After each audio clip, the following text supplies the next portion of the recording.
It's the Bob and Tom Show.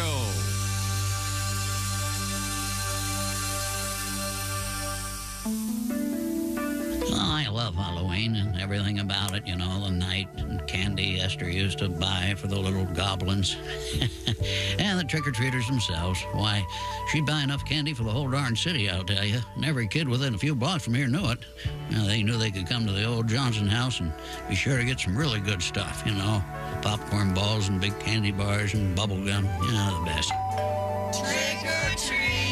Well, I haven't been much up for handing out treats the past couple of years because the kids stopped coming by. Knock on the door. I don't know why. Trick or treat. But anyway, this year I'm ready for them again. Got the popcorn balls made and picked up some of those big Snickers and Clark bars. What's he doing? I just hope they come by. I suppose maybe they just decided to stop coming by since I haven't done it for a while. Oh, well, I'll just sit here and wait and hear if anybody shows up. Want some candy, old man? Well, old man Johnson had all of Esther's favorite treats ready for him, passed out, and they didn't stop by, huh? All right, that's it. Let's get it. I guess they're just Watch not this. coming. I guess they're not going to show up tonight. Oh, well, I guess I'll turn in. Almost 7 o'clock. I'll just save it for my granddaughter's birthday party. Oh, my If they come, I thought they would have phoned by now. Boy, it sure is warm in here. This Halloween season, when the doorbell rings, answer it. This message brought to you by the National Halloween Foundation, NHF. It's no trick that we treat you right. Hey, good morning. Hello, and welcome to Halloween and the Bob and Tom Show. That's Christy at the news desk. Hi. There's Pat Godwin in the performance room. Hello, Chick. There's Josh Arnold. Hello. There's Ace Cosby. Hey. I'm Chick McGee, and here's Tom Griswold. Thank you very much. I got the old guy belches. You ever get those? Oh, yeah. Makes you want to say Marjorie. Marjorie! Forget Yeah. those that old man flatulence. Can't believe it's sustained for that long. Wow, I'm not sure what's going on there. Is that right? The valve must be distended. Wow. Prolapse. I just saw the Ace? What's the current street term for the police? Ace? Yeah, what is that, Ace? 5-0. 5-0, really? I thought that was kind of somewhat dated. Just coming over down the hill here, saw the popo, Yeah? the fuzz. Is fuzz still a thing? They're the police. I think Cagney was the last person to say fuzz. Officer friendly. No, I'm just curious. I'm just kind of What is going through your cops. mind right now? What do you want to say? nothing. I'm just curious. What is the current street term? I just saw the cops. I just You saw the saw the police. cops. I saw the police. A cop. Yeah, a cop. So it wasn't the Okay. cops. It was just a cop. Well, couldn't see inside the vehicle. I think it was just one fellow. Yeah, I see Sirens? cops like every day. So what's the point? Yeah, but do you see them between the speed hump thing here? There's that street that has the 3 speed humps. Right? So what you do is you go 90 miles an hour, then you slow down to 5, then 90 again. Oh, so you can make up I don't. My speed humps. My lovely lady lumps. My humps. Was he? My humps. Was he running radar there? I don't know. Oh. I think I saw him. Best part about a police car, the computer's right there. Nice. They got a little desk right there Well. in the front seat, man. Good one. Yeah. Glad they're out there, and I certainly appreciate their hard work. I was course. just curious, trying to get a little more street, as you know. Oh, you'll do that later with Al. I know. Just maybe he'll have the. I would think 5-0 is a bit dated, frankly. Hawaii 5-0. Once again. was in the 60s. Everything about you's dated. So what's the point? What are you trying to accomplish here? I want to help with as little problems as possible. I'm just trying to be a little hipper, Okay. a little bit more in tune with the world. So you think Ace is hip? I thought he was kind of in touch with. Ace the is street. not hip. Oh, No. well, who's the hippest one in the building right now? Me, probably. In the building? It probably is. It's got to be Chick. It's got to be Chick, yeah. Absolutely. Dress is the best. I would Absolutely. My drugs are the best. Oh, My, boy, they're good lately. Woo! What did I say? Oh. Coming up on the show today, we have an interesting survey about something I was talking about a couple months ago about tipping and the predominance of, what is the word I'm looking for? The fact that in so many places now they have the screen. And they ask you to tip They ask first. you to tip comes up. Yeah. And, which is fine. We just had this discussion last night. There's some sort of system everybody's on now because they couldn't, evidently in Europe, they couldn't get over the fact that we give our credit cards to servers and they go away for 10 minutes and they come back and they bring our bill. You know what I mean? Right. Yeah. So now it's all done at your table. I just did it last night. Yeah, where they hand you the thing. Yeah, you put your card in the doohickey. Right. Yeah, that's somewhat disturbing to me because of the germ factor. You know, they're hauling around this gizmo, and all of a sudden they hand it to you, and God knows where their hands have been. There are lots of germs in the kitchen.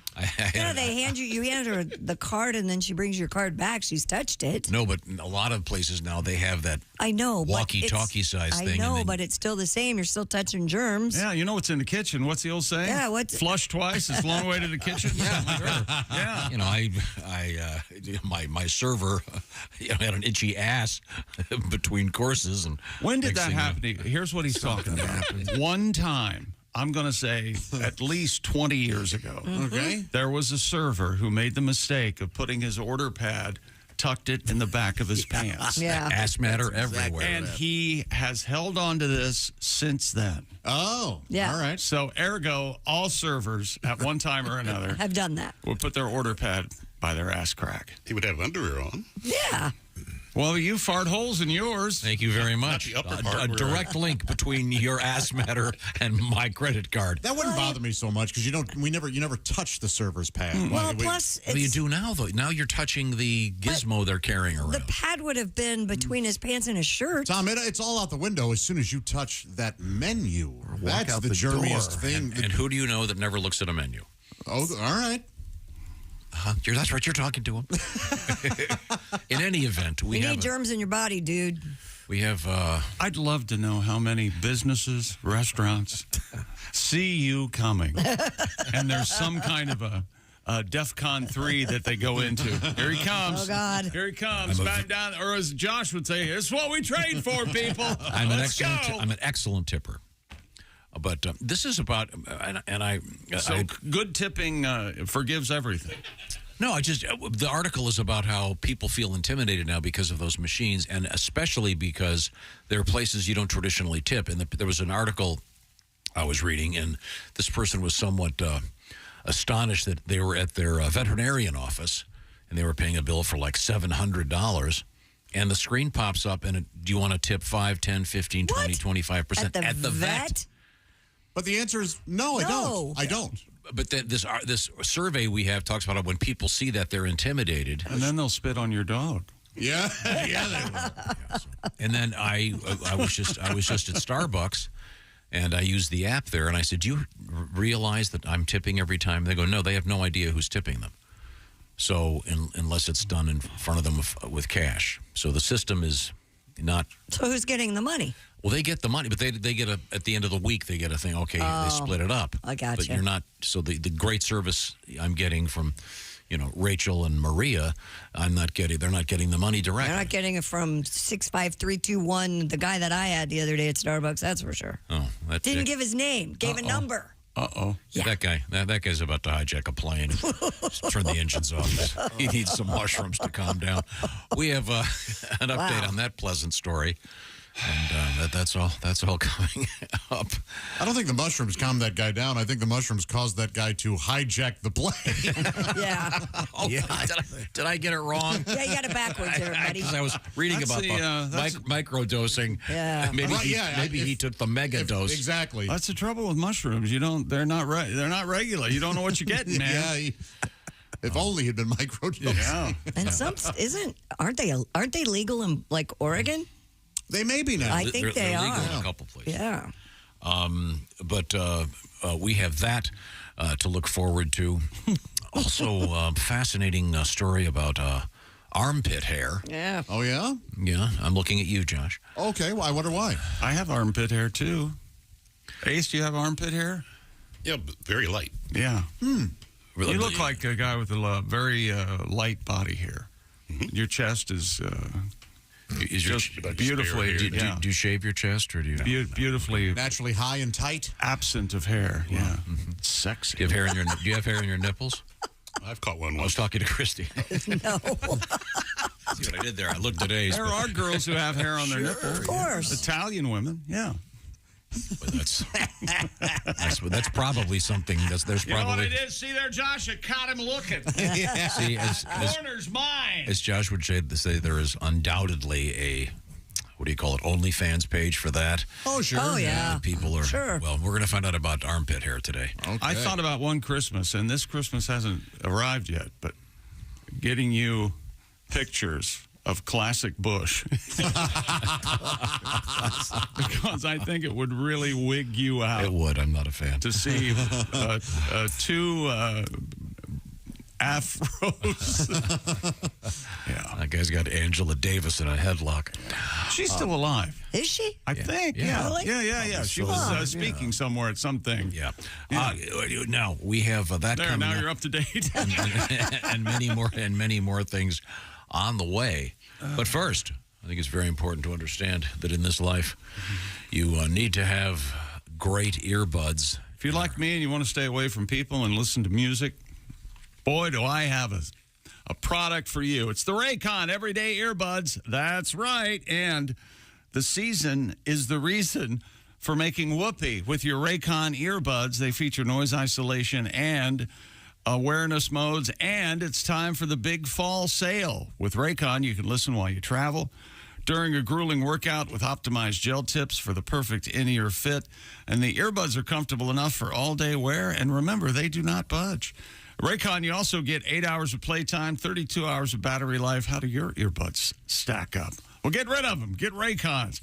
And they start about half the price of other premium audio brands. Raycon's Everyday Earbuds, over 78,000 5-star reviews. And Raycon's having their annual fall sale. For a limited time, go to buyraycon.com/Tom and get 20% off site-wide plus free shipping. That's buyraycon.com/Tom and score 20% off. That's buyraycon.com/Tom. Thank you very much. I love my Raycon earbuds. By the way, coming up, congratulations going out to Elise Jenkins from Philadelphia, PA, our winner. Jenkins? Now, of course, she's celebrating Christmas all the time. Why is that, Josh? Elise Navidad? Elise Navidad. Thank you very much. We'll talk about that and the fact that we're going to be starting Week 8 in the NFL tonight. Update from Chick McGee next. This is the Bob and Tom Show.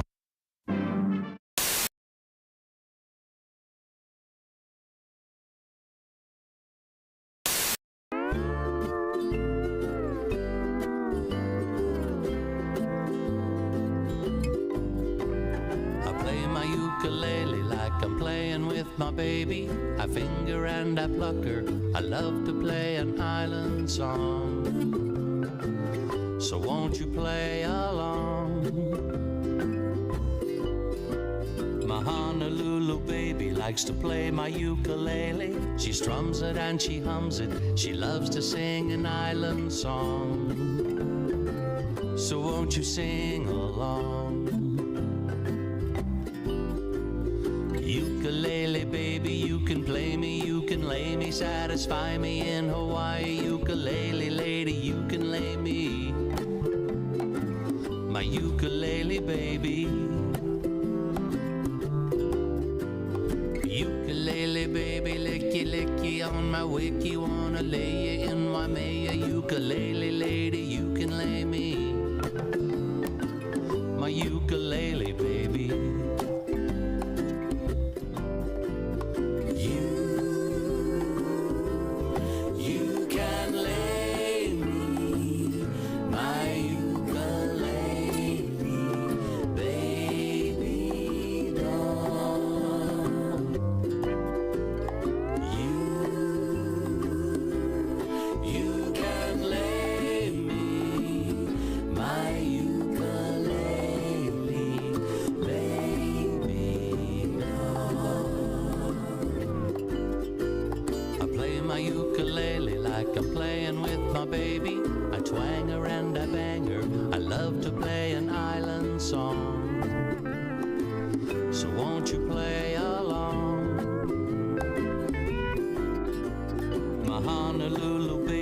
likes to play my ukulele. She picks it and she licks it. She loves to sing an island song.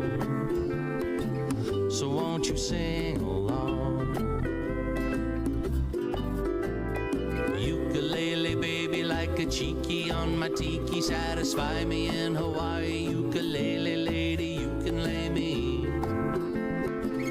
My ukulele baby. Ukulele baby, rub your knocker with sunblock. I wanna lay you in Waimea. Ukulele lady, you can lay me. My ukulele baby.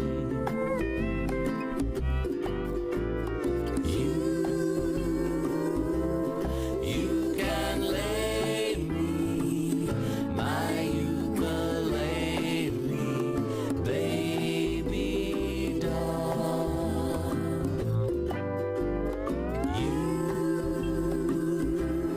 You can lay me, my ukulele baby doll.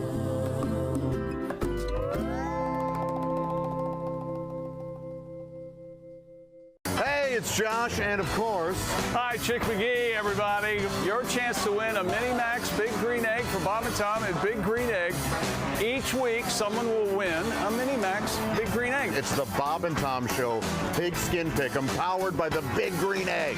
Go to bobandtom.com/contest on the computer. Is that where you go? Are we eligible?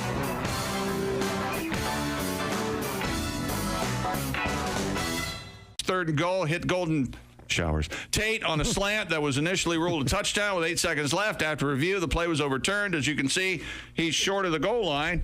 No, he's not.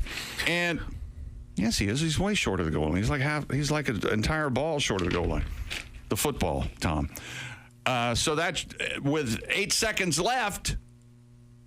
They had to stop play, look at the review. But then, due to a rule that causes a 10-second runoff when a clock is stopped by officials and then restarted, the game ended. What? With 8 seconds left. They didn't get another play? In theory, the Lions could have lined up with a fourth down play as time expired, but the initial call of a touchdown is actually what disallowed that possibility. Why? The rule exists because the Rules Committee, led by Don Shula, the only coach he wheels in, sons of bitches. I hate all you young mother. Pigskin Pickem every week at bobandtom.com. This is your chance to win a Mini Max Big Green Egg. Just pick the winners of this week's pro football games and you could win a Mini Max Big Green Egg. Head to bobandtom.com/contest and play Pigskin Pickem. And don't miss the Chick McGee Shoe In of the Week, Thursdays on the Bob and Tom Show. You're listening to Bob and Tom Radio.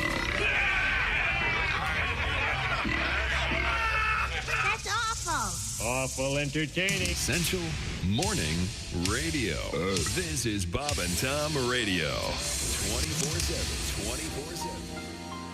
Hello. Bonjour. The perfect gift has arrived for this single man. The new cologne from the makers of Clintorius and Bonaire. France's most noted fashion designer, yours truly, Mr. Béchon of Paris, has developed an... Hey, welcome back to the Bob and Tom Show. Hello, Christy. How you doing? Good. How are you, Chick? I'm all right. Hey, looking good over there, Christy. Tom Thanks. Griswold. Where? I don't see. Yeah, we got a lot going on over here. What do you got? We're going to get a song out of Mr. Godwin fairly soon, I think. I'm looking forward to that. You got yourself in tune over there, Patty G? Yeah, I think so. Okay, very nice. Also, of course, that Ace Cosby joke of the day coming. Oh, good. And Sound good today, Chick. now I've got a little surprise for you, kind of a quiz. Josh Arnold is here, too. Thank you, Josh. Well, you're welcome. Clearly, I'm not paying attention. We have. That's right. We have. Josh, it's quiz time. Now you're. I think probably. Would you say Josh is the most sophisticated movie buff in the room? Yeah. Oh, boy, that's a tough one.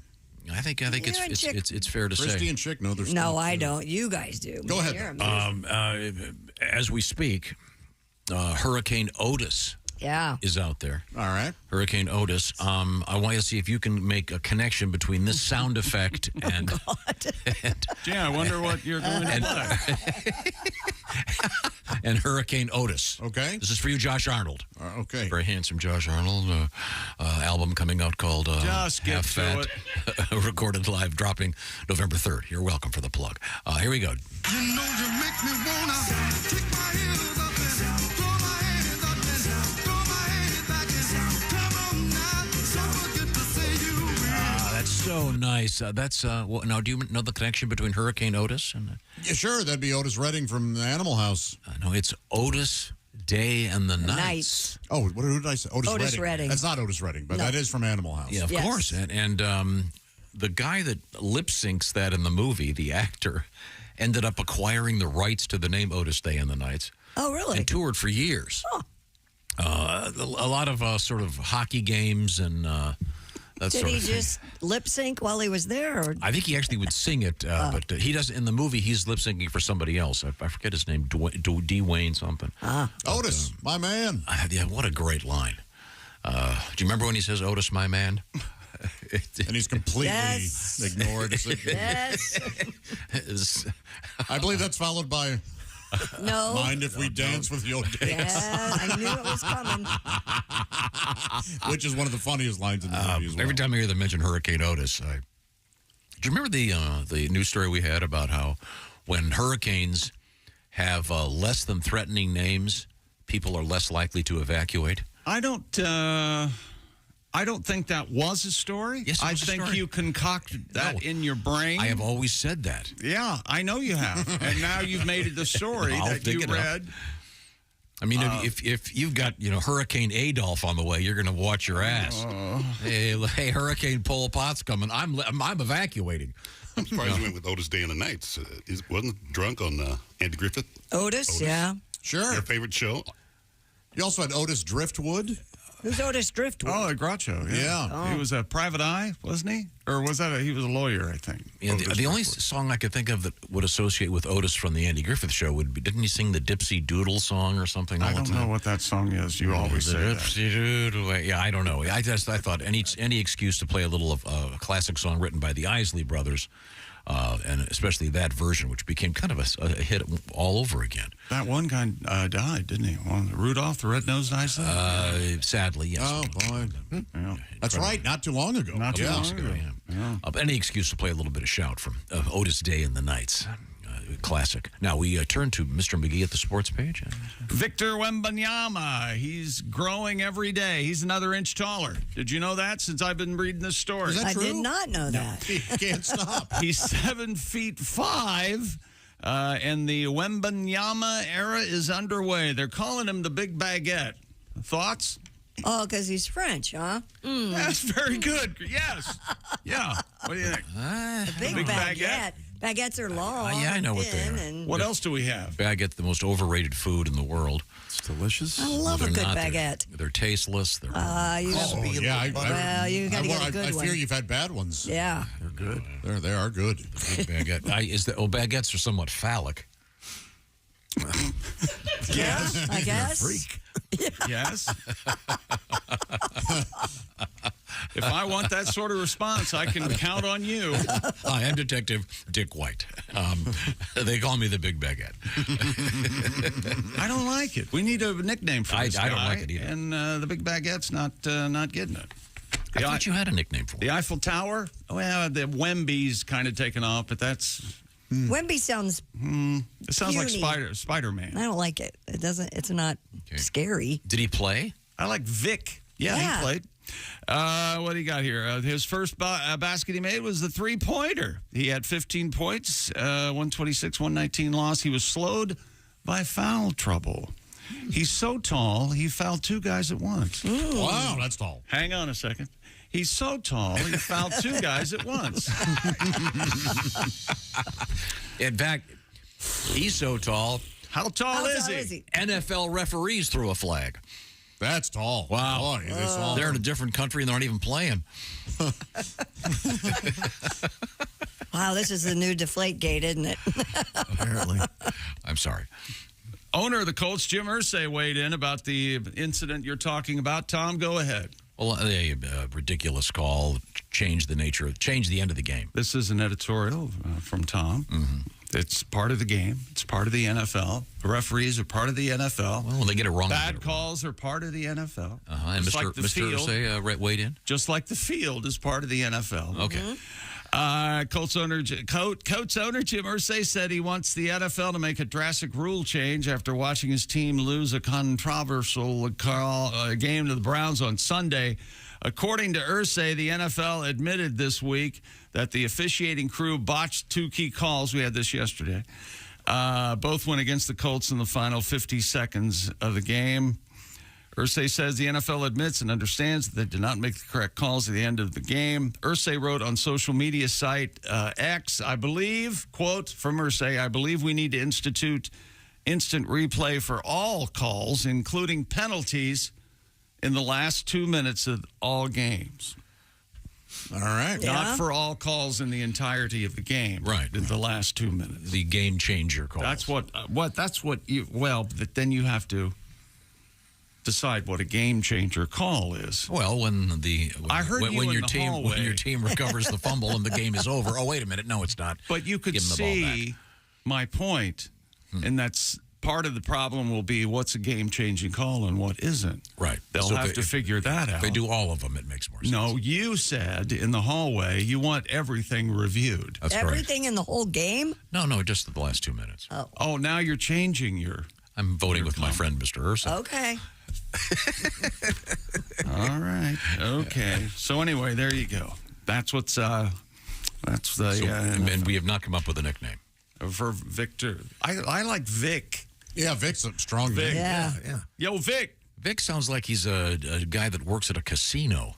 Yeah, Vic and Dell. Yeah, Dell. Morty. Morty work at a casino? Good. You never know. There might be a Morty there. Who knows? Lefty. Lefty, absolutely still there. Tommy 2 times. No, he's not on the mafia. Yeah. Oh, yeah? Okay. Johnny Knuckles, he's there still. He's French. Johnny Knuckles? No. What's French for Knuckles? What's French for I mafia? don't care about this basketball. I'm talking about these casino guys. Oh, okay. For the basketball, what about Le Stretch? It's got a little French in it. We're It does on to have some something. French in it. Le Stretch. Ha, ha, ha. That's right. Here we go. That's all. That's the main thing you speak in French. Is that correct? That's Okay, all you very need. good. Very, very good. Yeah, especially if you're going to Paris. Mm-hmm. Maybe Pat could come up with a French Well, you know what I do. I a drink, serenade. I drink your wine, I sleep on your couch, I kiss your wife.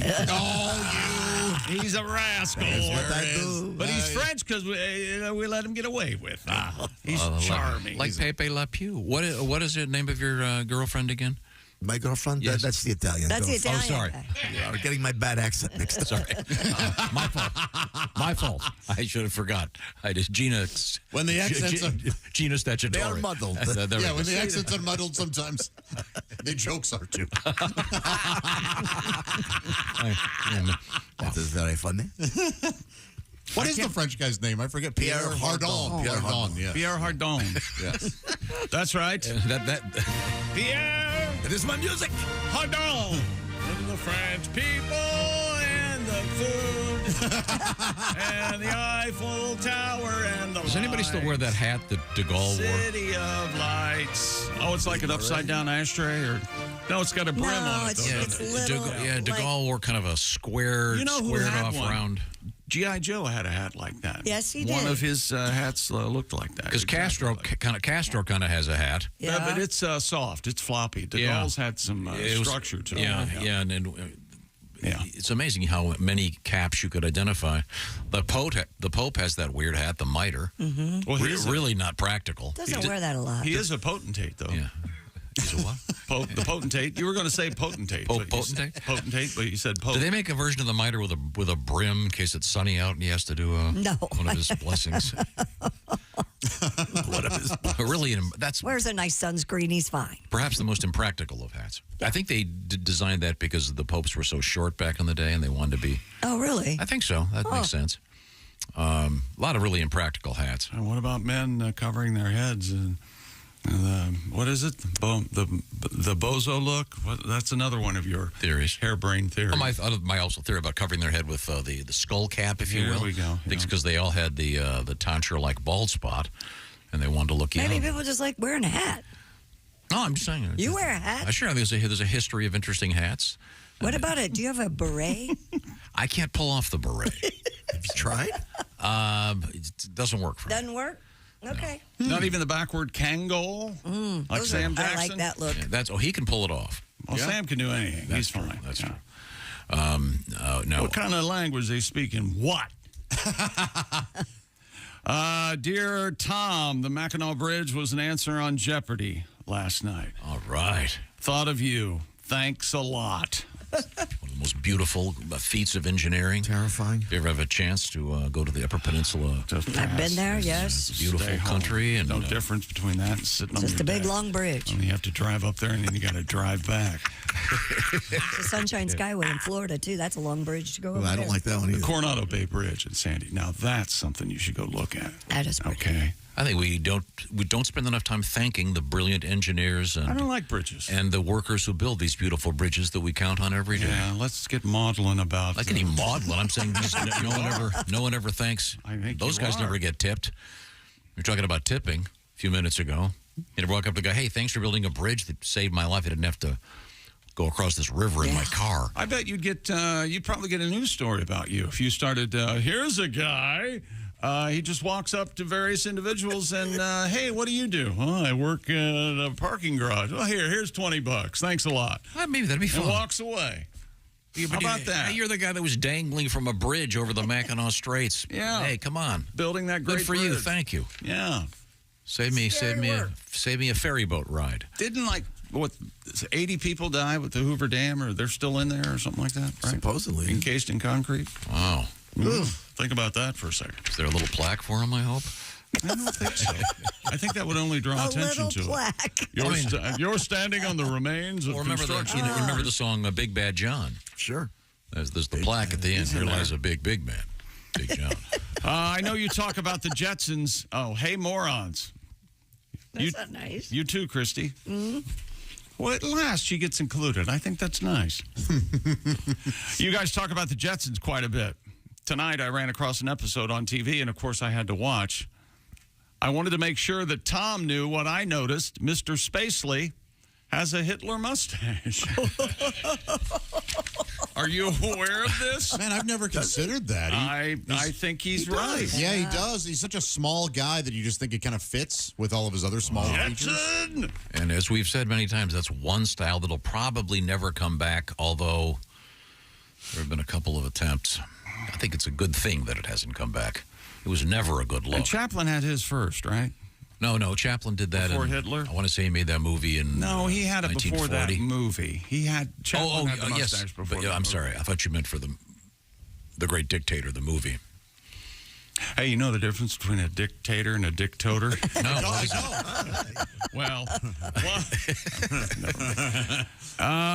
dear people, Tom, I've been a listener since 1990, and I'm somewhat used to Tom's idiosyncrasies. After all of those years, I've rarely been surprised or enraged by his opinions or assertions. I'm somewhat used to them. However, his ludicrous claim that pasta tastes different because of its shape has left me almost trembling with a combination of rage, exasperation, and incomprehension.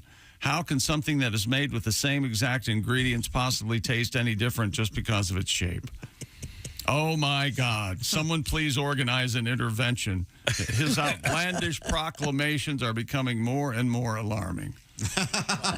This was after the fact that Love you all, Daryl. Some scientists developed the ultimate pasta for holding the sauce. Remember this? These engineers and scientists, and it's But it was holding the sauce, so it makes the sauce taste better. The pasta doesn't taste any different. I would still argue there's something to be said for surface area, thickness of the pasta. I'm sure that I could get a scientist to verify this for me. Do you like yours? For example, don't you prefer spaghetti with spaghetti instead of like elbow macaroni in it?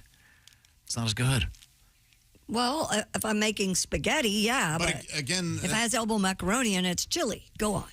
That's just. I don't think it's because of it's not the noodles don't taste different. No, there's all other things at play. If you shut, well, no, you would be able to tell what pasta you were eating by what's in your mouth. But no taste. No, certainly not. Yes, a nice spaghetti sauce, but you don't have spaghetti and you have penne instead. You wouldn't eat it? Absolutely. I'm not saying I wouldn't eat them, saying it tastes different. The mouth. No, it doesn't. No, it doesn't. It doesn't taste any different. You're going to die on this hill, and nobody's going to come and save you. I would say this, that no matter what, it's delicious. Yes. I mean, nothing is better than a great plate of spaghetti. Well, no, but pasta's like anything. You can get bad pasta. You can? Sure. I mean, overcooked maybe, or undercooked, but that's about it. That's bad pasta. Okay. You ever had that, like, super healthy pasta? Imagine... what do you mean super healthy pasta? Oh, it's not made of whatever pasta's made of. Like let him go. Pasta or something? Yeah, it's cauliflower pasta? Yeah, I don't know what it is. Yeah, there's a couple of them. You're not even allowed to eat pasta? No. I've tried some of them. And all right. Imagine if a dog turd could be turned into a thin... Well, that reminds me, coming up in the news, we have spaghetti in the news in the world records section. I'm so excited about this. Wow. Man, we have a bunch of great stuff coming today. Did I have a chance to congratulate our Week 7 winner? She is Elise Jenkins, Philadelphia, Pennsylvania. She won the Big Green Egg Mini Max. And Week 8 starts tonight. Tonight's game, Chick, is? Buffalo hosting Tampa Bay. You going to pick that one? Yes. All right. All the picks are up on my Instagram already. The Chick McGee. And I think you're going to pick against Elise. Oh, we'll see about that. Okay. And once again, her nickname, Josh? Elise Navidad. Elise Navidad from Philadelphia. Mm-hmm. You can be a winner, too, of a Big Green Egg, the Big Green Egg Mini Max, to be precise. Once again, bobandtom.com/contest. Josh, also, we've got something else going on. We're giving away that beautiful thing over there. It's the Orange Insoles Kegerator. Tell me more. I'd be happy to. It's spooky season, and what's scarier than discomfort? Anything orange. Well, that's not always scary. Like pumpkins? And you wouldn't want to walk on a pumpkin. No, you wouldn't. But you know what is orange, and you would want to walk on? Yes. Orange insoles. Oh, okay. The point is we're not helping? Is that? Yeah. Oh, I think we all help in our own special ways. And you know what helps with back pain, knee pain, hip pain? Orange insoles.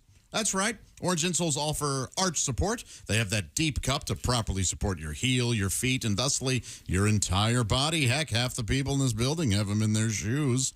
The other half are wearing them in their underwear. What do they do? I keep telling them. It looks impressive, but kind of flat. What, do you got a platypus for a schlong? Look, if you walk around all day... All right. I said silly, not that. I'm just saying, orange insoles, they go in your shoes. Yes, they do. You're right now, you may have that lame, thin liner that's flopping around in your shoe like a sad fish. You're not getting the support you require. Think of your table. If it wobbles, there's no proper support. Think of your house. If it shakes and wobbles and tilts and crumbles, no good. You got more problems than needing orange insoles. Yeah, absolutely. Yeah. See a fine foundation person. But head to orangeinsoles.com to find out about how you can get better support for your body. There's free shipping plus 60-day we want you to be happy guarantees. Also, at orangeinsoles.com, you can take their new insole quiz where you'll answer just a few questions. You'll you'll talk about your symptoms, what shoes you plan to wear with the insoles, your shoe size, and you're going to get recommendations guaranteed to work. How simple is that? Plus, no cutting required. A lot of those lesser insoles come in a big sheet. You have to cut out yourself. No way. Not with Orange Insoles. They are true to size. Check them out yourself. That's orangeinsoles.com. Thank you very much. We are coming right back. We've got some great world records. And what else in sports? We got Halloween and college football. What can go wrong? Oh, boy. It happened last night. I know. Oh, dear. Did you see it? Yes, thank you very much. Something else, man.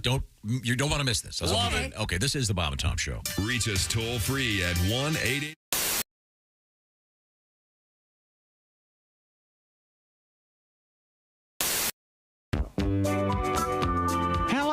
Welcome to the wildly successful Mr. Obvious Show. I'm your host, Mr. Obvious.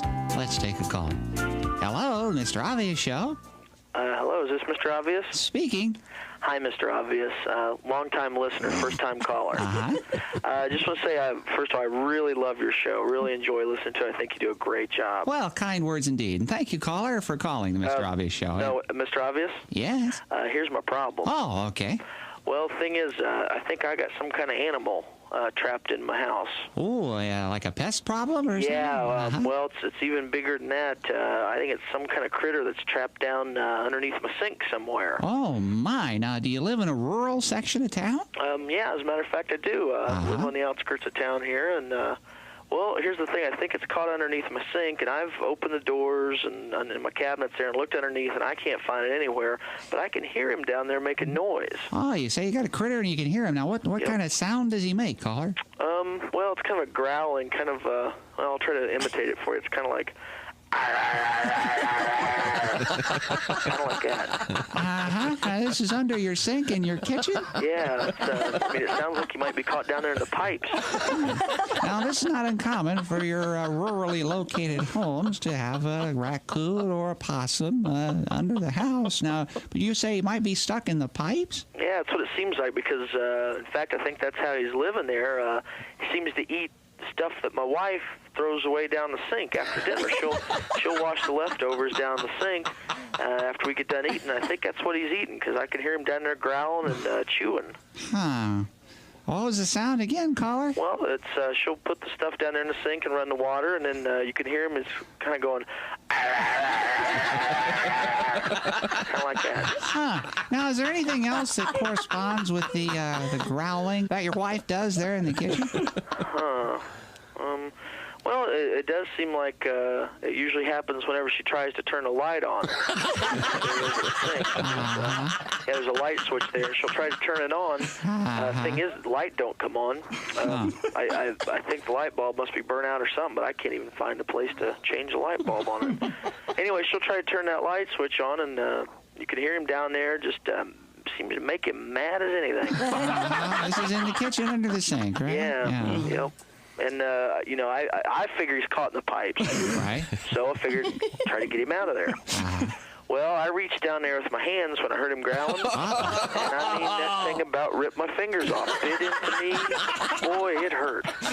Well, I think I know what your problem is, caller. It's a garbage disposal. So, is that something like a raccoon? No, caller. It's No, it's something littler like a mouse. No, caller. It's a machine that's hooked to your drain pipe there under your sink that chews up food that makes it rinse right down the pipe there. It's an actual machine. It's not an animal at all. Huh. Yeah, that's what it is. I never made the connection. You just get rid of the garbage. There you go. Sounds like a critter. I know, yeah, it's not a critter. Thanks for calling, though, caller. Mr. Obvious? Yes. You're a lifesaver. Thank you. That'll do it for this week's show. Thank you, and good luck from everyone here on the Mr. Obvious Show. Oh, boy.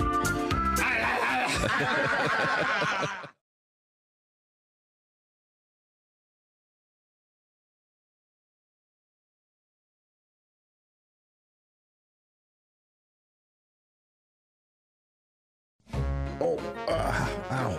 Oh, back. Oh, hey, Josh. What's wrong? My back is sore, my legs. What's in your shoe? Nothing. I mean, here, look, nothing. Joshua, you have to have proper support. Orange insoles. Orange insoles, you say? Yeah, look. Yeah, I see them. Look at this. They're great. Yeah. Orange insoles. I'll give them a shot. Great. See you later, buddy. Give it a...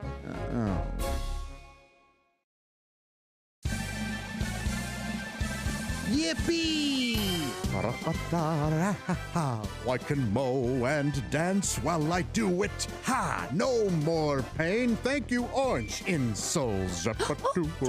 Josh, did you get orange insoles? Jessica, I sure did. Thanks to orange insoles, I feel great. Terrific. See you later. Orange insoles. Feel better, do more.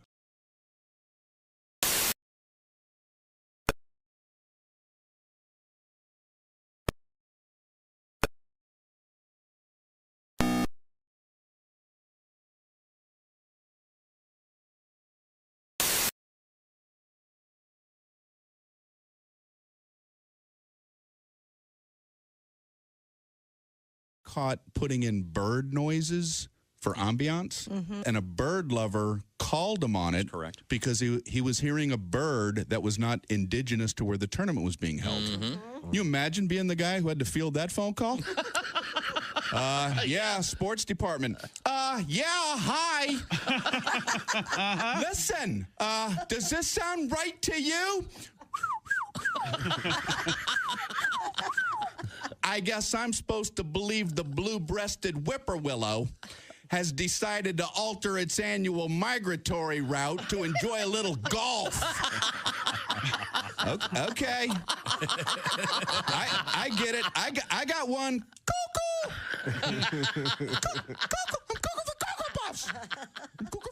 Yesterday we were talking about hickeys. Yeah. I have a story for you. Which one of your daughters has one? No, nobody has hickeys, but we have death by hickey.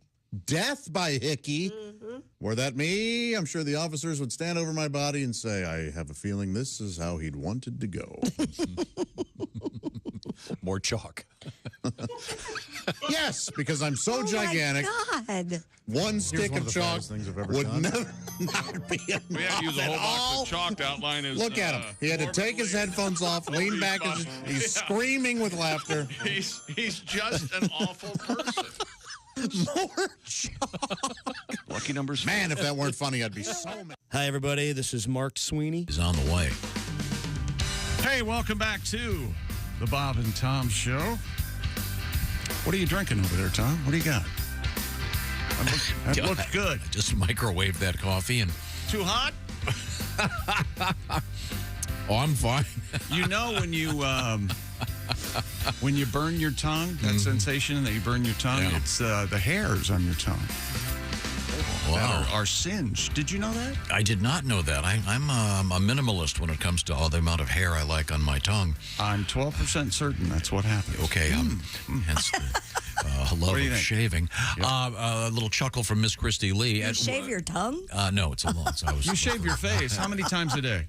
It depends. Oh, I didn't get my full shave this morning. I just got a quick once-over with the electric. You have the beard of a 3-month-old, okay? You don't have any hair. Yes, I do. Oh, don't ruin the illusion for him.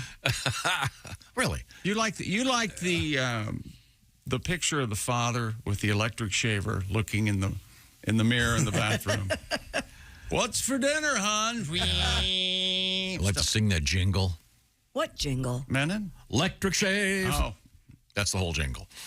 Even though I don't particularly care for electric shave, it smells weird. It gets all your cans all gooey. Is it Electra shave or electric shave? It's Electra. I think it's just Electra shave. Electra? Yeah. I just get my full in the shower shave with my new mirror. I was in a hurry this morning, so I wanted to get here on time. You know, it must be kind of nice being you because you find new things every day that have been around forever, but they're brand new to you. That's true. Like iced coffee and mirrors in your shower, and you think you got the world by the tail. It's a handheld mirror, Jack. It's great. You know, they have radios for the shower, too. You know that, right? People probably listening right now. In the shower? Yes. Well, They were, yeah. If you're listening right now in the shower, it's Josh. You want to give them instructions? What should they do if they're in a shower right now listening? You want to? Oh, why do you have a certain? No, I think we can help them right now. How can we help them? Grab some soap. Play with themselves? Yeah, pretend you're, do kind of like a David Lee Roth, move the seat back. You're in the shower.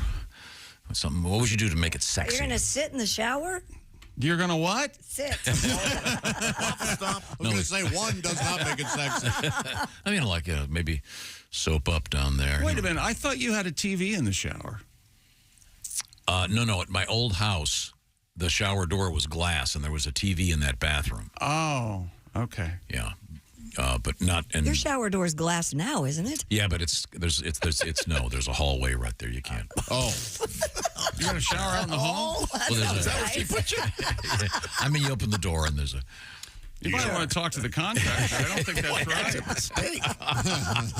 Do you have one of those seats in your shower? No. I mean, you mean like those plastic chairs? No, I've not. seen it where you fold it out. I have a built-in very fancy stone seat, I guess. Oh. Part of the shower. Okay. No, I don't have that. I've decided that if I had one of those, I'd never come out of the shower. They're the best. I just sit there and cry all day. I know. I've never like Meryl or Glenn Close and Big Chip.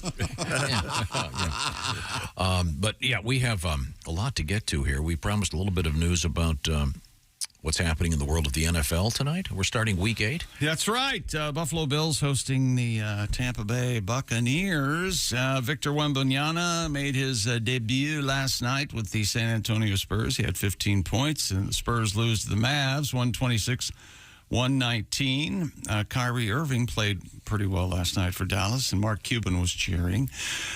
Major League Baseball, Dusty Baker has made it official. He has retired as manager of the Houston Astros, ending a 26-year career as a big league skipper, highlighted by that World Series win last season. He broke the news in an interview with something called the USA Today. He wants to go into an advisory role in baseball. He's probably forgotten more about baseball than no kidding, man. Most people alive. Hell of I would think. Yeah. Can you imagine how many games he's had to watch seriously and study? And yeah. You have to wonder if his mind ever drifts away. Man. I was doing the pitch count, then I saw the jugs on that chick over in section 47. And speaking of jugs, how fast was that last fastball? Yes, yeah. And who decided that the radar gun was going to be? It's the Jugs company. Yeah. But who decided to name it Jugs? I don't know. I plainly remember we got a Jugs machine for my high school when I was like a junior or senior, and they called it, and you could, if you adjusted it, you put a football in there, and you could the football too. And then we were giggling about it being a jug. Yeah, they're great. Look at those jugs. But do you think it couldn't be a family name, could it? Like Steve Jugs? Yeah. Could be. Oh, no, he founded Apple, Steve Jugs. Oh, that's right. Right? Do you think it would have been as successful? Because sometimes names can be a distraction. Can I go back to something we were talking about? You were doubting me when I mentioned we had Hurricane Otis has been in the news a little bit. And, of course, Hurricane Otis reminded me of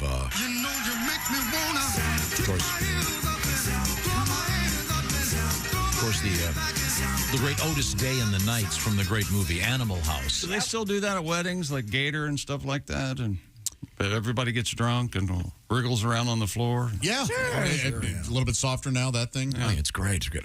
The reason I bring it up is I mentioned that you don't dance at weddings. Hurricanes. No, hurricanes. Here we go. This is from University of Illinois Professor Sharon Shavit. Shavit? I wish you would. Shavitt. Shavit. Excuse Oh, me, Shavit. Professor Shavit. Can I? A new study says hurricanes with female names kill more people than male hurricanes because people consider them less risky and don't take the same precautions. In judging the intensity of a storm, people appear to be applying their beliefs about how men and women behave. This call makes BS a on this. female-named hurricane, especially one with a very feminine name like Belle or this Cindy. professor has an agenda to push. I guarantee that has superseded any scientific data that she's looked at. She's got a chip on her shoulder. Absolutely. Her last name, Shavit. I'm just saying you need to give hurricanes names that scare people. That's fine. Like Hurricane Frankenstein or what? Yeah, or Hurricane Ike Turner. But whatever Professor Steinman had to say.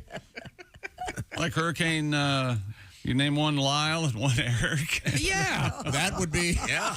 All right. Now, here we go. This is another interesting article. We have retired certain hurricane names. Yeah, Katrina, I bet. Well, the big, for lack of a better term, successful hurricanes, I think, are retired, yeah. I was under the impression they all got retired. They could only be used once. No kidding. That's what I thought, too. Hurricane Harvey. Hurricane Harvey. There's no hurricane out there. Yeah. You want that moon? I'll lasso that moon for you, Mary. He's so drunk he slipped into one of his other roles. He's in another movie. I'm in another movie. By the way, if you've never seen the movie Harvey, if you do anything from today's show that we suggest, watch that movie. If you ever doubted why Jimmy Stewart was America's sweetheart at one point, watch Harvey. Charming. Wonderful. Charming. When we come back, more hurricane names that are retired, I promise. And we'll talk to Tom about more of his bathroom habits, including... Make your beard stand up. Make your razor shave better. With electric shave. You learn pretty fast for a football player. Electric shave. There you go. See, I had the jingle right. Haven't heard it in 50 years. Thanks very much. This is the Bob and Tom Show. Add to or continue the conversation.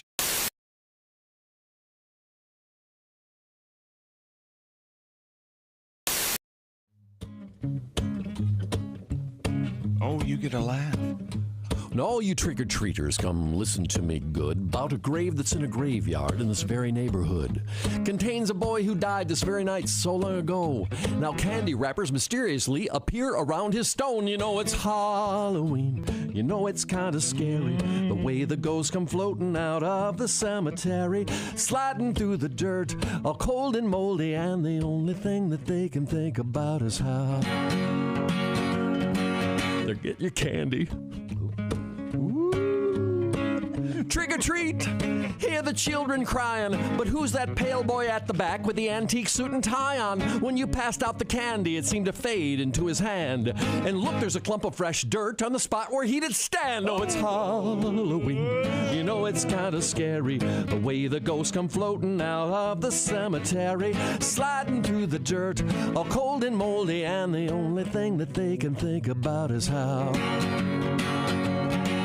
get your candy. I heard about this kid who collected lots of sweets, and with a flashlight in his bed, he counted out his treats. When they found him in the morning, the bags of candy, they were gone. A clump of fresh dirt by his bed, and the flashlight was still on. Oh, it's Halloween. You know, it's kind of scary, the way the ghosts come floating out of the cemetery, sliding through the dirt, all cold and moldy, and the only thing that they can think about is how. Now each and every child behind a mask is hid, but which one do you think's a ghost and which one is a kid? But in the shiny darkness when the leaves are blowing through, has it occurred to you the only one that's not a ghost is you? Oh. I just peed myself. Everybody.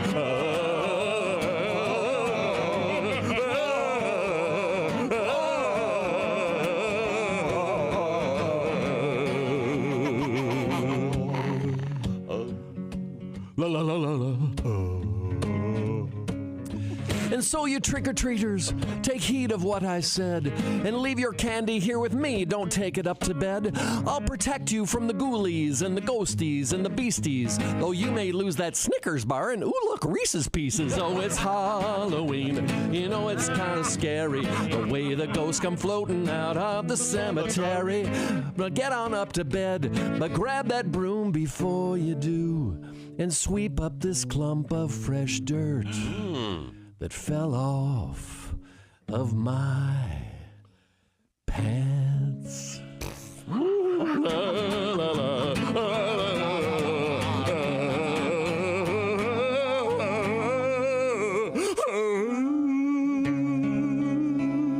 Frightening. Wow. Thank you. Haywood, thank you very much. Very scary. Thank you so much.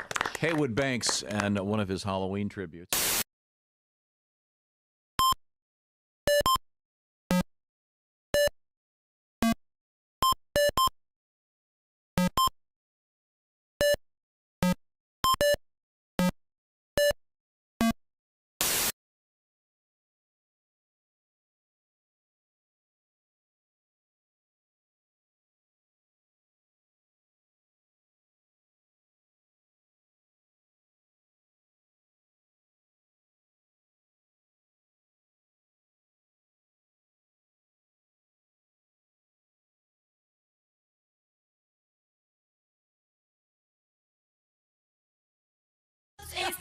Joke of the day.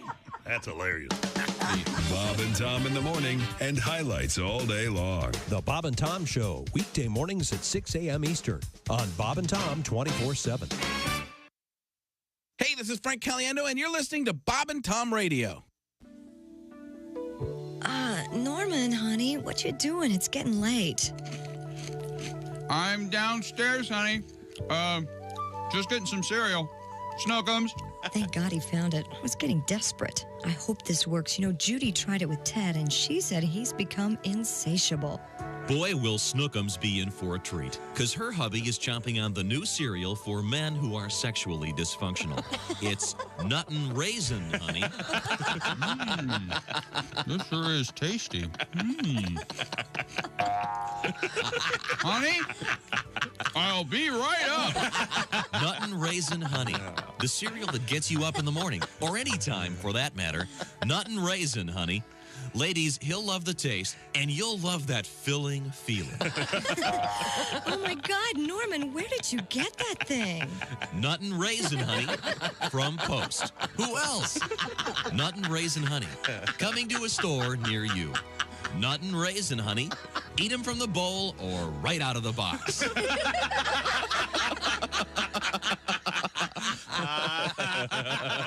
Essential Morning Radio. All day and all night. Some like Bud, some like Schlitz, but for me, it's Bob and Tom Radio. But it's strange living back in America, you know. I mean, America's like a foreign country to me in a lot of ways. Why? I don't know. Things are weird. You know, I have friends that don't eat bread anymore. Everybody's on a low-carb diet. Well. And Jesus said, take this bread and eat it. It is my body. And the disciples said, Jesus, we're all on low-carb diet. We appreciate you dying for our sins, but we're all trying to slim down a little. We want to look good in the painting. Joining us in the studio, comedian Mark Eubanks. Did you go to college down in... I went to college in University of West Virginia, Morgantown, West Virginia. Oh, really? I was a mountaineer. Well, why would someone from Florida go to college in West Virginia? Because you didn't have to be real smart to get into school there. Basically, showing up got you that piece of paper. Valedictorian was a 2.0. On the breathalyzer. You know you're too high when you're eating cereal naked and your girlfriend tells you to put some clothes on. You realize it's not your girlfriend. It's just a woman on a bus. That's how you know you're too high. Essential Morning Radio. All day and all night. might as well shoot me when the beer runs out. Bob and Tom Radio.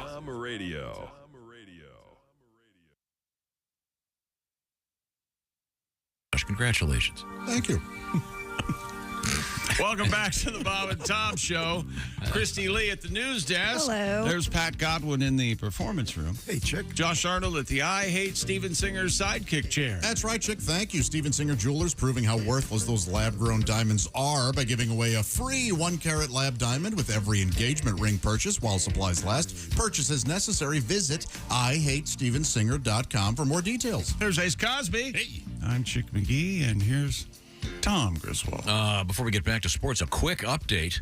Hurricane Otis dissipating a little bit. Of course, named into after Acapulco. Named after Otis from Otis Day and the Nights. Yeah.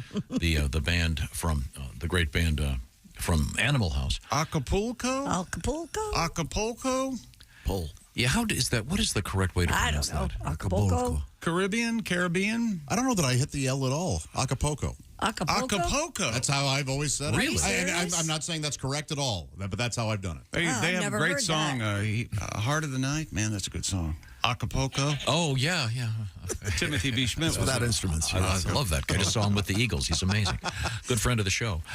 We were talking about some of the hurricane names and the study that indicates that I think a very scientific study that Josh is all mad about. He just disagrees, as I do, with the study. This is a scientist, Dr. Sharon Shavit. She's a university scientist. Has an agenda. So clearly biased. The point is hurricanes with female names. Doesn't care for stand-up comedians. Tend to be, people don't take the precautions. They don't take them as seriously. How do you spell her last name? That's what I'm more concerned about. Shavitt. So it's probably Shavit. Shavit. Well, either way, it's no wonder she became a distinguished scientist with a name like that her whole life. Hey, Dr. Shavit. Hey. That's got to get old. In any event. No wonder she's got such a bitter chip on her shoulder.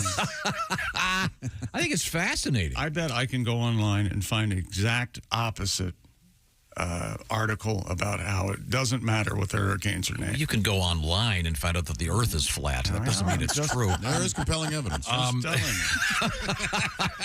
You explain to me where all the water goes. Yeah. Yes.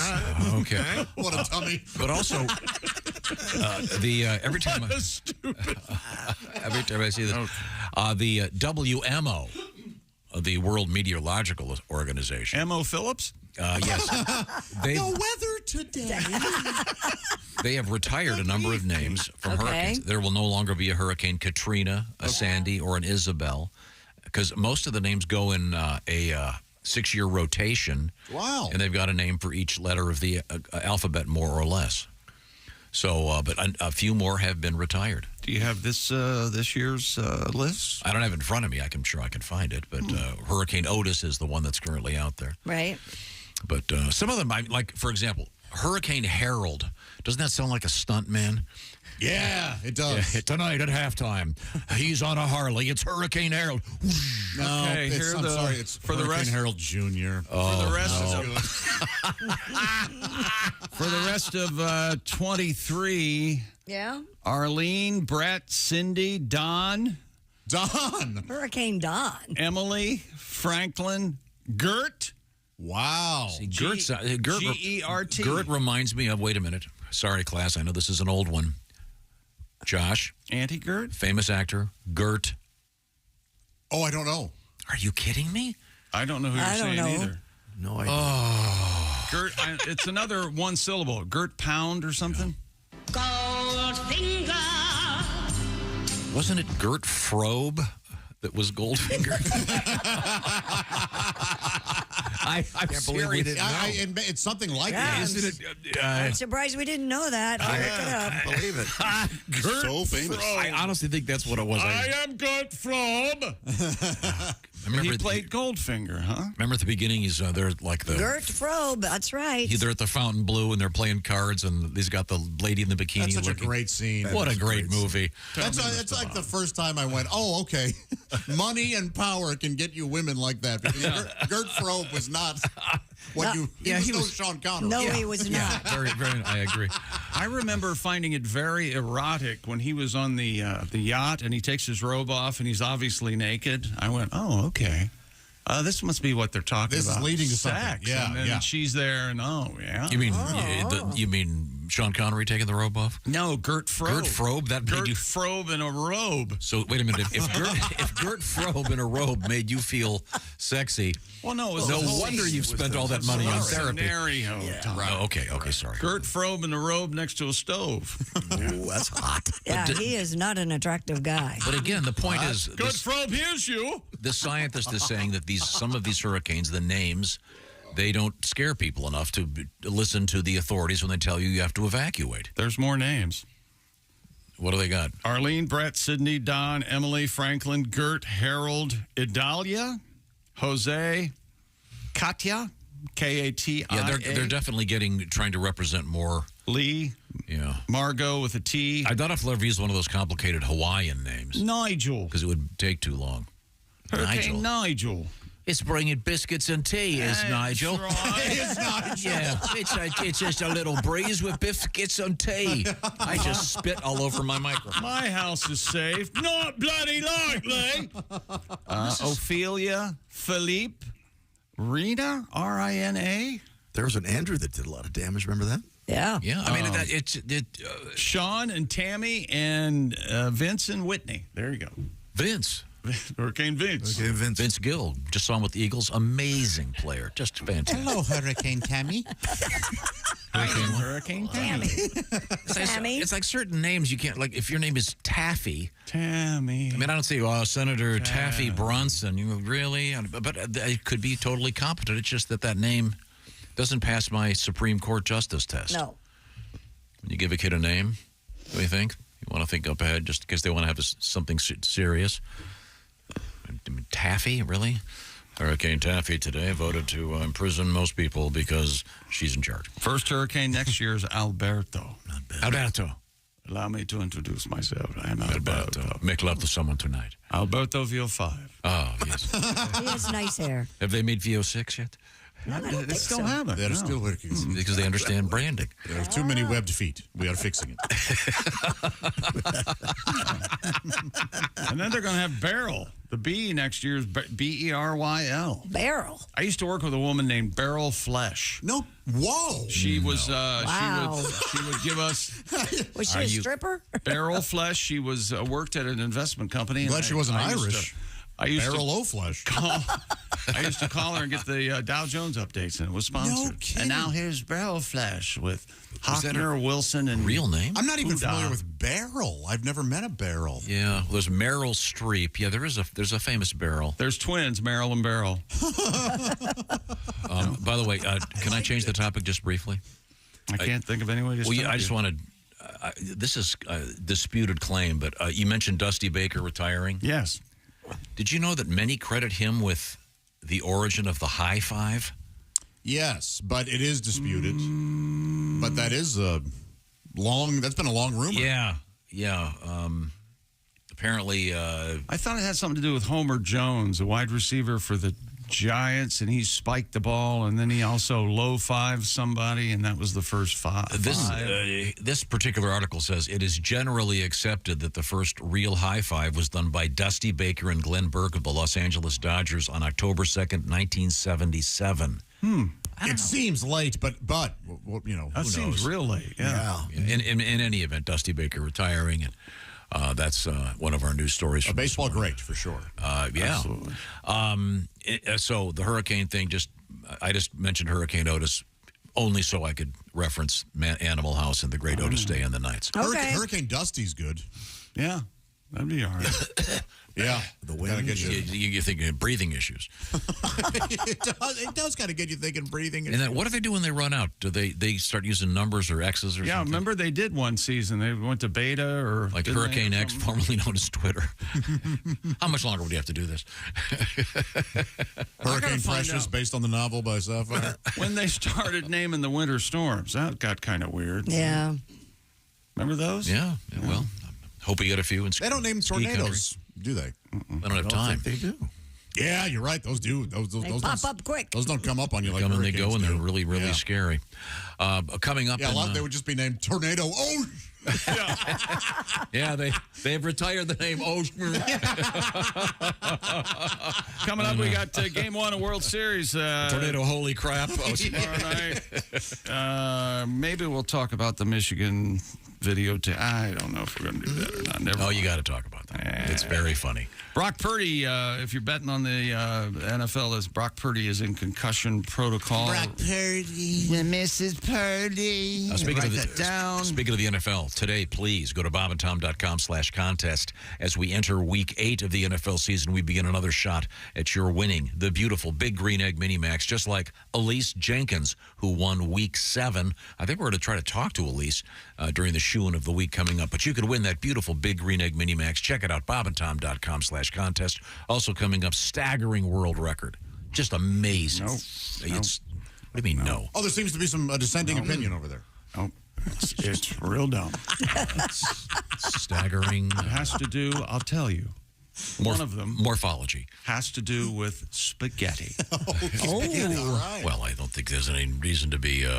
It's spaghetti time. Well, thank you, Matt. This is the Bob and Tom Show. Hi, this is Dr. Will Miller, and you are listening to Bob and Tom Radio. I know I don't have to tell you. You're already signed up for the Pigskin.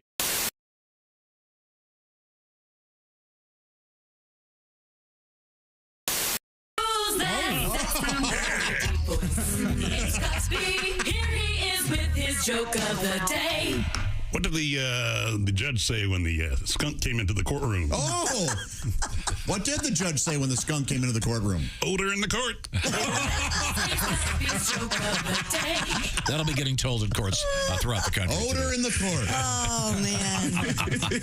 Hi, everybody. Chick McGee here from the Bob and Tom Show. I want to tell you about the NFL season coming up. We got together with the folks at Big Green Egg, and each and every week, you're going to have a chance to win a Mini Max Big Green Egg during the Pigskin Pickem program on the Bob and Tom Show. I think it'd be hard to learn the banjo by yourself. Yeah, I think that would be the only way to learn the banjo. I am legitimately now the owner of a banjo. Is that right? Yeah, I need to get it in here and see if... How did that happen? My dad died. Oh! Thanks. Ladies and gentlemen. So I took his banjo. The amazing, we need some sound, Dino. The amazing Pat Godwin. Ladies and Never gentlemen. ask a question you don't know the answer to. Here we go. Totally knew the answer. Do it I knew again. the answer. Do That's it why I again. knew not to ask. Trust me, there's no one laughing harder than my dad right now. If he were able to laugh, but he can't because he's dead. So how'd you come by that how'd you come by that banjo again, Josh? Well, my dad died, and it was just laying there. So I thought, instead of throwing it away, maybe I'll go ahead and take it. Did your dad play? He did when he was younger, yeah. Oh, okay. I thought he did when he was alive. That's the joke. There you go, Joshy. Yeah, I should have said that. Okay, well. I do like porn, but I'm going to ask you guys a favor. We get a lot of emails sent to the show. You can stop sending me porn clips, okay? Thanks, but no thanks. I appreciate it, but I'll be honest, I want to find my own porn, okay? T-Rex doesn't want to be fed. T-Rex wants to hunt. That's...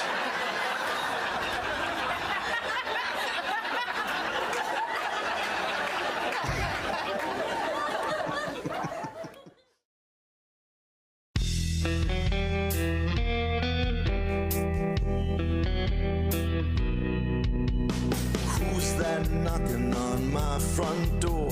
I'm watching the game, it's 3:45. There's a tiny Spider-Man saying trick or treat. I'm in my boxer shorts, all out of sweets. The scariest thing you've ever seen is a divorced guy with no idea it's Halloween.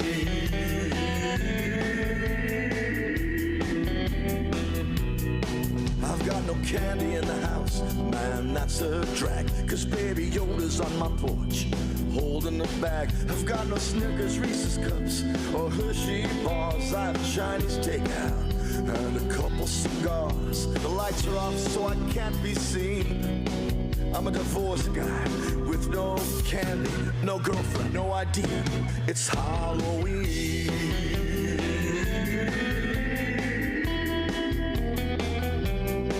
I've got toothpaste, vitamins, and pizza crust. Advil, Sudafed, and Cheeto dust. A fifth of Crown Royal and a couple of beers. Unpaid bills and a summons to appear. The scariest thing you've ever seen is a divorced guy with no candy, no girlfriend, no job, no idea it's Halloween.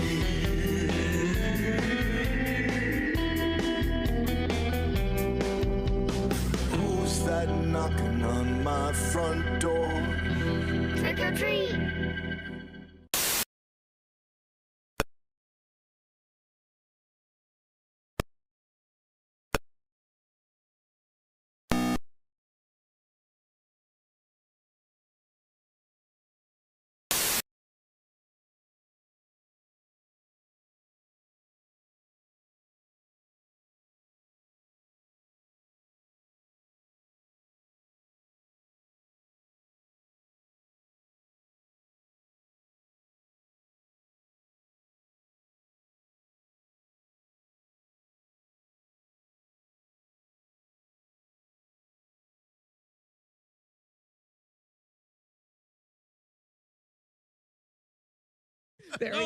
No. There could be lots of other issues. She could be skinny and just a giant pain in the ass. No, he said he likes her. They're best of friends. I'm friends with all you guys. I'm not having sex with you. Bob and Tom in the morning and highlights all day long. The Bob and Tom Show, weekday mornings at 6 a.m. Eastern on Bob and Tom 24/7. Essential Morning Radio. All day and all night. This is Bob and Tom Radio. Hello, Americans. It's that time of year again. You received your tax forms in the mail, and now it's time to settle up with the IRS. When it comes to tax preparation, well, listen to this. Honey, we got our tax forms. Are you going to try to do it yourself again this year? I don't know. It's such a pain in the butt. Taxes can be a pain in the butt. That's why you should let the specialists. Thank you, Tom. Welcome back to the Bob and Tom Show. Thank you, handsome. That's so sweet. Thank you. Hey, look at the good today. Perhaps we should hug. I think that's a good look for you. The black? Yeah, I He prefer. wears that every day. No, but sometimes he's been wearing brown lately, and that's not his. I applaud you for not mentioning I it. do too. I wondered how long it Thank would you. take. I have a brown one and the navy one and the black. Yeah, but they all look great. Thank you. The black and the blue ones look better. I'm just saying. I like the V-neck lately too. I know I don't have one on today, but I like the V-neck. V-neck They look good on. tee? They look really good on you too. The V-neck tee. What do you Show a think? little hair. Now, Ace is wearing a, if I'm not mistaken, is that a Las Vegas Raiders hoodie? That is correct. Okay. Where did you get that dumb thing from? I like it. It's that old I school. can't see. Stand up. Like shadowy, lit from behind. Yeah. So I think it's cool. Oh, that is cool. Didn't I buy that for you? Are you sure? Sure. Well, you look very nice, Ace. Tom, you said to Chick, "Hello, handsome," or whatever, but it reminded me of "Hey, handsome," which reminded me of a Halloween, somewhat related Halloween bit that we have not played yet this season, Which is? regarding Frankenstein. Oh, yes. Hey, handsome. We'll dig that up in a I couple love of minutes. it. Okay, cool. That is fantastic. Thank you very much. No matter what you hear. Well, before, who does that again? Is that Carlos? It is Yes. Carlos. Carlos Rocky. Right now, we have a number of things I have to get to. Can you just give me a real quick teaser, Chick? We've got Halloween and college football last night, and those darn kids were dressed in an interesting outfit. Yeah, this is an unbelievable story. Right now, I want to talk to you about my story for the fall, which is busy, busy, busy.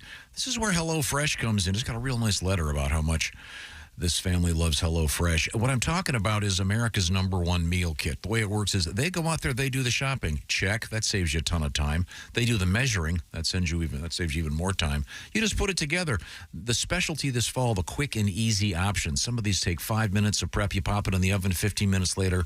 Hello, fresh, great food. Christy, what are you working on over there? The sheet pan Dijon onion crunch chicken with green beans and garlic bread.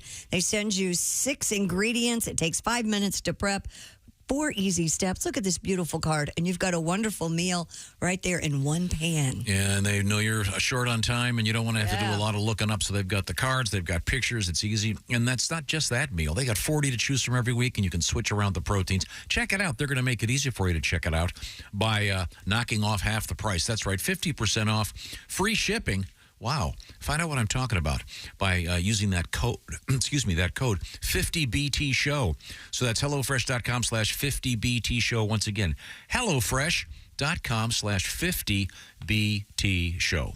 Now, you mentioned Carlos Alazraqui, very fine actor and comedian.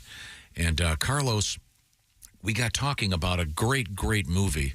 Of course, it was Young Frankenstein. My favorite Gene Wilder movie is Young Frankenstein. Yes. Oh, yeah. I can do anything you want from that movie. I think the funniest scene in the history of movies is when he says, whatever I do, if I go in there. Whatever I do, no matter what you hear, no matter what I say, and I want you to listen to me, no matter how bad it gets, do not open this door. Do you hear me? Do not open this door. Hey there, handsome. Oh, my God. Let me out. Open the door. It was a joke. You stupid son of a bitch. Open this door. My favorite speech from the movie is, first of all, my favorite one-word impression is, said again? Yes. Said the dirty word. My favorite speech, because I've used this, I've lost some jobs in Hollywood. I was let go off Reno 911, and people say, how did you react? I said, I was brave at first. I was like Gene Wilder, like, no, be a good cheer. If Hollywood teaches us anything, it teaches us that we must accept our successes as well as our failures with quiet dignity and grace. You son of a bitch bastard, what did you do to me? What did you do to me? I don't want to live. I do not want to live. Mama! Carlos Alazraqui, by the way, he has, if you ever get a chance to see Carlos, he has, for my money, one of the funniest gags I've ever seen on stage. Really? It involves football. It is a work of genius. It's so funny. Carlos is a great guy. Now, Thank you for the suggestion, Josh. Yes, well, thank you for calling Chick handsome. Yes. That's where it all started. Let's not lose sight of that. I'm just saying, it's the black thing you got on. That's a cardigan? A better color for you. You don't wear sweaters, do you? I don't own one. I haven't worn a sweater in 60 years. 60 years? And you don't like sweatpants. The entire nation I do wears not own sweatpants. You don't wear The man doesn't want to sweat. No sweatpants, no sweaters. I get it. What do you work out in? He wants to He stay works dry. out in a Shorts. golf shirt, don't you? Shorts? And a golf shirt, yeah. Golf shirt? Oh, really? A shirt with a collar. I don't like T-shirts. I bet. Okay. Shirt with a collar, huh? Well, yeah. Cut quite I a was going to say, this is a cut one. quite a figure in the gym. Pat, you've seen him in the wild in the gym. I have. I thought it was a T-shirt. Oh. No. Isn't it a short sleeve A Henley? Henley? Do you You do button that? up?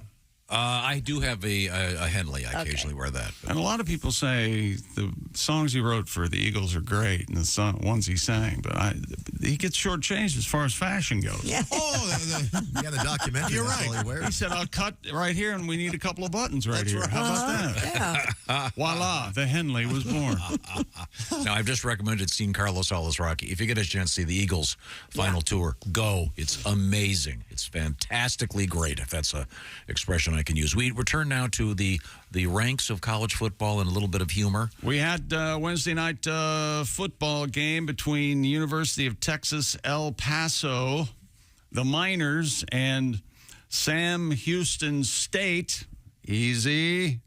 It's not Sam Houston Institute of Technology. Okay. That's right. Anyway, a phallically dressed college football fan, you heard me, was escorted out of that game between Sam Houston State and UTEP last night. The early Halloween costume led to jokes on social media. The SHSU supporter started early by attending last night's contest in this fabulous getup. Sam Houston, by the way, entered the game last night 0-7. The Bearcats have not had a very good season. And here you can draw your own conclusions. Here's video of him being led up the bleachers. As you can see, he needs to be led around because he can't see out of the top. Right. Because the costume It's is a full body phallus. It's a gigantic, actually fleshy phallus. And the testicles are on the front of his ankles, so it's kind of hard for him to walk. There are testes. Yeah, there are testicles. Boy, oh boy. He's encased in the... yeah. Now, was he able to sit? Yeah, looks like he can sit. Yeah. Okay, because if you can bend a real one like that, that's a trick. A couple of the comments. Would you like to hear some internet humor? Oh, of course. That guy had a lot of balls wearing that costume. Oh, I see. That's nuts. Well, it has been a hard season. Indeed. If it was colder out, this wouldn't be as big of a problem. That's right. And then one old guy put up all these kids need Jesus. Is that what he said? Yeah, just before kickoff last All night. right. Okay. Actually, UTEP ended up winning the game 37-34, so now Sam Houston's 0-8. Ooh, that's not very. Speaking of 8, we're about to enter week 8 of the NFL season. I want you to be like Elise Jenkins from Philadelphia, Pennsylvania, the winner of the Big Green Egg Mini Max last week. Elise Navidad. Every time I hear her name now, I think that. Elise. I love that. That's Is my that favorite. Kermit singing Feliz Navidad? Yes, I did a version. You ever seen him? He's got dark glasses on, walks into the wall. We have. How about that, Miss Pig? If you'd like to just do your NFL picks for this week, you could win the Big Green Egg Mini Max. Just go to bobandtom.com/contest. Back to you, Chick McGee. Yoda sounds like Miss Piggy. I'm sorry. Well, he does. Frank Oz has only got works of genius, certain timber, and brings joy to so many people. Game 1 tomorrow night in Arizona between the Diamondbacks and the Rangers. Nathan Eovaldi will toe the slab Game 1 for the Rangers, and on the hill for the Diamondbacks, it'll be Zach Gallen. They call him Zach Full Gallon. No, that's not Zach Spanish Gallon. Oh, how about that? No, Spanish Gallon. I know it's Galleon, but... Okay. NFL news. San Francisco 49ers quarterback Brock Purdy is in concussion protocol, putting his status for this week's game against the Bengals in doubt. petulant child. Coach Kyle Shanahan said that Purdy reported symptoms on the flight home Monday's loss in Minnesota and was placed in concussion protocol. Purdy's feeling better. Yesterday, he'll be able to take part in a walkthrough, but then he has to clear several. You ever seen the movie Protocol with Goldie Hawn, where she goes to Washington, D.C.? Is that worth a look? Boy, that was a long time ago. I barely remember that. I think it's worth a look. I doubt it. Okay, yeah. What about Sandra Bullock? Wasn't she in a computer movie? The Net. The Net. Yeah, with Dennis Miller. I saw it in the theater. I enjoyed it. You did? Yes. Was Denzel in that? No. It's real boring. I liked it. But I remember liking it too. Now, I've got to watch it now because it has to be hilariously dated. Oh, absolutely. Called The Net? Yes. Net. Yeah. Yeah, it was about somebody stole her computer or something. Oh, man. The beginnings of the internet. And government secrets and what could go wrong. It all seemed very futuristic at the time, Tom. What's the one you guys were talking about that it's all already happening? The guy, I think it's Tom Cruise. He walks into the store and they Minority Report. Minority Yes. Report. Yeah. Good. There are a handful of things that are. He walks into the Gap and and you can move computer screen with your hands now, and you don't have to use a mouse. It's amazing. Okay, I'm sorry. What else you got over there? Hey, it's not the Olympics, but let's go to St. Augustine, Florida. A group of Floridians plan to host competitions themed according to antics from that lovable state of Florida. That's right. Beer-loving, gator-owning, rap sheet-heavy, mullet-wearing social media phenomenon known as the Florida Man. The games will poke fun at Florida's reputation for producing strange news stories involving guns, drugs, booze, and reptiles. Organizers say the contest planned for next February in St. Augustine, Tom, include a beer belly wrestling contest, self-explanatory, as well as evading arrest obstacle course. Contestants will be asked to jump over fences and through backyards while being chased by, they say, real police officers. Yeah. Wow, okay. There you go. That's What's the name of that TV show? It's Live Cops, I guess. Yeah. Live PD? Live PD, yeah. Or, maybe the patrol. Yeah, they're Patrol or It something. might be live. I think it is On Patrol. That's right. okay. It's a lot like every Saturday night, Tom. They just let the cameras roll. Wow. And there they Let are. the cameras roll. This is fun. People are into that stuff, like scanners and. The number one podcaster, a crime podcast. Yep. That's right. Well, this will be fun, kind of the lighter side of committing a felony. Yeah, Sure. I'll have a trophy made out of stolen copper wire. here's what I did. They should do a white-collar version of this where, watch this guy not paying his taxes. Not really as exciting, I guess. An accountant with a visor on and Klieg lights, sweating it out on April 14th. That is an old school accountant. That's an old accountant. The visor. I wonder if those prisons, like Club Fed, those kind of prisons, I wonder if they're really anywhere near nice, or is it still you're in prison? You're in prison. Well, you're in prison. I think they're. You get pounded in the ass, too, I would imagine. You think so? I don't know. I don't know about that. You think but it's Todd not pleasant. Chrisley is taking. Well, he may be asking. Well, the guy, requesting that. The guy with the I know he's Bitcoin. married, but Isn't the guy with the Bitcoin, isn't he? He's waiting trial, or he's in jail Sam somewhere. Bankman-Fried. He's or going to whatever, testify. Friedman? He's flipping? Is he flipping? No, all his friends have flipped on him, but he's going to testify, and which means that he'll be able to get cross-examined. And he probably stole more money than anyone in history. If you really do your homework, yeah, they had a secret code. They were well, I'm sure siphoning money from one group to another. Tom, I'm sure they gave all that money back. Probably to some charity. He was driving a really fancy car, and he decided, quote, the optics weren't good, so he bought himself a Toyota Corolla to drive to his 30, I had one of those 30 plus, nice little cars. Great car. Yeah. To drive to his $30+ million penthouse in the Bahamas. You remember Mazda had a car called the GLC? Yes. The great little car. Mm-hmm. Is that what it stood for? Yeah. Oh, nice. I had one. It had a 5-speed. Cool. It was one of the first things I bought once my credit went Godwin. That was I was coming back from it. That's my new favorite word. That's brilliant.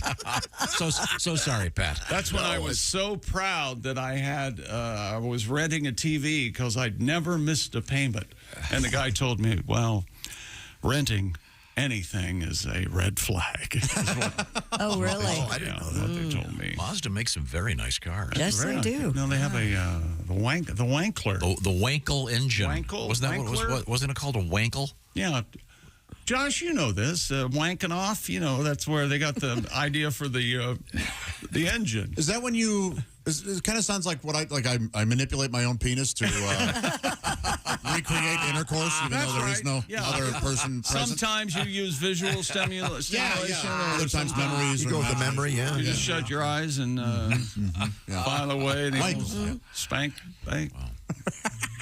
That brings us to Stupid World Record. Now, for those of you who might have forgotten, Tom said about this world record... Oh, this is really great. I said, it's about spaghetti. I think the word spectacular was used. Yes. And if we're going to talk about spaghetti, Pat, we might want to get the Italian guy in here. Gina. And Luigi. Try to get Gina in here, too. Gina Statutory? He's really looking around. Yeah. He champs at the bit whenever they show up. Luigi. A German restaurant serves spaghetti? has reclaimed the Guinness World Record for the most people eating a single piece of spaghetti simultaneously. Wow. Now, How do they do that? See, I will admit, I at first was confused. So I thought it was one giant piece of spaghetti. They stretch out and everybody has to bite at the same time? That's what I thought. But it's actually couples doing the famous Lady and the Tramp thing at the same time. The attempt saw, you want to guess how many couples? We're not total people, couples. 16. 12. 200. Oh, I added the story. Pat, you want to? I added the story. I think Pat knows. wheels to be fair, I am recusing myself from this. Pat, you want to guess? No. Okay, Ace is closest without going over 465 couples. Oh, all right. I really underestimated. No idea. The appeal. They shared a so-called Italian kiss, or as my grandfather would say, Italian. The romantic moment, immortalized by Disney's Lady and the Tramp, involves two people sharing a piece of spaghetti that leads their lips to meet. Yeah. The lips on their face. Isn't that great? Oh, I see. Oh, thank you for clarifying. The record Is that spaghetti or is that a tapeworm, Gladys? Oh, pardon me. Is the labia al dente? Majora. Was there sauce included or just string of spaghetti? Once again, Ace's microphone's turned on. I don't know how that happened. This is so fun. It's fun. They have to do it all at the same exact time? Or Write this down, though. The record attempt took place on July 6th to coincide with International Kissing Day. There you go. Who knew? We missed International Kissing Day. Every day is International Kissing Day. Come here, Tom. Plant one on me. Come here. Ladies and gentlemen. It's spaghetti time. Thank you very much, Matthew. Thank you very much. That's a fun record. For the attempt to be valid, the spaghetti couldn't break between two participants, meaning they had to kiss, and the single piece would have to be consumed by both within 30 seconds. So 465 couples sharing is a little misleading, if not a lot misleading. That sounds like they're just doing the process of Lady and the Tramp. Having some fun, celebrating kissing, celebrating spaghetti. Okay. But the other world record we have is even better. Do we have a song from Pat for this one or no? We'll be right back. We'll come back with it. And we got another great world record. You're gonna really like it, Chris. Okay. I don't know what it is. Well, especially if you know.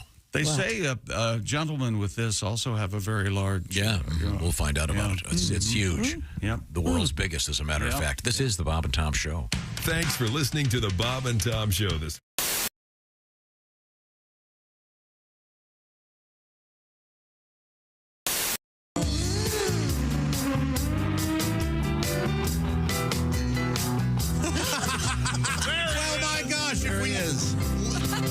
I think it is. I think it is. There you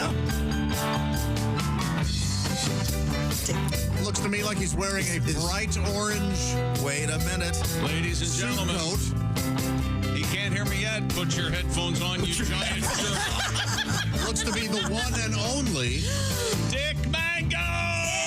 Mango! Ladies and gentlemen, my name is Dick Mango. So good to see you. Get in the groove here. Yeah, oh yeah. Yeah, we can tell. Oh, yeah, baby. Well, He's got to look around now. He's looking around.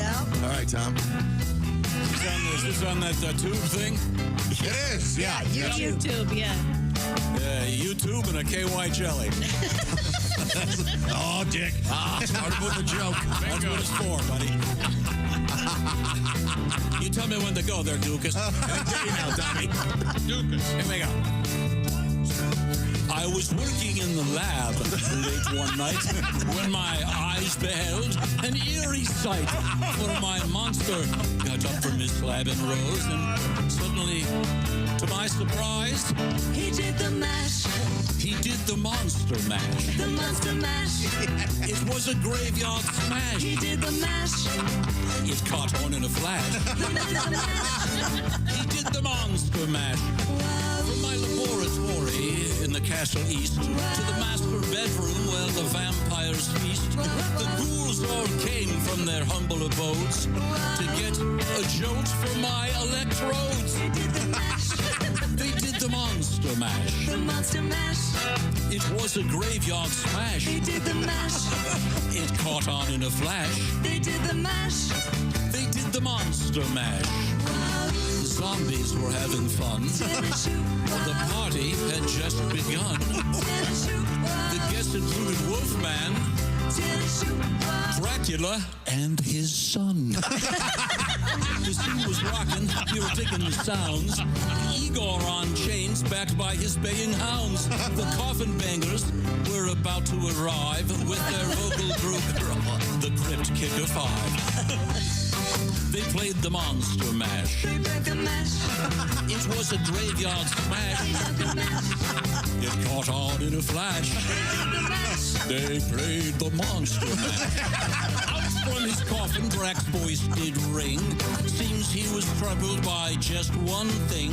He opened the lid, shook his fist, and said, "Whatever happened to the Transylvania twist?" It's now the monster mash. The monster mash. And it's a graveyard smash. It caught on in a flash.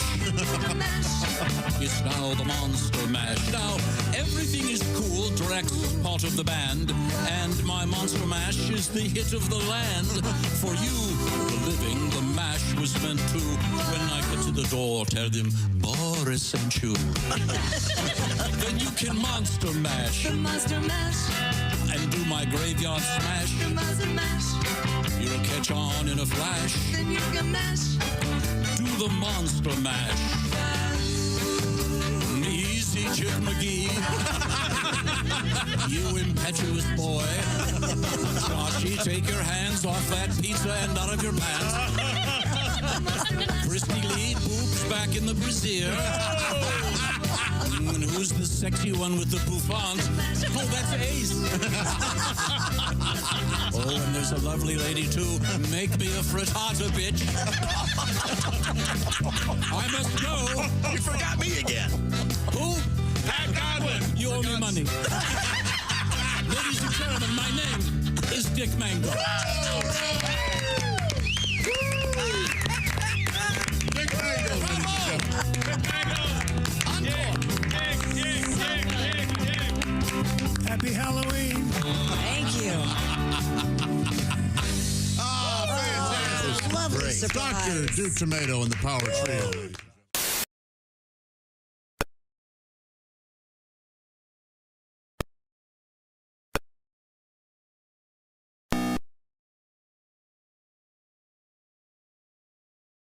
Apollo. Now I know why they call it the Johnson Space Center. He's Apollo Johnson, and not even the shuttle can hold all of his cargo. Look at that load. Apollo 13 and a half from Monumental Pictures, rated PG-13. and a half. Oh, boy. Hi, this is Nick Griffin, and you're listening to Bob and Tom Radio. We have also new to the show. His name is Ryan Belleville, and Ryan comes to us all the way from Calgary, Canada. See, we established the fact that you played a musical instrument in school, but you weren't real popular. I wasn't. I like to think I was popular in the Mum Club. But I was not. I was not the coolest kid, really. I know that's hard to believe. You look like a pretty cool It is hard to believe. Now, well, that's the thing about comics. It's like they're. Well, I think a lot of comics are pretty cool because you hang out in clubs all the time and you get a little confidence, and you feel like you're doing something a little different. Right. When you go back to the reunions, people are like, "What do you do?" Well, I'm a manager of the regional Blockbuster, and I'm like, ha ha ha! I tell wiener jokes for a living, sucker. So, like, there's that sense of positivity. That is do you have a card that says that? That's right. I got a tattoo. How do you spell sucker? Suck on that, huh? Sucker. It's time once again for people who suck at small talk. Hey, nice weather we're having today, don't you think? Yeah, it is rather amazing the cyclical manner in which meteorological trends manifest themselves. Jeez, sorry I asked. Join us again next time for people who suck at small talk. Bob and Tom 24/7. Not on air, online, all the time. Probably closed, I think. Welcome back to the Bob and Tom Show. Hello there. Well, hello there. How are you? Hello, Nancy. And Ace, I want to update you. Okay. It's an update. Oh, we need some music. We had an update for Ace. No, I think I liked it. More like this. Ladies and gentlemen, updating the news story about the world spaghetti record. Yeah? We have this world record involving couples getting together and simultaneously eating a piece of spaghetti where their lips meet. Mm-hmm. All right. This was done in an airplane hangar in Berlin. And it took hours and hours and hours to set this up. Well, of course, 462 couples? 465 couples. The so-called Italian kiss, made famous by the movie Lady and the Tramp. Thank you. Lady and the Tramp. Ace wanted to know if there was sauce on the spaghetti. I'm looking at all the photographs. As far as I can tell, Ace, the answer is no. I wouldn't think so. That would be messy. But to make sauce is more of a lubricant. Yeah, that would be if nice. you throw pasta at the wall, it sticks. Yeah, that's true. But I think pasta would stick to the wall without sauce. Yeah, and I think if you used sauce as a lubricant, might make certain activities more popular. And is the spaghetti the name of the pasta? It doesn't have to have sauce on it to be spaghetti. Correct. Like a hot dog is a hot dog. It doesn't. Never mind. Very good. In any event, this was very official. People had to have wristbands and IDs and photographs were taken. But it was just fun. Right? Yeah, it was really? Fun. Yeah, but it's Germany. You know how they are. They're going to get everything written down. Oh, Lord. Oh, my. Okay. Hey, dear Tom, or as this letter says, dear Tommy G and the Fun Bunch. Yeah. Nice. This says, skip the Mackinac Bridge, head south to New Orleans. It's a world record, Tom. The Lake Pontchartrain Causeway is the longest bridge in the world, 100% above water, 24 miles. Nice. Wow. It's been open since 1956, a year before that lesser bridge in Michigan. The Mackinac Bridge is a suspension bridge. And, they're both marvels of contemporary engineering. And earlier today I said, let's salute all the great engineers and the working men and women that built those bridges. Okay. And speaking of pasta. Yeah. Tom has long maintained his contention is that different shaped pasta tastes differently. Mm-hmm. And the only reason that we can't tell is because we have lesser palates than Mr. Griswold. Yeah. That summarizes it pretty well. This is from Grady, and it's addressed to my hell family. Oh, all right. Yesterday, you were talking again about grilled cheese sandwiches. And it reminded me of a story. When my daughter was 13, I was fixing her a grilled cheese, and she asked me to cut it in squares Okay. Because triangles made her gassy. That is so funny. You see the correlation between triangles make me gassy and pasta tastes differently. Does this end with her saying the same reason? The young lady had great SATs and went on to a fine university? Says Grady laughed the rest of the day. Thank you for starting my day off laughing. All right, you're welcome, Grady. Thank you. No, yes or no, Christy Lee, when you were a kid, Yes. did you call it grilled cheese or toasted cheese? Grilled cheese. Did you have the crust cut off or not? No. Well, don't get all mad about it. I'm just Well, I asking. think you called it toasted cheese, and you got that crust cut off by your mom. Because you're pretentious and When I weird. was a kid, it was called toasted cheese. No kidding? It was toasted cheese, and it wasn't because I was pretentious. I wasn't pretentious as a kid. I had to work on this. You had pretentious stuff going on before you even knew what pretentious And was. then, as Christy says, the crust is the best part. But Yeah, even today, why did your mom cut the crust off? Because I asked her to, because it was the crust, and it was terrible. Now do you eat crust? Yes, I do. In fact, when we go to have pizza, the girls they don't eat that last rim, it's and that's the best part. I agree. But you try telling them that, they don't believe you. You call them the bones? Pizza bones? Ah. The pizza bones. Oh, yeah. Give me the bones. Me too. I love them. Now. And then you slipper the bone? You ever do that? Slipper the bone. I don't talk that way. If I did, I'd be living in a different house. Oh, it's fun. And I'm sorry to hear that the romance has died. Well, the romance is fine. It's just there's certain ways of phrasing things that are less than Yeah. Now we have another world record that I find fascinating, and this is a new category, and I apologize for not having an intro. Stupid world record. This world records in history. We'll have to get a new intro. Yes. Oh, wait a minute. World records in history. Kind of works. Stupid world record. In history. This new segment. Who asked for this? I don't know. I did. Well, remember, if it's not broke, let's fix it. An 18th century circus sideshow performers believed to have had the longest nose ever. Really? Oh. On a human being, I should have clarified that. Well, yeah, we thought aardvarks might have been. Yeah. Or elephants. And you counting that a nose or is it a trunk? Okay. Citing historical accounts, Guinness said Mr. Thomas Wadhouse. Now, first of all, what a great porn name that would be. Wadhouse? Well, that'd be for a lady. That's what Clinton used to call the White House. I'm going back to the White House. He used to call it the Ovum Office. I can't believe it. The Ovum Office at the Wad House. Okay, good. A little nookie. I got 4 more years. Wadhouse had a nose that measured 7.5 inches long. Boy. Or the same length as a standard pencil.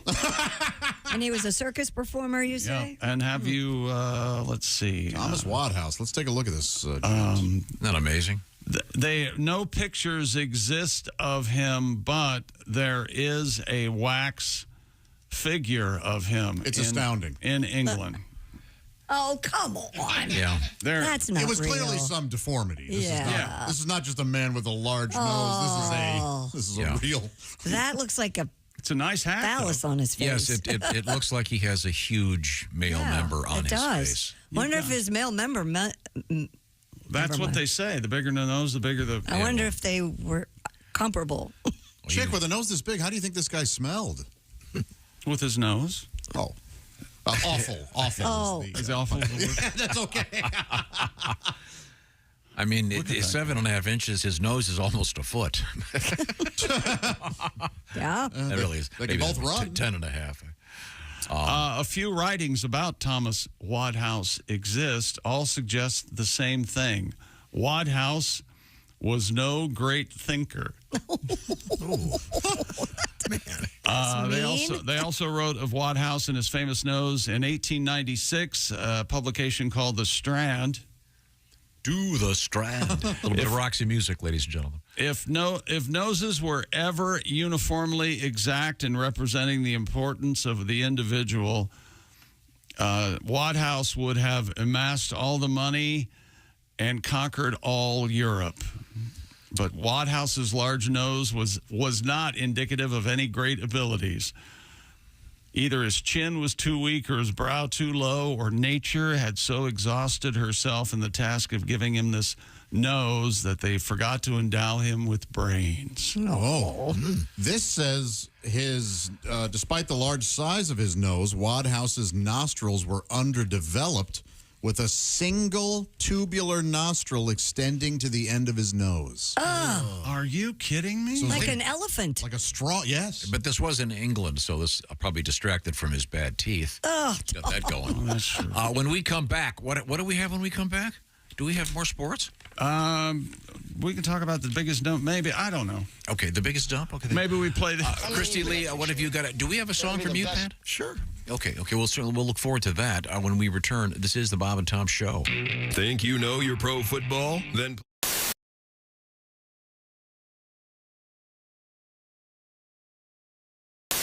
Thank you very much. We're going to rejoin our friends from the afterlife. The great band Here Come the Mummies are joining us. There they are. By the way, you can watch them on YouTube right now in our studios. We're here, baby. Yeah, there we go. That's Mummy Cass is the spokesmummy, along with an aggregation of the dead. And you had one more song for us? I know we got a few more coming, but we can get one in right now if that works for you, Mummy Cass. Yeah, baby. This song's about credit cards. What's in your wallet? You know what I'm saying? Yeah. 1, 2, 3.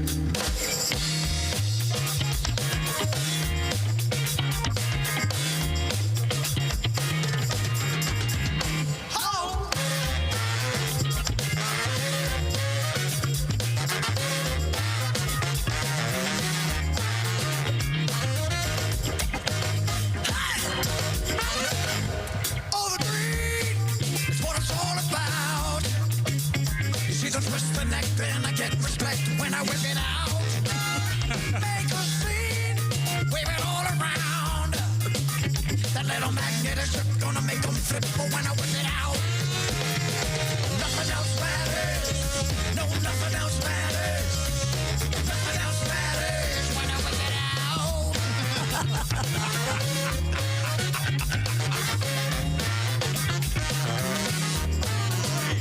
I got 16 digits making me legit. I'm gonna lay it down. I got all the credit, so you can just forget about putting me out. I got plastic in my pocket and shit on my top. I got everything gonna give it a shot. I got the goods in my hands, cause I know this life won't ever stop. Nothing else matters. I know nothing else matters. No, nothing else matters when I whip it out. Oh, hit me, baby.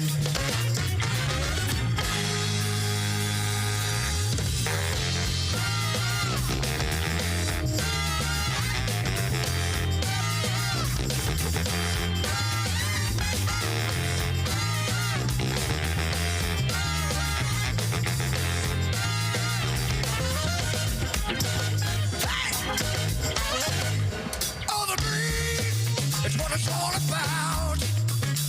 You see the twist the neck, then I get respect when I whip it out.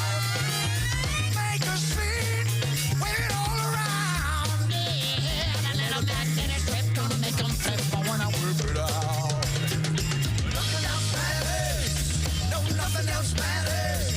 No, nothing else matters when I whip it out. Hit it, baby.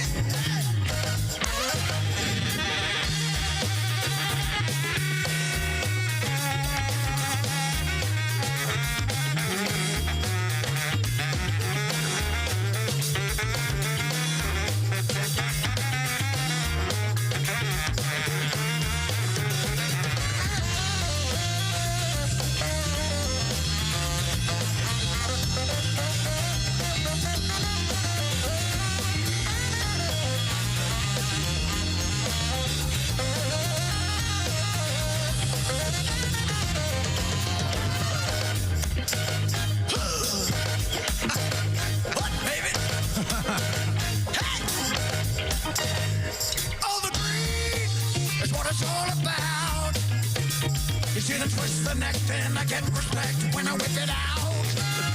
Make a scene, wear it all around. The little magnetic strip gonna make them tip when I whip it out.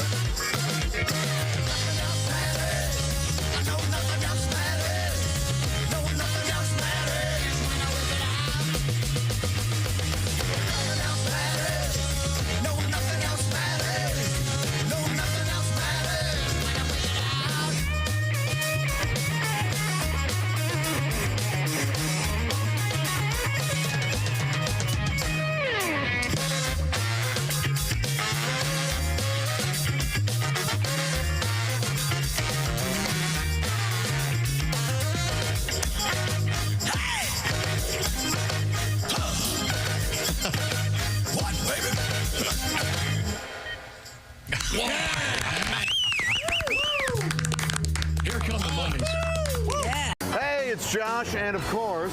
Hi, Chick McGee, everybody. Your chance to win a Mini Max Big Green Egg for Bob and Tom and Big Green Egg. Each week, someone will win a Mini Max Big Green Egg. It's the Bob and Tom Show Pigskin Pickem, powered by the Big Green Egg. Go to bobandtom.com/contest on the computer. Is that where you go? Are we eligible?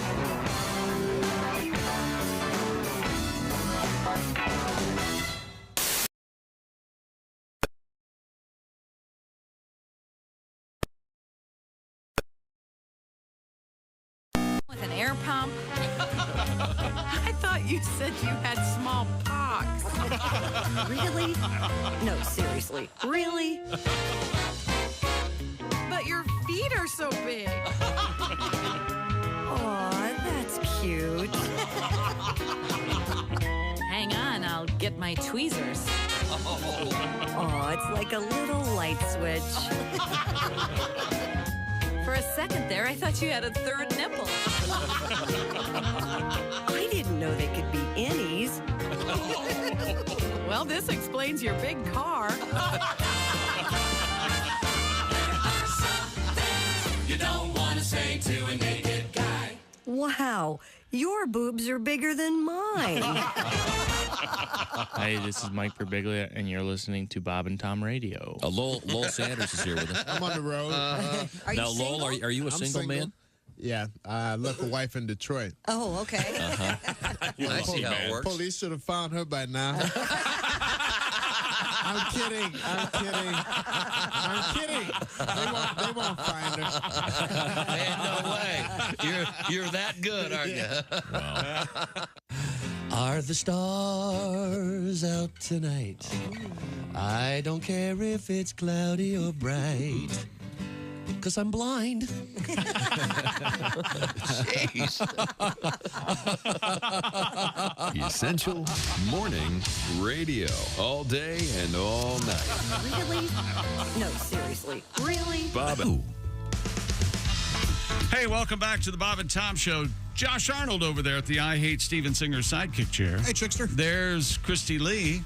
Hello. There's Ace Cosby. Hey. There's Pat Godwin. Hello, Chick. He's over there in the performance room. I'm Chick McGee, and here's Tom Griswold. Another correction.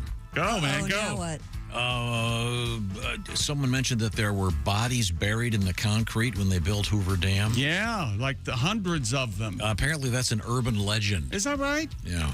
Where'd you get that? From the, can we check and see if the urban legend? I guess that's why there's no plaque. An urban legend? Thank you, Christy, for being reasonable.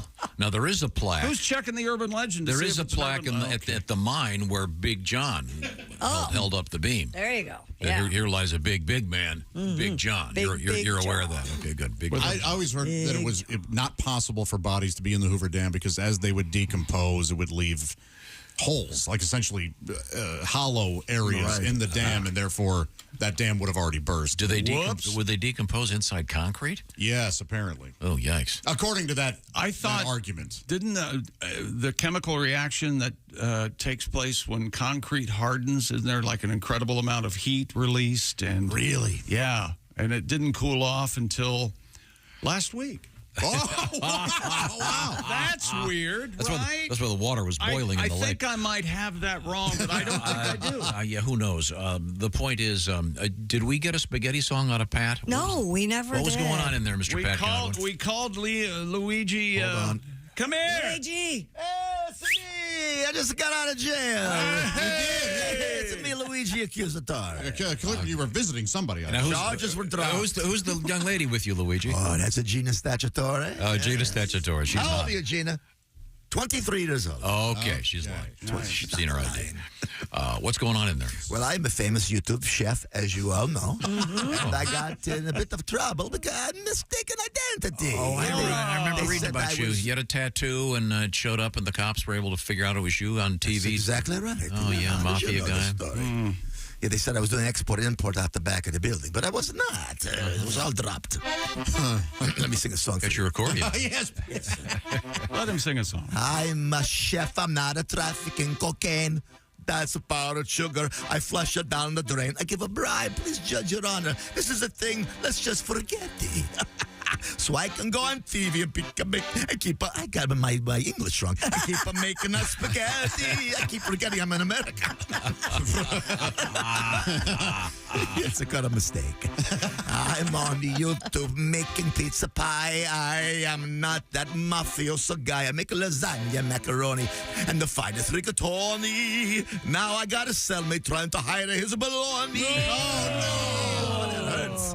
I'm on YouTube grilling portobello. I am not a crazy good fellow. I'm making a meatball and linguine and drink a little vino. Now I got a cellmate who wants a Saddam meal. Saddam meal. I gotta go. Arrivederci. The plane is awaiting. It's a private plane. Sheena, grab my clothes. Once again, the world record for the so-called Italian kiss, made famous in And Lady and the Tramp. Paris, of course. Yes. I thought the Italian kiss was a gun to the head. No? My gosh. What is wrong Wait with a minute. Did you say the Italian kiss was in Paris? Why would it?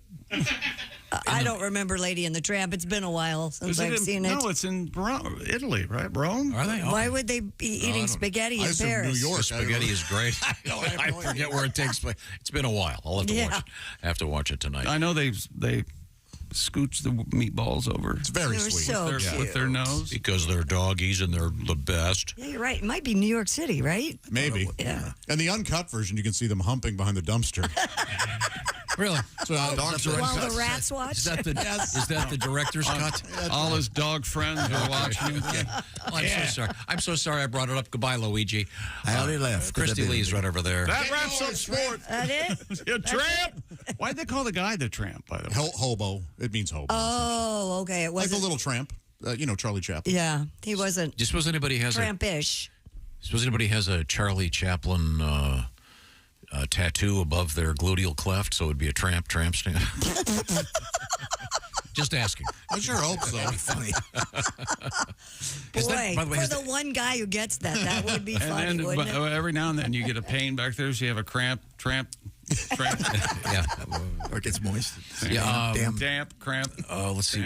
Tramp. What am I trying to say here? I don't know. There's a Charlie Chaplin film festival on TV tonight, I think. I'll look it up for you. I'm sorry. I don't know what it is. Christy Lee is right over there. Why don't you have all of them on your... you just watch them whenever you want. But I just think they're going to have a special commentator. He can't even turn the TV on, let alone store stuff. Thank you, Christy. Well, I'm just trying to have your back here. Let's say you want to go home and you want to watch Leicester tonight on your TV. Right. NBC News? Yeah. NBC News. What does that entail yeah. for you to... What's the process? You got to press a bunch of buttons in order and stand around for 10 minutes and get it. Are you asking if he watches it live on NBC? Yes. No, usually I'm not. I'm busy at that. How do you? Because I'm like Tom. I would turn on NBC if I were to watch that. Well, no, I have YouTube TV and it has everything. I just go there and boom. I love it. You tape it? Do I need to look Record it? You can if you want. Actually, and this is kind of frightening, YouTube knows what I watch now. I've had it for almost a year, and it gets everything ready for me in the morning, and there it is. And I've never programmed it or anything. That's not bad. No. Good to know. I bet they know a lot more about you. You think? Oh, yeah. Well, Like what? I'll look toward them if I'm making any decisions. I can't do any worse. Let's go to the news desk with Christy Lee. Forget about Lester Holt. Okay. A new research out there suggests it takes just one alcoholic drink to shift your moral boundaries. Just one? Just one. A very, very big one. In a lab setting, researchers split participants into 3 groups: an alcohol group, a placebo group, and a control group, before having them take the Moral Foundation's Sacredness Scale questionnaire. Oh, what the my hell goodness, is that? we've got Do we have that? We need We've to take got that. to get this questionnaire. Researchers found participants who did not drink alcohol were more resistant to harming others and less willing to engage in impure behaviors than their intoxicated counterparts. What's it called? It's called the Moral Foundation's Sacredness Scale questionnaire. One of the questions is, would you shove a needle into the hand of a child? That's one of the questions? Yeah, they get pretty extreme, yeah. Intoxicated participants were also more willing to consider engaging in impure behaviors, such as attending an event where participants crawl around naked and urinate on stage. Huh? It's a wacky test. Weird. I don't know. That's all the information I have, Chick, so you may have to look it up. Yeah, it's really extensive. Yeah. One drink, huh? Yeah, that seems odd. Yeah. Also doing crazy stuff like loading the dishwasher without thoroughly rinsing the dishes. What are you, nuts? I know, it's terrible. You're not supposed to rinse. Magic machine. Yeah, call the cops. I could hurt somebody. Rinse the dishes. You're not supposed to rinse the That's dishwasher. all changed, man. No, It, you're not it supposed keeps to do your it that way. dishwasher from not working properly. Yep. That's why it's not. Don't listen to these fools, Tom. They're nuts. You know, I do not like having any dirty dishes at my house. It's ever. like having more So ice. you wash your dishes before you put them in the dishwasher? I could give them a good thorough rinsing. And The dishwasher's for the microscopic stuff. Oh, God. The sanitary setting, right, Tom? Heats them. That's what I like. Heats them up. Keeps them hot and shiny. Heat them up until they almost melt. That's right. I don't even have a dishwasher anymore. It's just a kiln. I'm the only one that in this room that's ever worked as a professional dishwasher. That's not true. Pat did. Well, you're in the other room, Pat. You worked as a. You're probably the only person who worked at a restaurant and somehow the dishes stayed dirty. That's not true either. They were clean. He was very good. Fired for 3 months. Did you have the big hose with the hand squishy thing on it? You held it up and you just sprayer. Oh, Sully's my God. Oaken bucket, baby. Did you have a hand brush? Then you'd also get. Oh, I had it all. Oh, that's great. I had everything. I'd eat the steak that came through. Oh, the over-under is 7. How many waitresses did you sleep with? 3. 3? Really? I don't know. I'm just Wait a minute, hang on a second. Did you say you'd eat the steak off the plates? Sure, I was starving back then. Oh, Pat. We both did, me and Kenny. I don't blame you. Ugh. Kenny Aronoff, the great drummer. I know you worked at the same restaurant. They use knife and fork. You would eat people's leftovers? That's what we did, yeah. I never did I that. bet you ate like kings. I wouldn't have a problem with that. I'd like to get a look at the people, but I think I'd do that. But you don't get to look at it. You're back there washing the dishes. We didn't even have a window. Yeah. The place I did it. Actually, I think I'd put their food in my mouth and stare at them while I was doing it. Yeah. So would you just like pull off pieces of steak, or would you like dip into their mashed potatoes and corn? No. Kenny would make sure it was all clean, and then he'd cook it again. Man. Oh, no kidding. There you go. I had mashed potatoes last night that were to die for. Really? They had Garlic the peels, mashed? Yeah, the peels. They are delightful. And you put more butter on there, of course, because all the butter's gone by the time. So the point of this news story is that you have one drink, and all of a sudden you're You're doing things you normally wouldn't do. Wow. I don't believe I think that. I think that's true. It just. One drink. Well, look what happens with a couple of psychedelic mushrooms. You get on a plane, say you're going to turn the engines off. Oh, sorry. Boy, that's going to be hovering around here for a while, isn't it? Do we have a follow-up on that so we can make him feel worse? I don't. No. Wow. So, yeah, it's an interesting study. We'll have to take this test. It's pretty weird, some of the moral choices they ask you to make. Now, I want you to make a quick choice and go to bobandtom.com/contest because Week 8 begins tonight. Pick the winners. You could be the winner of a Big Green Egg Mini Max. We give one away each week. Our winner from last week, Elise Jenkins of Philadelphia, Pennsylvania. You could be a winner. Just pick those winners for this weekend for the games coming up Thursday through Monday night. And we certainly look forward to having you be a big winner. Right now, there's 5 foundations, Tom, in the moral questionnaire.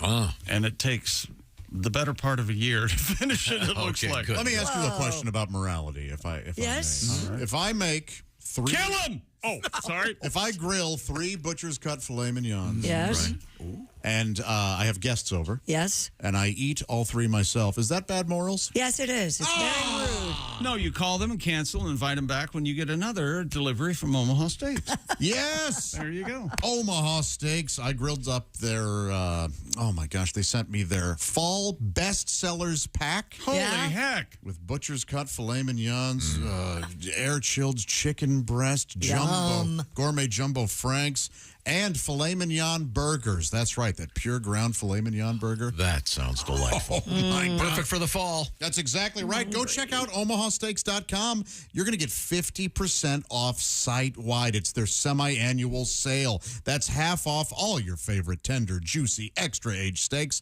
and everything else. Go to omahasteaks.com today. Make sure you use code BTS at checkout. You're going to get an extra $30 off your order. With Omaha Steaks, the possibilities are absolutely endless. Endless flavor, endless value on all their incredible entrees, scrumptious sides, decadent desserts, and much more.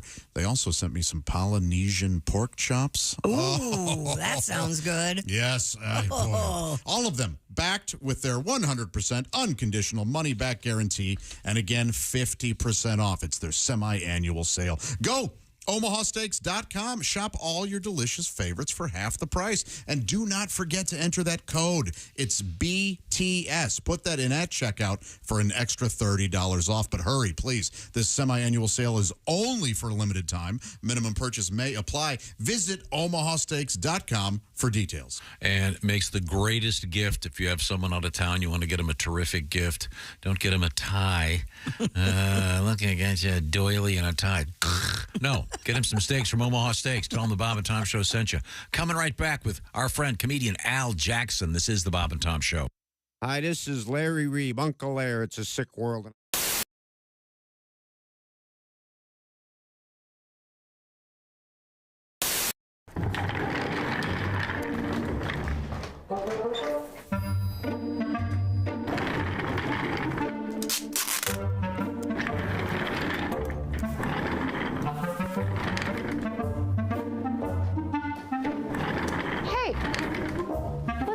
Buddy? I don't feel like walking. I have lower back pain, some foot discomfort. So you're just rolling around?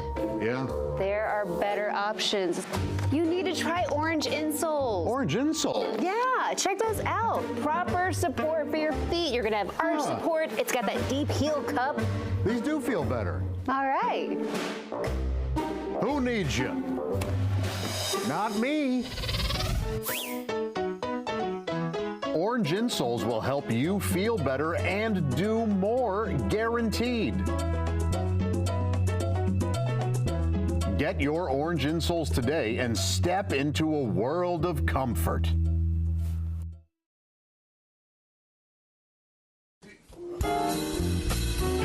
Well, looks like we got dumped. No. Is there anything you'd like to say to them? Well, our girls have left us, so I'd like to say just one thing. Oh, yeah. Baby, blow me. Oh, a kiss as you're leaving. Blow me. Oh, a kiss right now. 'Cause if you're gonna leave me, honey, I will surely miss the way you blow me. Oh, blow me a kiss. Come on and blow, blow, blow, blow me. A kiss like you mean it. Blow me. A kiss right now. I really can't remember anything as hard as this. So blow me. Blow me a kiss. Wow. Some things in life are hard to swallow. She couldn't take it all, Dean. She couldn't handle everything. Oh, good. But if she comes back tomorrow, I'll be shooting my wad on flowers and a ring, honey. Blow me. A kiss as you're leaving, baby. Blow me. Oh, a kiss as you go. And always think about me as you're going down your list. And blow me. Blow me a kiss. I'll miss her arms and her elbows. I'll miss her arms and her elbows. I'll miss her legs so tall. Yeah! I'll miss her legs so tall. I'll miss her neck and her shoulders. Yes, sir. But I'll miss her head most of all. Rock out, fellas. Swinging them, Mally. Baby, blow me. A kiss as you're leaving, baby. Blow me. Oh, a kiss as you go.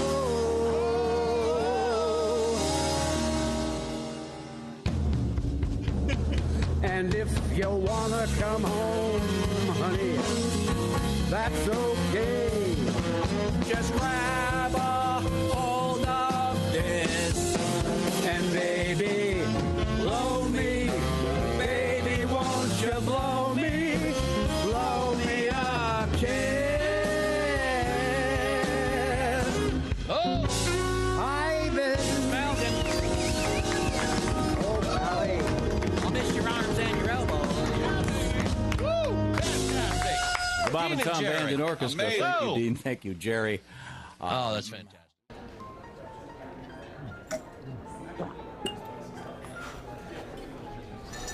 You took my breath away from the moment I first saw you.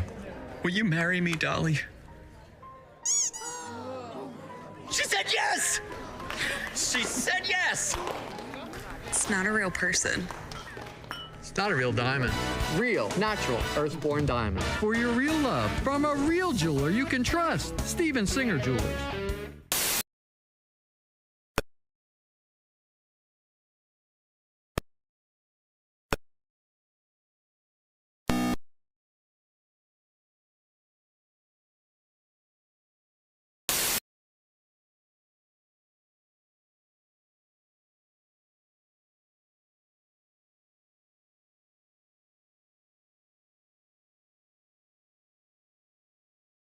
Tom 50 to get 50% off.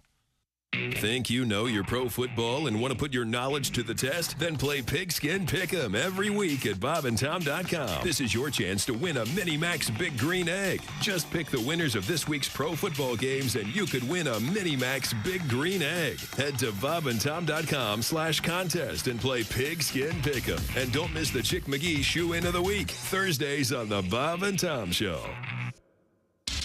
Bob and Tom, 24/7. Oh, yeah. Yeah. You just ruined it. Can you tell us about Hawaii? I get very confused over there. I'm always trying to read signs, because all they have are vowels. You read signs, and some signs, they have an arrow that says E-I-E-I-O. Yeah, come on, where's that going to go?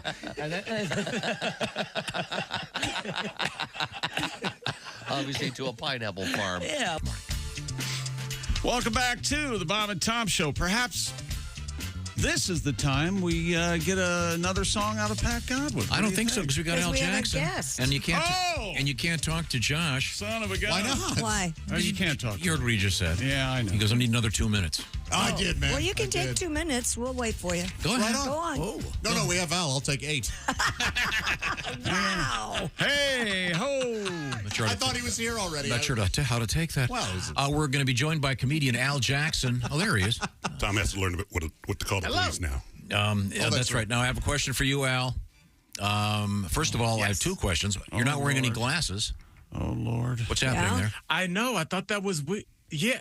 Well, I got up early. Was moving around. It was 5 a.m. You're half sleeping. And then I started the show. I was like, I don't have on any glasses. I don't like it. It's like Bono. I always expect Bono to have on some set of pretentious glasses. Al, the glasses are right in the room behind me too. So I can feel them there. They're like, what's up with the branding, bro? Albert, it's Chicky here, and I'm going to say this is a preemptive I'm sorry for Tom's question. Go ahead, Tom. Al, so I went early this morning. I'd been here for a while and decided I wanted to go do a coffee break. And he comes back and he's bursting with information. The place I go is about 5 minutes away by car. In my car, about 3 minutes away. As the crow flies. Yes. And I happened to see a police officer. And I'm very glad that they're patrolling, and I certainly appreciate their hard work. But I came in and I was kind of warning everybody. For mayor? Yeah. I said, be careful because you don't want to speed in the neighborhood there. Well, there's speed bumps. And I was wondering, what is the current street term for officers of the law? And I know there's POPO. Ace suggested it might be. Ace, you suggested it might be what? Actually, like 5-0. 5-0, which seems to be dated to me. Fuzz, I was laughed at. Hey, the fuzz are out there.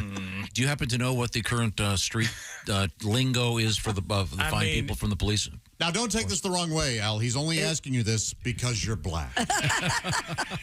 Yeah, because you've interacted with them as recently as this morning. That is not true. I know. I know old school. If you want to go old school, there's Jake. And that referred to, I don't know if you guys remember the old show, Jake and the Fat Man. Sure. Oh, yeah. So you just be like, hey, watch out, there's Jake up there. Really? I love that so much. Yes. I have never heard that. Jake is like, I would say in most rap songs in the mid-90s, the police were referred to as Jake, especially East Coast rap. Absolutely. That's so good. And I would say the younger kids now, as of a couple years ago, I know that they were being referred to as rollers. If you think about like how the lights work. Sure. So yeah, there's some rollers up there. So yeah, those are the two newer and older school. Al, right off the top of my head. Willie, Tom's son, has checked in, and he says it's 12. Call the police 12. Like Adam 12? I guess. I don't know where it comes Adam 12 from. was a cop show many, many years ago. Hey, the 12 are on the way? The 12. But that No. But that predates Hawaii 5-0. Right. So then 5-0 would be 5-0's been out there. Yeah, I mean, but these things shift all the time. I was just wondering, because if someone said to me, hey, be careful, the rollers are out there, I would have no idea. Was there like a skating thing going on?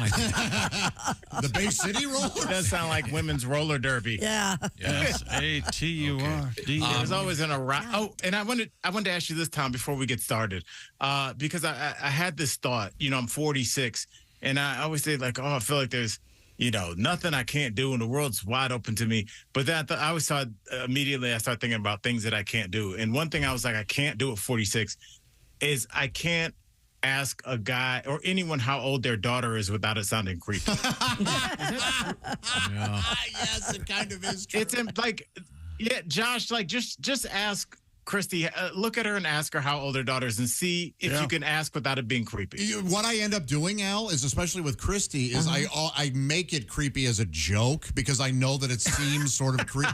So I'll be like, hey, those daughters, how old are they yet or whatever? At 25 and 21. Yeah. Oh. Then you go cha-ching. formerly barely legal. But yeah, like I wanted to ask my neighbors, like, oh yeah, how old is she again? But I can't. How old is she? It sounds weird. It can't. Yeah. There's something wrong with it. It's just like there's no way a man can just be like, because I've tried it different ways. I'd be like, oh, Christy, how old are they now?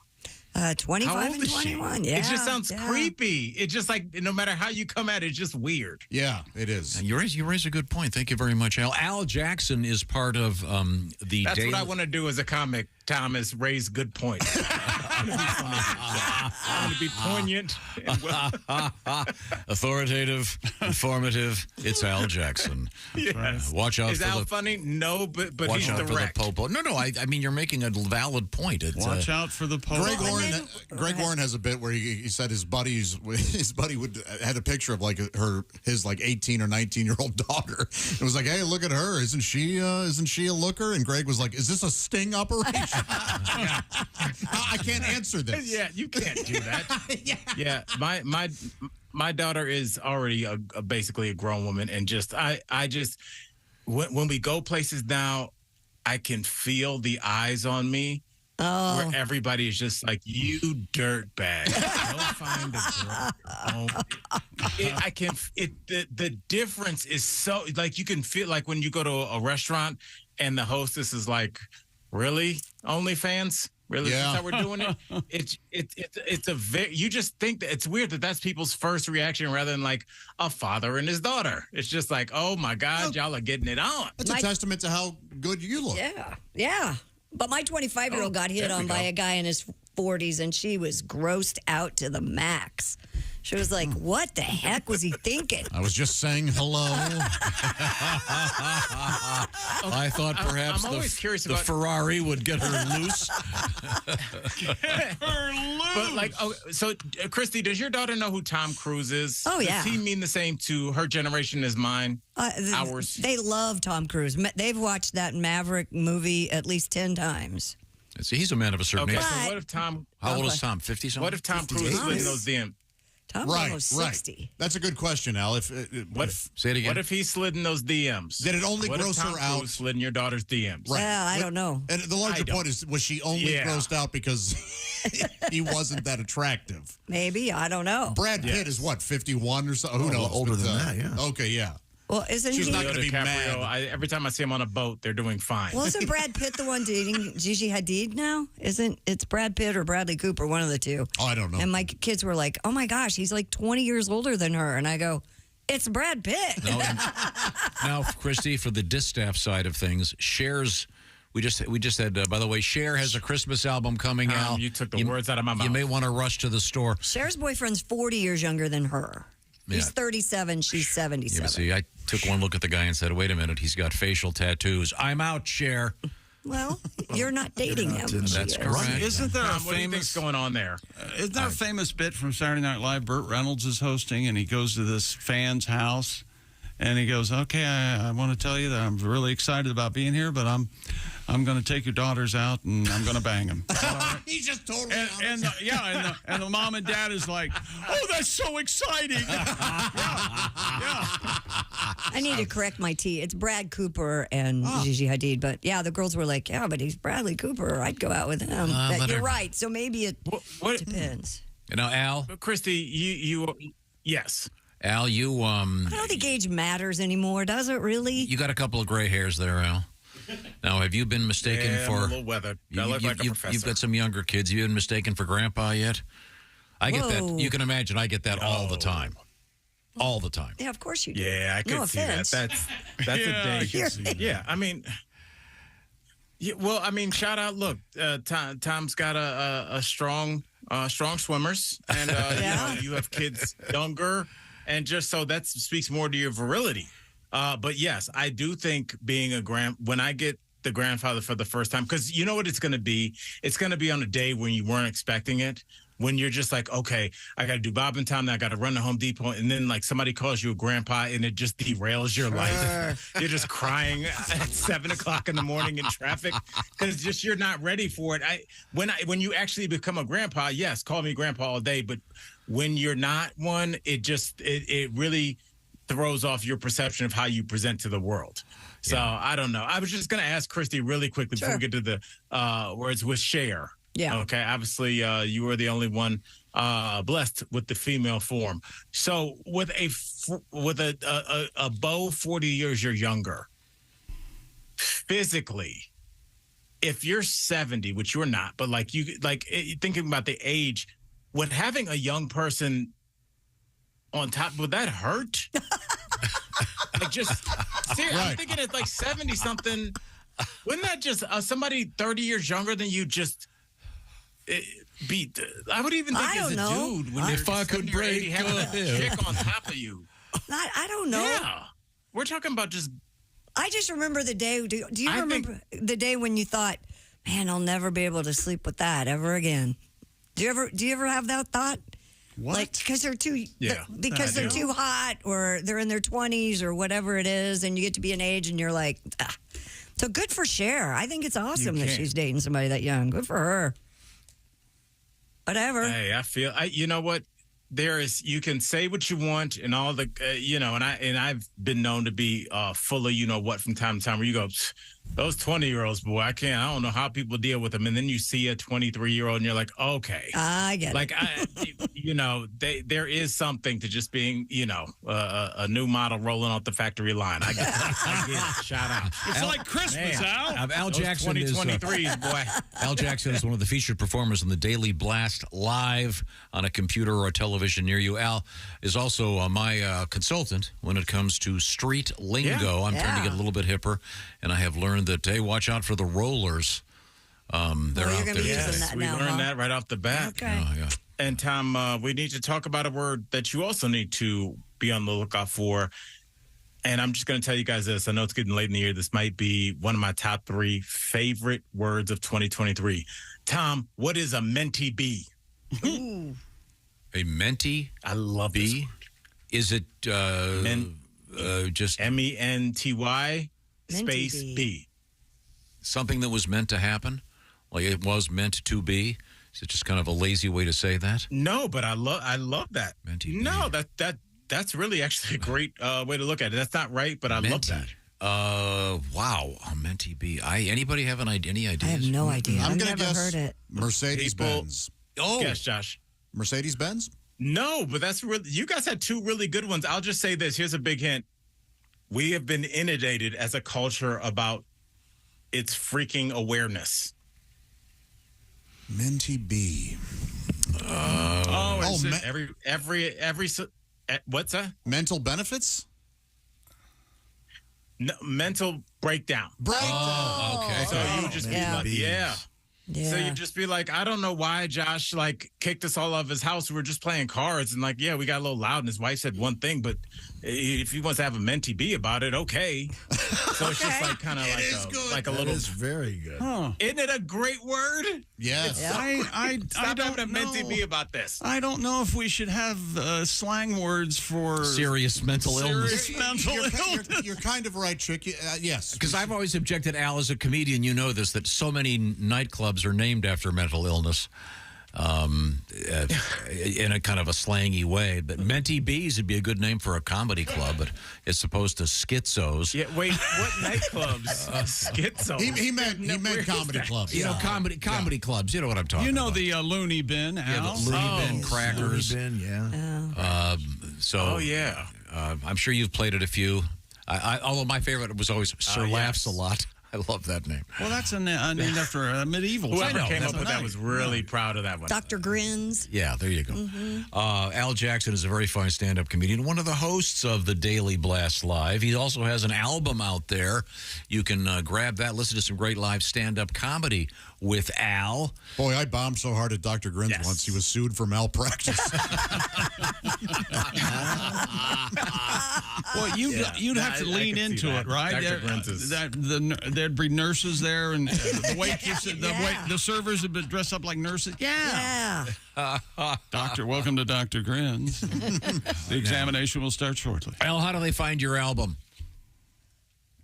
Just go to any streaming musical platform and anywhere where you get your music and look up In Earnest with by Al Jackson. All right. Al Jackson? Right. Okay. Do you have right there. Do you have a 20-second word for me? Another slang. Really quickly, Tom. Let's do vibe check. Vibe check. Vibe check. Oh, vibe check. Vibe check. Does this have anything to do with Christy and her batteries? It's very funny. Very funny. Is that the light that's blinking? Is that like when you walk into the room, you go, okay, I got to find out what mood is happening here. It's like, read the room. I'm doing a vibe check. Tom, you nailed it. Yeah. You nailed it. That was pretty easy. Hosts have to come out after the feature MC did something really offensive to the audience. You're coming out to do a vibe check like, hey, thanks for hanging in there with us, guys. We're going to get your next comment here. Sorry about the language on the last one. There we go. Yeah, so that's a vibe check. Thank you, Al Jackson. Check out the vibes, if you will, in the Daily Blast Live. So long, Al. Always appreciated. And I like seeing your pretty eyes. I love you guys. Okay, we got some stacks of requests here. Bob and Tom at bobandtom.com. We might be able to work one in. We've got some very interesting stories coming up. I'm pretty excited about it. We have one about involving naming something in honor of the great Jimmy Buffett. Mm-hmm. We have armpit hair in the news right now. On a much different note, I want to talk about seasonality. I'm a big fan. There, especially in the world of food, there's a season for great sweet corn.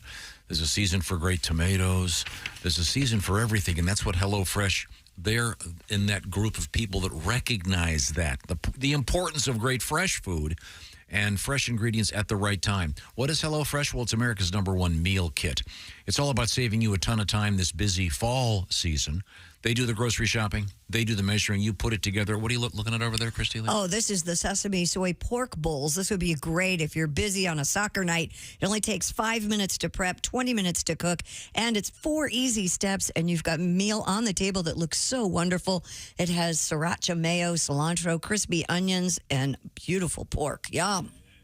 More than 40 choices each week. And get all the details by going to HelloFresh.com. Now, remember this code. It's $50 BT Show. So you go to HelloFresh.com/50BT Show. You'll need the code again. It's worth hanging on to that code because you'll save 50%. Plus, they'll throw in free shipping. Once again, 50BT Show. So go to HelloFresh.com/50BT Show. More than 40 recipes to choose from, as I said. They've also got the HelloFresh market with things like mini pumpkin cheesecake. Every kind of dietary thing that you're into, they're going to have. From vegan over that way, all the way over to good old-fashioned comfort food. HelloFresh.com/50BT Show. Don't forget Al Jackson, Chicago, the Comedy Bar, November 10th and 11th, just around the corner. Coming up, I think we're going to talk with Willie G, and we have some very interesting stories, including something about Jimmy Buffett. This is the Bob and Tom Show.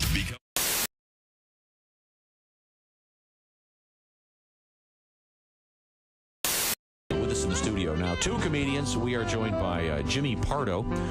Also, another guy, it's comedian Chad Daniels. Chad, I understand that you have an injury, that nothing humorous about it, but you look like you're in a little bit of pain. I broke my tailbone. Yeah. Did you break it like recently or a week and a half ago? Okay. Tailgating, following too closely? You can't put a cast on that, can you? No, you can't. No. I was drywalling. I kept bending over to measure and cut and everything, and I guess my leg muscles were too tight or something like that, and it kept rocking it back and forth till finally it snapped. What? You didn't even hit it on I didn't hit it on anything. From bending over, and yeah, that's the kind of shape I'm in. Where's that tell you? Wow. Never heard of such a thing. Yeah, the doctor said it happens a lot to pregnant women, which was really awesome to hear from your doctor. Are your breasts tender? No, they're not. You're the first man for that to happen to. Was it? Wow. It sounds like it was incredibly painful. It sounds like it is Yeah, painful. my wife actually couldn't sit down for a while. Sympathy pains. What? What? Nailed it! Ding, ding, ding, ding, ding. I thought we said there was nothing funny about this. Ding, ding, ding, ding. Wait a minute, hold it. Hey!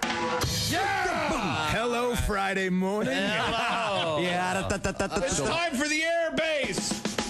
Ooh, here we go. Come on now. Everybody got her? this is the guy that perfected it, Jimmy Pardo, ladies and gentlemen. There it is. Hey, hey, what the matter with the head? Do you know the lyrics? Little red button. Hey, hey, what's the matter with the guy? Say it again. Hey, hey, what the matter with the chicken? Oh, we've got something new. What happened? Oh, Lou Reed. Oh, yes. Oh. Jimmy Pardo on the air base, ladies and gentlemen. Like you just don't care. Yeah. Oh, you know, I go this way. Oh, no, suddenly it's in a stand-up acoustic. Oh, that's new. Yeah, right. I like that. Very nice. Hold your left hand higher. Remember, it's you. It's not a stand-up cello. Turn it off. Turn it off. It's not a stand-up cello. Got it. That's it. That's it. You ruined it. You ruined everybody's fun. Sorry. You ruined everybody's fun. Race fans, it's May, and you're out at the track. You're hot and thirsty. If you don't get some relief quick, just like those Indy cars, your body's gonna overheat. That's why you need the cool, refreshing blast of body fuel. It's like an overhaul for your body in a 12-ounce can. Just one drink, and you'll be refueled and ready for anything your busy lifestyle demands. Excuse me, sir. You look hot and thirsty. Boy, I sure am. I got my 2 kids with me, and I forgot the cooler in the car. God, it's got to be 100 degrees out here. I could sure go for a cold drink of water. Water? You don't want water. You want something that'll replenish all the fluids you've lost. You need the overhaul for your body in a 12-ounce can. You need body fuel. Body fuel? I never heard of it. That's because it's new. Here, try this with. Jesus! This tastes like motor oil. Well, there is some motor oil in there. And some transmission fluid, gasoline, and even a little engine coolant. Engine coolant? Hey, I can't see. Well, of course you can't see. That's the power of body on your system, making it just like brand new. What do you think of body fuel? Are you trying to kill me? Hey, what's that fizzing noise? That's a little battery amp. It'll keep your body running smooth and efficient. How do you like the sporty racing look of the package? I can't see it. I can't see anything. Well, it's very sporty. Don't worry, preliminary testing shows that the blindness is only a temporary side effect. Anyway, how about that refreshing, cool, clear taste? Come here. I'm going to sue you bastards. Come here. Where are you? I can't see anything. Body fuel. When you're so thirsty you could die, try one of Body Fuel's 3 delicious flavors: original lemon lime, iced tea, or diesel. I can't feel my tongue. My gums are bleeding. My gums are bleeding. Body Fuel from the people who brought you Thirspiration Plus. It's the health drink for those on the run. Go out and pick up some Body Fuel today at a supermarket or auto parts store near you. Come here, you son of a bitch.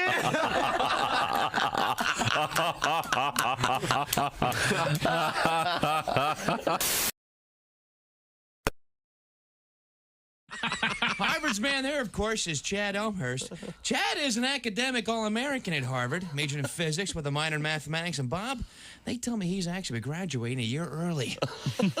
And he's not going anywhere right now because he was flattened by Big Moose McCauley. Moose is a sixth-year redshirt freshman, majoring in scuba diving. And Bob, there's a nice shot in the stands of his wife and 5 kids. Yeah. He drives a Lexus. Hey, this is Larry the Cable Guy, and you're listening to Bob and Tom Radio. If you're not, you're a communist. Now, Andy Hendrickson is the other voice you're hearing in the studio. Andy is a stand-up comedian. You're a young guy. Yeah. Yes, handsome guy. Are you married? No, I'm single. Girlfriend or anything? No, none of that. It's, it's you tough on the comedians road. really know how to get the action. Troubadours, Tom. They move from town to town. New woman in every port. Yeah, all my friends are married. I got more weddings on the docket this year. I got a wedding on Memorial Day, another one on Labor Day. You guys have the friends like that? You're like, oh, great, your love's so special. You get to wreck my 3-day weekend. That's right. Yeah. That's right. Maybe I'll have my funeral on the Super Bowl. How about that? How about that? I'll show you. Bring a snack.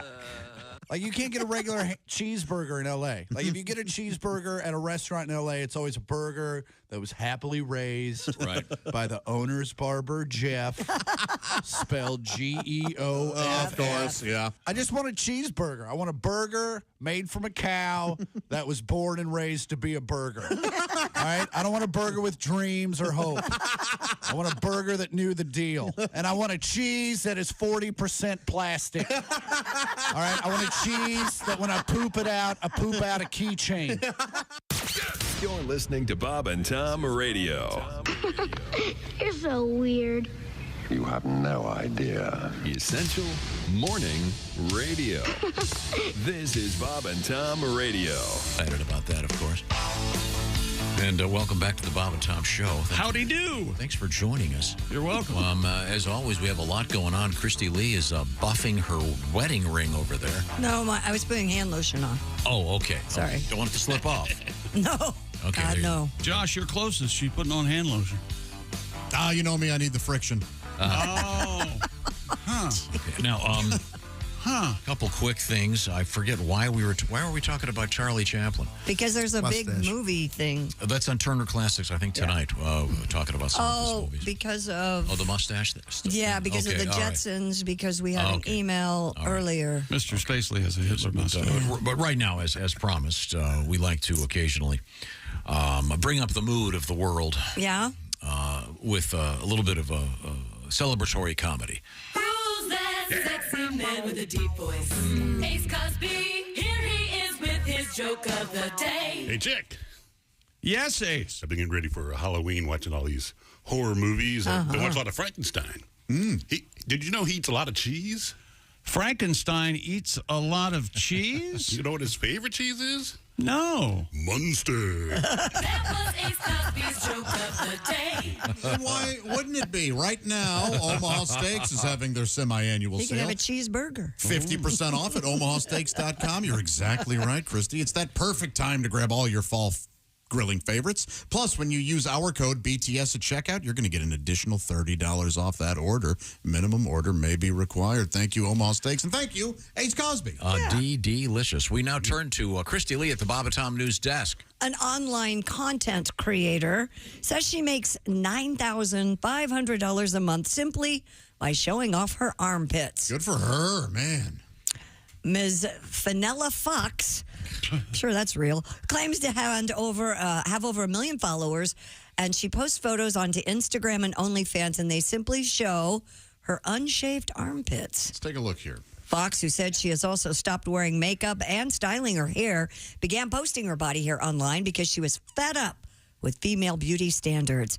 The 30-year-old says that while the job allows her to travel the world and earn a yearly salary of nearly $600,000, it has led to some horrific experiences with stalkers, backlash, and men expecting sexual favors because of her job. I bet, man. Her OnlyFans does not feature armpit hair close-ups. It focuses primarily, though, on her ample breasts. Oh, yeah, see, I finally there's saw a a picture here. caveat. So here she is, and you can see armpit hair, but yeah, the bosom let me is see. front and center. Yeah. Oh, yeah. She's pretty. Yeah, that's the thing. Yeah, she is pretty. She's a very attractive woman. Even without makeup on. And has some hair in her armpits. And I imagine that's, for some people, that's a huge turn on. Turn off for you, For Tom? others, a big turn off. Is she wearing a top? She was wearing a top, yeah. At least in the photos I've seen. Yeah, I imagine if you go to her OnlyFans, there's probably a fee to get more. Did you ever date a gal that didn't shave? Her armpits? I'm trying to think. I possibly, I'm not exactly sure. That's a fair question. I'd have to do a little. Because walk down back in memory your lane. day, that was kind of a thing, wasn't it? Oh yeah, when I was in college. When I was in college, Yeah. I think if a A woman, girl with a hairy armpit would say, "Hey, you want to come back to my place and ball?" yeah, right. Bohemian, is that what they would call that? Yeah, there And you go. I think you'd be shunned. Boho chic. And where I went, you'd be shunned if you shaved your armpit. a little rough crowd. Oh. I don't care for an unshaven leg. I was somewhat surprised by that. I don't. Not pleasant. No, I imagine there are men that too like sharp. that like everything very, Yeah. very hairy. They probably would like hairy everythings. I mean, Oh, yeah, Hairy there are everything's? guys out there that like that. No, he said everything's. I mean, look. I know what you mean. I know. I have a friend who has an armpit fetish, but he does not like the hair. He just likes the armpit. Really? Shaven armpits. Yeah. Wow, that's specific. Wow, that is I was specific. at that sushi place that we sometimes. Uh-huh. do. I was there and I saw a man. He was transitioning into Bigfoot. This guy, I swear to God, I honestly thought he was wearing sweatpants, and I realized, oh my God, he has shorts on. Those are his legs. Hairy fella. Oh, unbelievable! But yeah, hey, that's his thing. But that's his natural thing. What's he going to do? Yeah. Please tell me you asked him about it. No, I of course. Excuse me. No, I You must, discreetly pointed it out to the people I was eating sushi with. Hey, get a look at this guy. You might get a hair in your sushi. Looks like I guess Bigfoot is real. Do you get royalty when someone else says, "Hey, look at this guy"? You should. If you don't, you should. Yeah. Okay. Well, I also did. Can you read the first sentence of this story again? Sure. Online content creator says she makes about That's enough. Okay. That job description. Yeah. Okay, It's a thing, Tom. Sure I'm it sorry. is. People make good money. She's I'm a making content- Yes, $600,000. they do. Yeah. That's right. And that's what they do. Okay. It's a new job description. It is, yeah. That didn't exist a few years. I don't. The math doesn't add up for me. If she says she makes $9,500 a month showing off her armpits, but has a yearly salary of nearly $600,000, there's a big gap there. Maybe she shows something else for the rest of the money. Maybe. You remind me of somebody at the turn of the century. Evidently, they're called automobile drivers. That's what they are. And online content creator is a new job description. I'm not being critical of it. I think you are. Okay, well, sorry. Don't call the rollers. Oh my God! And it was just pointed out to me the term rollers when referencing the police comes from it's used rather in the movie Animal House. Excuse me, Blues Brothers. Oh, remember that? Dear gang, I'm usually the last person to defend Tom. Steve writes, But my grandparents would always say fuzz for the police. My grandpa would always warn people by saying something like, be careful going down the street. I saw the fuzz go by earlier. Never mind the fact that my grandparents are long gone and would be in their hundreds today. No, I was just saying, I deliberately stated the fact that, I don't think fuzz is a current term.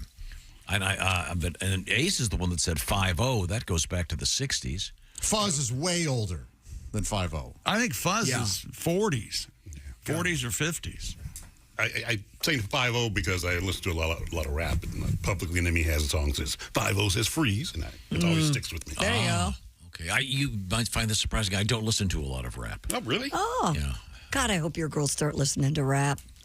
No, I have to get one of the guys, the gym I go to. It's either all rap or all country, so it's very unusual. Really? Learning a lot. Really? Yeah. That is interesting. Those are not mutually exclusive. How do you tell them? No, there's some that are both. And often I'll go, oh, hey, this song. Oh, that stuff sucks. I'll say, this song, this is a great song. You realize that's a Michael McDonald riff, or whatever. I'm sure he Who are you talking to? enjoys your conversation. Who are you talking to at the gym? There's a famous song that's, I think maybe it's Tupac, I don't know, but it's a Joe Cocker tune. Let's you mean the sample? California Love, right? Yeah. It's that, what is it, Woman to Woman? Is that the that one? That's a great song. Yeah, it is. But no, it's a time to move forward here. What's coming up? Do we have our snail song? Yeah, we have snails in the news. We have a guy trapped in a vault overnight. Don't you mean snails in the news? Yes. Must be a slow news day. You know what snails like? They love beer, man. They'll crawl into a Frisbee to drink beer. And then you know what happens. To death, right? And then they can't get out. They drown in beer. Yeah, What a great way to go. Also, we have to get to our octopus story. Yeah, I got that too. Okay, and then I think we got Willie G up next. All right. All right, Willie. This is the Bob and Tom Show. This is the Bob and Tom Show. Text us at 888-262-8661. More Bob and Tom next.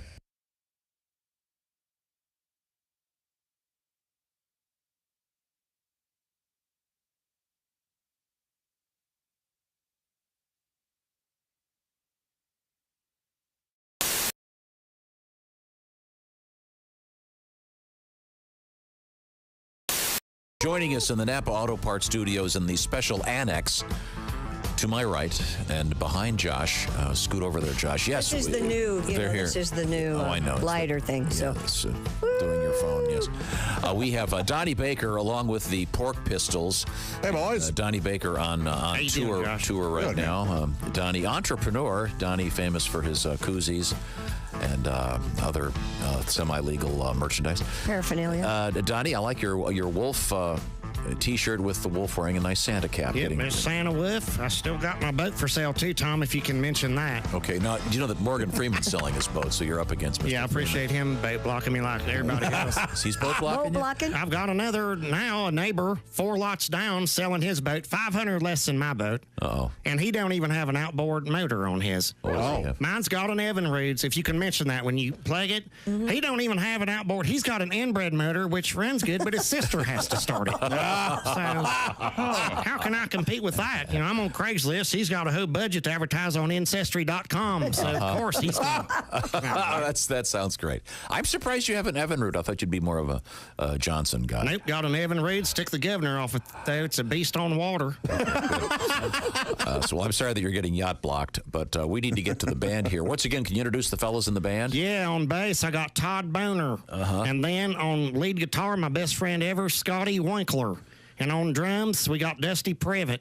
So this is our band. We're the Pork Pistols. We started off as Dirt Knuckle years ago.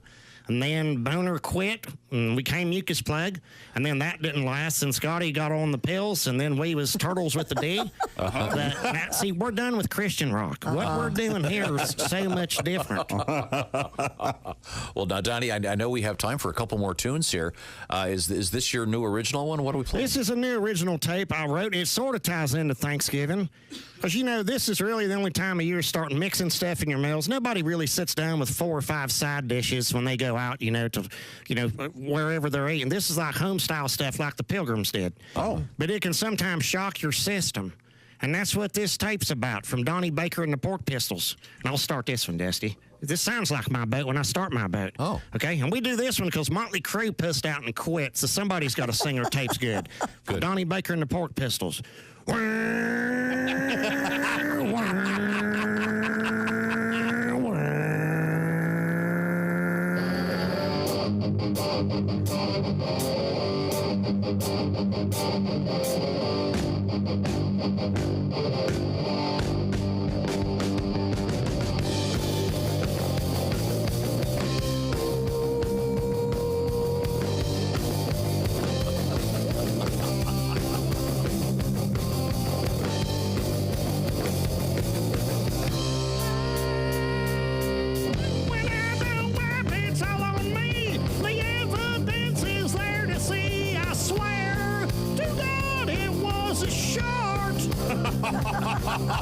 Always travel with Febreze. Got one in the chamber, give it a squeeze. I swear to God it was a short. Oh, I hope it ain't. Oh no, I'm laying paint. Yeah, I gambled on a fart, won a liquid dart. Said, oh no, pain ain't. Yeah, I got skid marks when I left it in park. Said, oh no, mayday.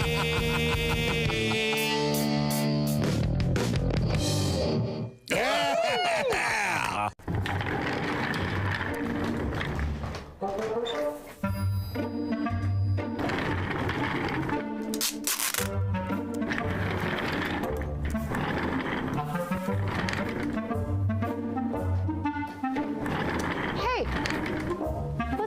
Buddy? I don't feel like walking. I have lower back pain, some foot discomfort. So you're just rolling around? Yeah. There are better options. You need to try orange insoles. Orange insole? Yeah, check those out. Proper support for your feet. You're gonna have arch support. It's got that deep heel cup. These do feel better. All right. Who needs you? Not me. Orange insoles will help you feel better and do more, guaranteed. Get your orange insoles today and step into a world of comfort.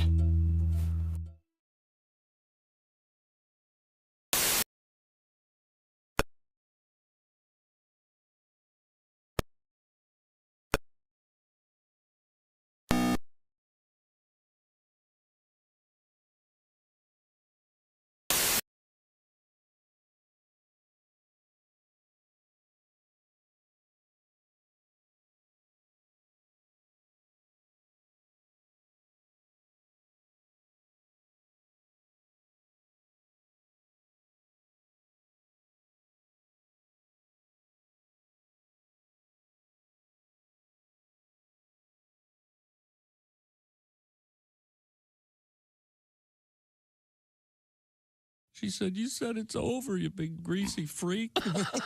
So I looked at her right in the eyes, very lovingly, and I said, "Baby, no. I wasn't asleep." Get the hell out of here, you big greasy freak. Let the door hit you in the behind. I actually I have a sexual fantasy associated with the earthquake. Go. All right, woke chick up. In my fantasy, I'm making love to this woman. Yeah. And then all of a sudden, she feels the earth move beneath her. Ah, yes. And then she rolls over on top of me and shields me from debris. Safety first, everybody. Safety first. You don't say we didn't warn you. Oh, my God. There's laughter ahead. Welcome back to the Bob and Tom Show. There's Christy Lee at the news desk. Hi. There's Pat Godwin in the performance room. Hey, Chick. There's Ace Cosby. Josh Arnold at the I Hate Steven Singer sidekick chair. Hello. I'm Chick, and here's Tom. Thank you very much. Now, We are going to be switching gears here. Coming up, we have some great stuff involving a story about Jimmy Buff. Oh, there we go. There he is. I can see on the big screen. It's Willie G. Yeah, it is. Willie, live in Chicago. Morning, everybody. Hey, hi. How's it going? I'm great. How are you guys doing? It's good to see you. Did you bet the over? I did not bet the over for the Pacers game last night, but man, that was exciting. I had a few other bets. I had Miles Turner plus 1 block, kind of a free space that hit, and the Pacers won. Such a fun night. Yeah, it was a great game. I was just saying the guy that usually brings in the letter D and his buddy brings in that little fence. They didn't let him in. What was the final score? Hey, so it was like 143, 120. Over Washington. That's mucho points. What else is going on in the NBA, Willie? I know you're having fun with it. I'm just so excited the NBA is back. It's my favorite sport to watch on TV. I've always liked the NBA in my family because I have, 6 siblings, so I got enough for a full team and 2 alternates. Oh, yeah. And here's something interesting about my family. So, Dad, we grew up originally 2 brothers, 1 sister. So that's 3 boys and 1 girl. Right. Then when I was 14, my dad had another daughter. I don't know if you guys know this. The real Griswold kids were a lot like the kid actors in those Griswold movies. Once you hit puberty, you get a couple new kids, all right? You want to get some cute faces in there. Right.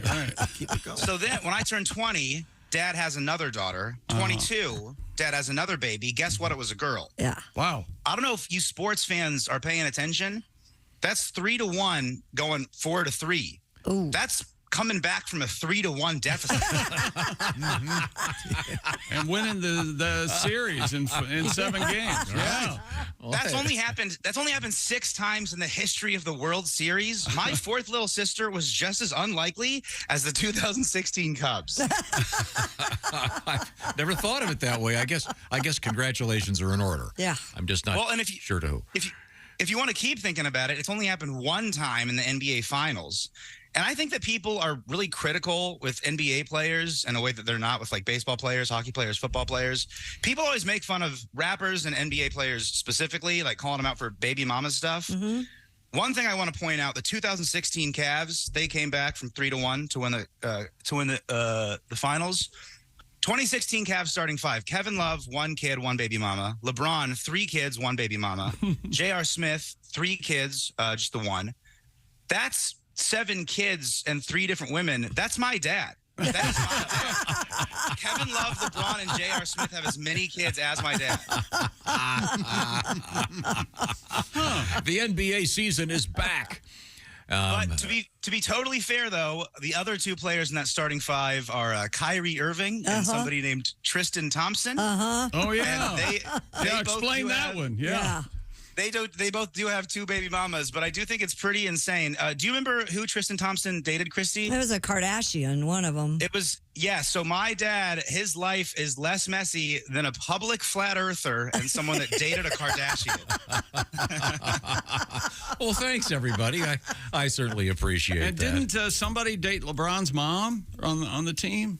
Didn't that yes, happen? that did. Yeah, that did happen. Yeah, that was a thing. Yeah, that was a thing indeed. Yeah, this is that time of year, Willie, when you've got NASCAR up and running, baseball, football, the NBA, and hockey.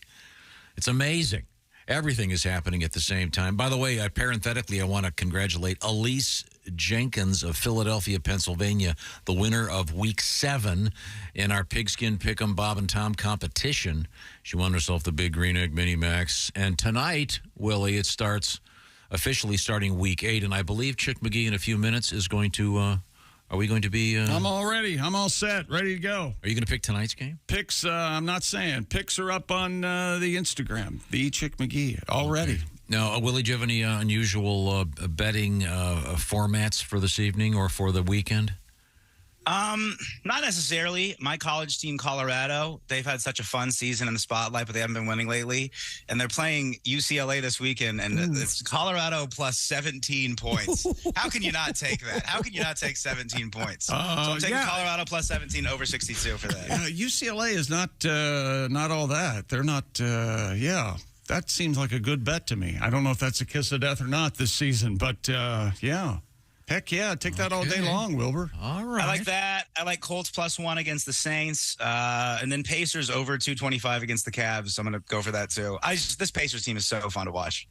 Oh, good. Well, I'm glad that we got a bunch of cool stuff going on. Also, you got a couple gigs coming up. Am I getting this right? Yeah, I got this weekend. I'm at the Story Inn in beautiful Brown County, Indiana, opening up for DJ Dangler this Saturday, the 28th. And then I got Ho Chunk coming up with Patty G and Jeff Oskey. Fun. I got Louisville with Warren. I got Han in Dayton. I'm with Han in Indy in November. So, yeah, go to my Instagram at Willie.Griswold. There's a ticket link in the bio. Okay. And Ho Chunk, by the way, Wisconsin Dells, and we learned this yesterday, Chick. Yes. You're supposed to just say... The Dells. The Dells. Yep. That sounds like a band. The Dells? Yeah, that opened for, it sounds like a 50s band. The Del Clark 5. It's the Dells and their big hit, Ho Chunk. That's Dave's brother, Del. Not nearly the success. That's Saturday, November 4th with Willie G, Mr. Oskey, and Mr. Pat Godwin. Is that correct, Pat? That is correct. Okay, very good. Thank you, Willie. Looking great. We'll see you tomorrow in the studio. Yeah, I'll see you guys around. I got my cousin Emma, she had a book come out yesterday, and she has this big event tonight that I got to go to. So I'm going to go to that, and then I'm going to go to bed early. I'm going to wake up at 3:30 in the morning and get to you guys as soon as I can. So maybe I'll bring Chick some Garrett's. Take your time, as they say. Be safe. Yes. All right. Okay. Give Emma our best. Now, it's time to get ready for the shoe-in. But first, we promised a couple quick stories. Do you have the octopus story? An elderly South Korean man suffered a heart attack after choking on a piece of live octopus. According to authorities, Gwangju, a local fire station, received a report. This is the city in Gwangju. A local fire station received a report that a piece of sanaki, is that what they call octopus in South Korea? I don't know. A local delicacy consisting of raw, still wriggling octopus tentacles had become stuck in a man's throat. Can you imagine? No. CNN reports first responders found the man had a cardiac arrest and conducted CPR. Officials did not say whether he survived. Oh, geez. The dish has previously made headlines with local media reporting multiple cases over the years of diners dying after choking or asphyxiating on live octopus. That's gross. I used to see it a lot. I had it. I had the live octopus. You're kidding me. No. I mean, when in Rome. Are you supposed to chew it or just... Yeah, absolutely. You have to chew it. When I went to Barcelona for the Olympics, they served octopus in its own ink, but it looked like a wacky wall crawler. Remember those? Yes. Those tiny, those tiny little ones. Yeah, and they were wiggling on the plate. You just... Was it good? Right down the hatch. I can't remember what it tasted like. But several people have died doing this? Yeah. How big were they, Josh? They vary. The one I had was pretty small, but they're not gigantic. They're big enough to put in your mouth, but the tentacles... They're moving. Yeah, and the tentacles hang out of the mouth, and then they splay around, and then you... That's right. You really have to chew. Yeah, you have to chew and get it down. But the suckers will stick to your throat, so they have to... Is that right? But, to us, when you say several people have died eating these, millions have eaten them, so the numbers are still pretty But good. it's still a moving tentacle, and it's in your mouth. Yeah, no, I didn't... It's like the revenge of the sushi. I certainly don't want need it to dead. Do it again. Octopus even dead is hard to eat. I've seen it. Yeah, that's the thing. It didn't rubbery. taste... It doesn't really taste. It didn't taste great. Yeah. Have you ever seen at the butcher shop and they got that big tongue sitting there? Yeah. Tongue tastes good, but I know, but yeah, again, my grandmother used to eat tongue. If you don't know what it is, it's all right. Yeah. The taste buds throw me. Yeah, they are there. Yeah. It's like anything else. If you know it's there, and then did you ever go to a restaurant where they serve dog? No, in Korea. Or if I did, I was never aware of it. I never saw it. Good. It was when I was in college. A friend of mine was of Chinese heritage, and we'd go down to Chinatown, and he would say there was stuff that, let's just say, off menu. That was also not legal, or at least not in the taste buds of the average American. I don't think I could eat a live octopus. No. Or a moving octopus, whatever it is. No thanks. Ugh. Live bull testicles. No thanks. I want them I hope this man survived. dead. Yeah. Live bull testicles. What are you eating? Nobody eats live bull testicles. You don't survive that. You're First of all, you just taste them, okay? Yeah, Pat's right. You start chewing on some live bull testicles, that is a 0% survival rate. Yeah, well, see, I'm saying I see no difference between that and live octopuses. You see no difference. Okay. Eating a live, okay. That is just so. Remember the movie Old Boy? Have you seen that chick that you? I haven't. I've got it in the queue. There's a scene in there. They're just choking down a live octopus. What's Old Boy? Korean movie. Oh. No, thanks. It's like Squid Game in real life. Now, coming up, we have the shoe-in of the week. Am I correct in saying that? Yes, we do. Yes, Tom. Yes. I'm very excited about that. Yes, damn it. Yes. Right now, we have Josh. I can see him right over there. He's not eating octopus. No. He's eating delicious Omaha steaks. I will be, absolutely. It's a perfect time of year for fall grilling and tailgating and all that cozy comfort food. Well, guess what? Omaha Steaks knows it, and they are doing their semi-annual sale. 50% off site-wide. That's half off all your favorite tender, juicy, extra-aged steaks, like those Butcher's Cut filet mignon. My gosh. Go to omahasteaks.com today. Use this code BTS at checkout. You're going to get an extra $30 off your order. With Omaha Steaks, the possibilities are endless. Endless flavor, endless value on incredible entrees, scrumptious sides, and decadent desserts like those caramel apple tartlets that brown up so wonderfully in the oven. Maybe a dollop of whipped cream or vanilla ice cream, whatever. They are the perfect capper to a delicious Omaha Steaks meal. And again, everything 50% off during this semi-annual sale. Every bite backed by their 100% unconditional money-back guarantee. Go to omahasteaks.com, shop all your delicious favorites for half the price. And don't forget, promo code BTS at checkout. That's going to get you an extra $30 off. Please hurry, though. This semi-annual sale is only for a limited time. Minimum purchase may apply. Check them out. Visit omahasteaks.com for details. I want to just a little parenthetical point here. Omaha Steaks, the perfect gift. Especially if you've got someone who lives out of town, you don't know what to get them. Think, hey, wait a minute. How about a nice set of Halloween steaks for a great grill out that night as you park your truck at the bottom of the driveway, hand out the candy, and have some great burgers or franks? Check out omahasteaks.com. Tell them that Josh from the Bob and Tom Show sent you. Oh, thank you very much. Coming up, it's the fabulous shoe-in of the week. This is the Bob and Tom Show.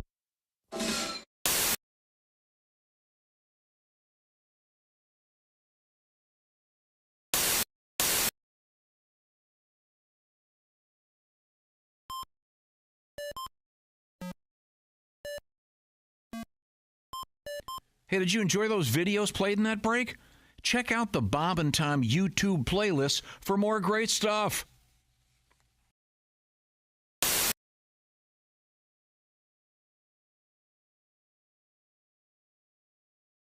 Now I know we're gonna try to do the big orchestrated version of Fred at some point. Are we? And we doing that now?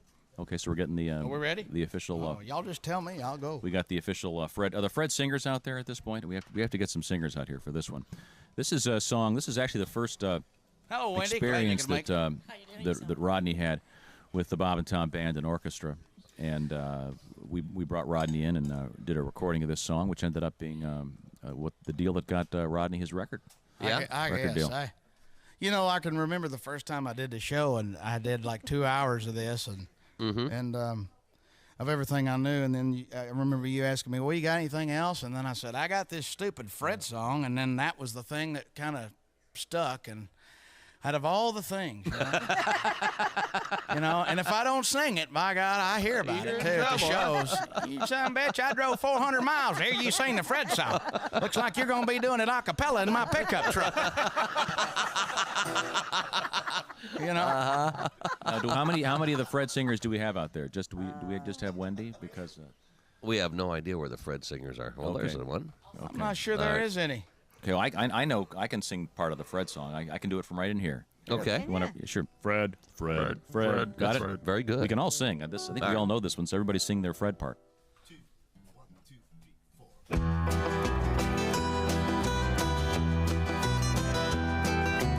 once shot a man just for snoring. Got out of bed and he shot him dead. Well, his name was, I didn't know what his name was, so we just called him Fred. He was riding across the desert on a horse to another town, looking for a woman in a nightgown. The horse's name was, I didn't know what his name was, so we just Fred. Oh, now Fred's riding Fred. Fred's riding Fred. Fred's riding Fred. Fred's riding Fred. Fred's riding Fred. Ha! Willie got to a town. He met a woman in a nightgown. She was wearing a brown belly brown. Well, her name was. I didn't know what her name was. I got you, didn't I, boys? Listen, let's stop for a second. I didn't know what her. You guys want to try that again? I didn't know what her name was. So. It's like Haywood meets Rodney. I think I waited a little too long to come in on the end there. All right, hold on. Well, we got. Didn't know what her name was. I didn't know what her name was, so we just called her Fred. There we go. Oh, now Fred's riding Fred. Fred's riding Fred. Fred's riding Fred. Fred's riding Fred. Fred's riding Fred. That song was written under the influence of alcohol and a few other things I can't tell you about on the radio. Had you been drinking alcohol at the time of hearing the Fred song, you'd be, well, I should state by saying that alcohol has a tendency to make you think things are actually funnier than what they really are. Had you been drinking alcohol at the time of hearing this Fred song, you'd be laying on the floor right now laughing your ass off. Saying the same thing I'm saying. Why the hell's he singing the Fred song? Fred. Okay, do the Freddy. Boy, that was just in pieces.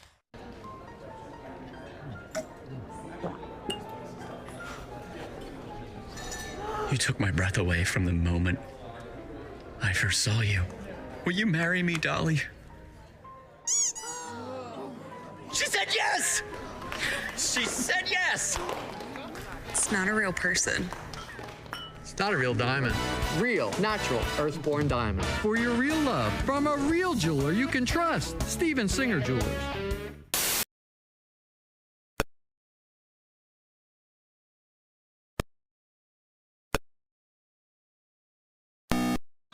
This is Tom. Coming up Friday morning in the Bob and Tom Show, we'll hear from comedian Jeff Oskey. Last week, a woman was arrested for beating another woman with a 10-pound beef log at a grocery store in Ohio. What you all failed to mention, in Ohio, that's what's known as a certified USDA grade A ass whooping. That's Friday morning in the Bob and Tom Show. The Bob and Tom Show, weekday mornings at 6 a.m. Eastern. Hi, this is comedian Rob Haney, and you're listening to Bob and Tom Radio. She's the love of your life, and you want to make her feel special on Valentine's Day. Gentlemen, if you're looking for a romantic gift this Valentine's Day, then Frigamall Florist has the gift for you. It's... Welcome back to the Bob and Tom Show. Tom, how you doing over there? Doing great. What's going on? Don't we have somebody on the phone to say hello to? I think so. I think we have our winner on the phone. Let's do it. I believe it's Elise Jenkins. Elise, can you hear me okay? Yes, I can. Hello. Oh, hi. How are you? Congratulations. You've won yourself the Big Green Egg Mini Max, the Rolls Royce of outdoor cooking. You were one of 15 tying for first place last week, guessing 11 out of 13 NFL games. But you got all the tiebreakers, so you are the winner. Are you a big Eagles fan? I know you're from Philadelphia. Yes, I am. Big Eagles fan. The Phillies just lost, so now we're in Eagles season. Okay. It sounds like someone's backing up near you. Yeah, I'm outside. They had a big, like the 76ers lost last year and the Phillies, and I guess the soccer team lost. And yeah, I know. It's a bad year for us. It's a bad year for Philly. Yeah, but you won. They're in it. Yeah. But you won. Yeah, there you go. What we're going to ask you to do is we're going to ask you to pick a couple of NFL games with the spread with our own Chick McGee. Do you want to talk to Elise? Are you ready, Elise? Yeah. And you're familiar with the point spread and how that works, correct? I don't know how it works. We'll explain it to you. All right, we'll hold hands and get through this together. Okay. Here we go.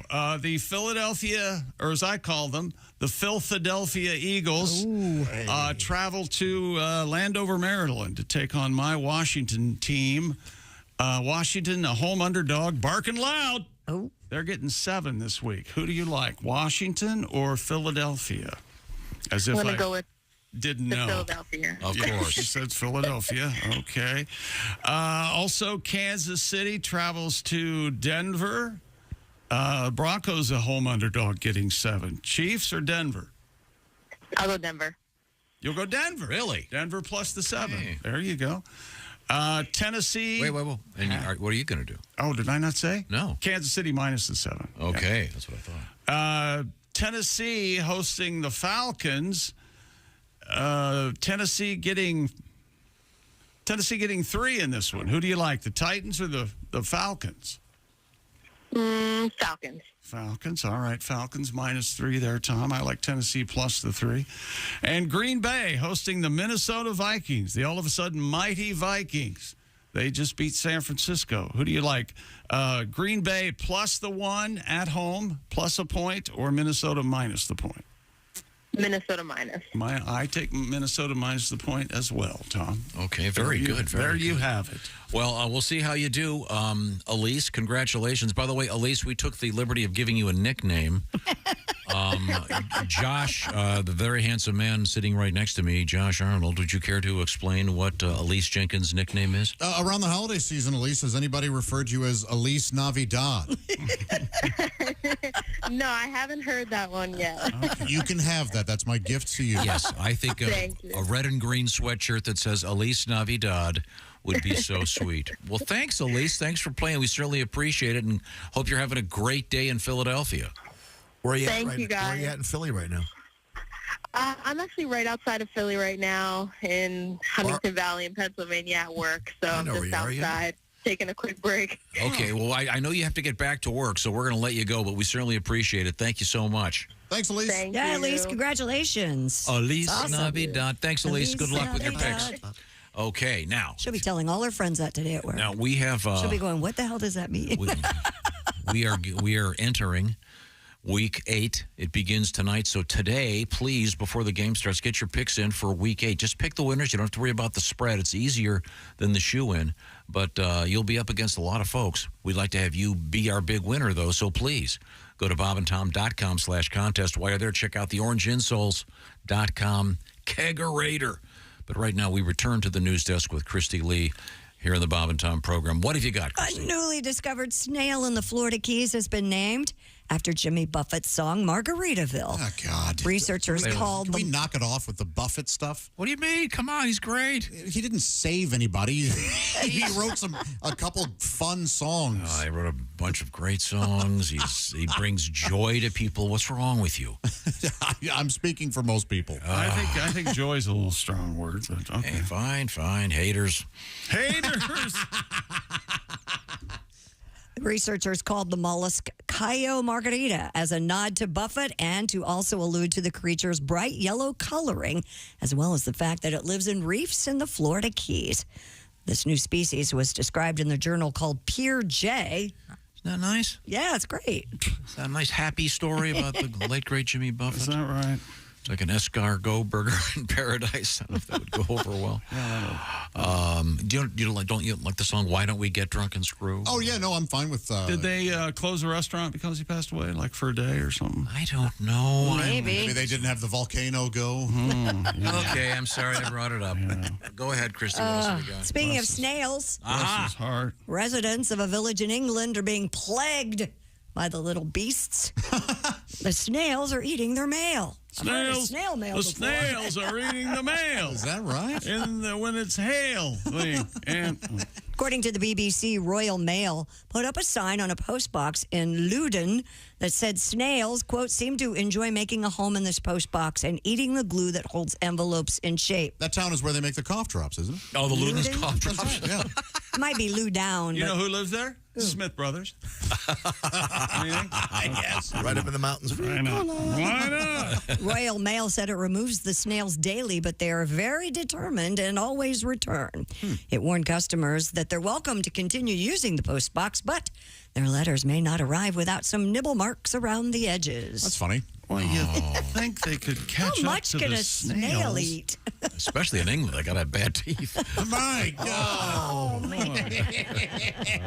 Boy, you get a hold of one and you wring its neck, don't you? I think we have to do a 4-second tribute, ladies and gentlemen. Snail Man, Snail Man. just 4 minutes. One of the classics, Snail Man. Going down the highway.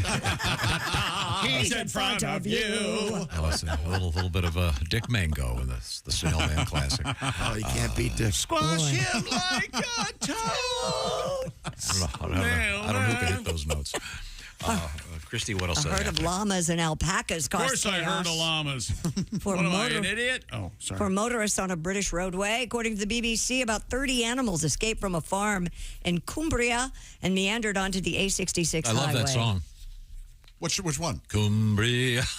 My Lord, Cumbria.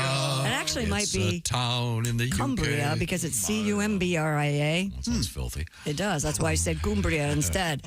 Owner Terry Barlow said his team blocked the road while they shepherded the animals to safety.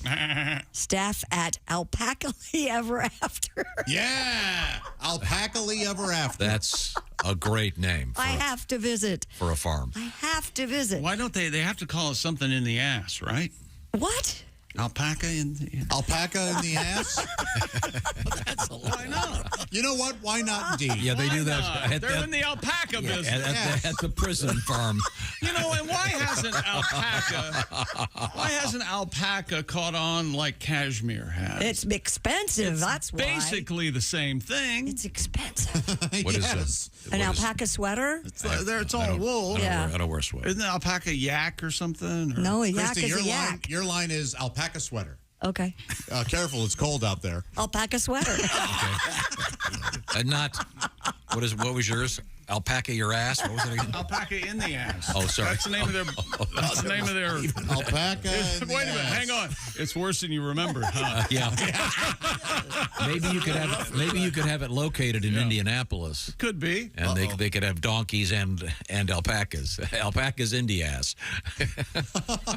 See, and he thinks he's helping, but I think it would be singular, alpaca India. Sorry. Staff at Alpacally Ever After later said animals had escaped after a vehicle crashed into the farm's fence and drove off without reporting it. A hit and run? Baby. Yeah.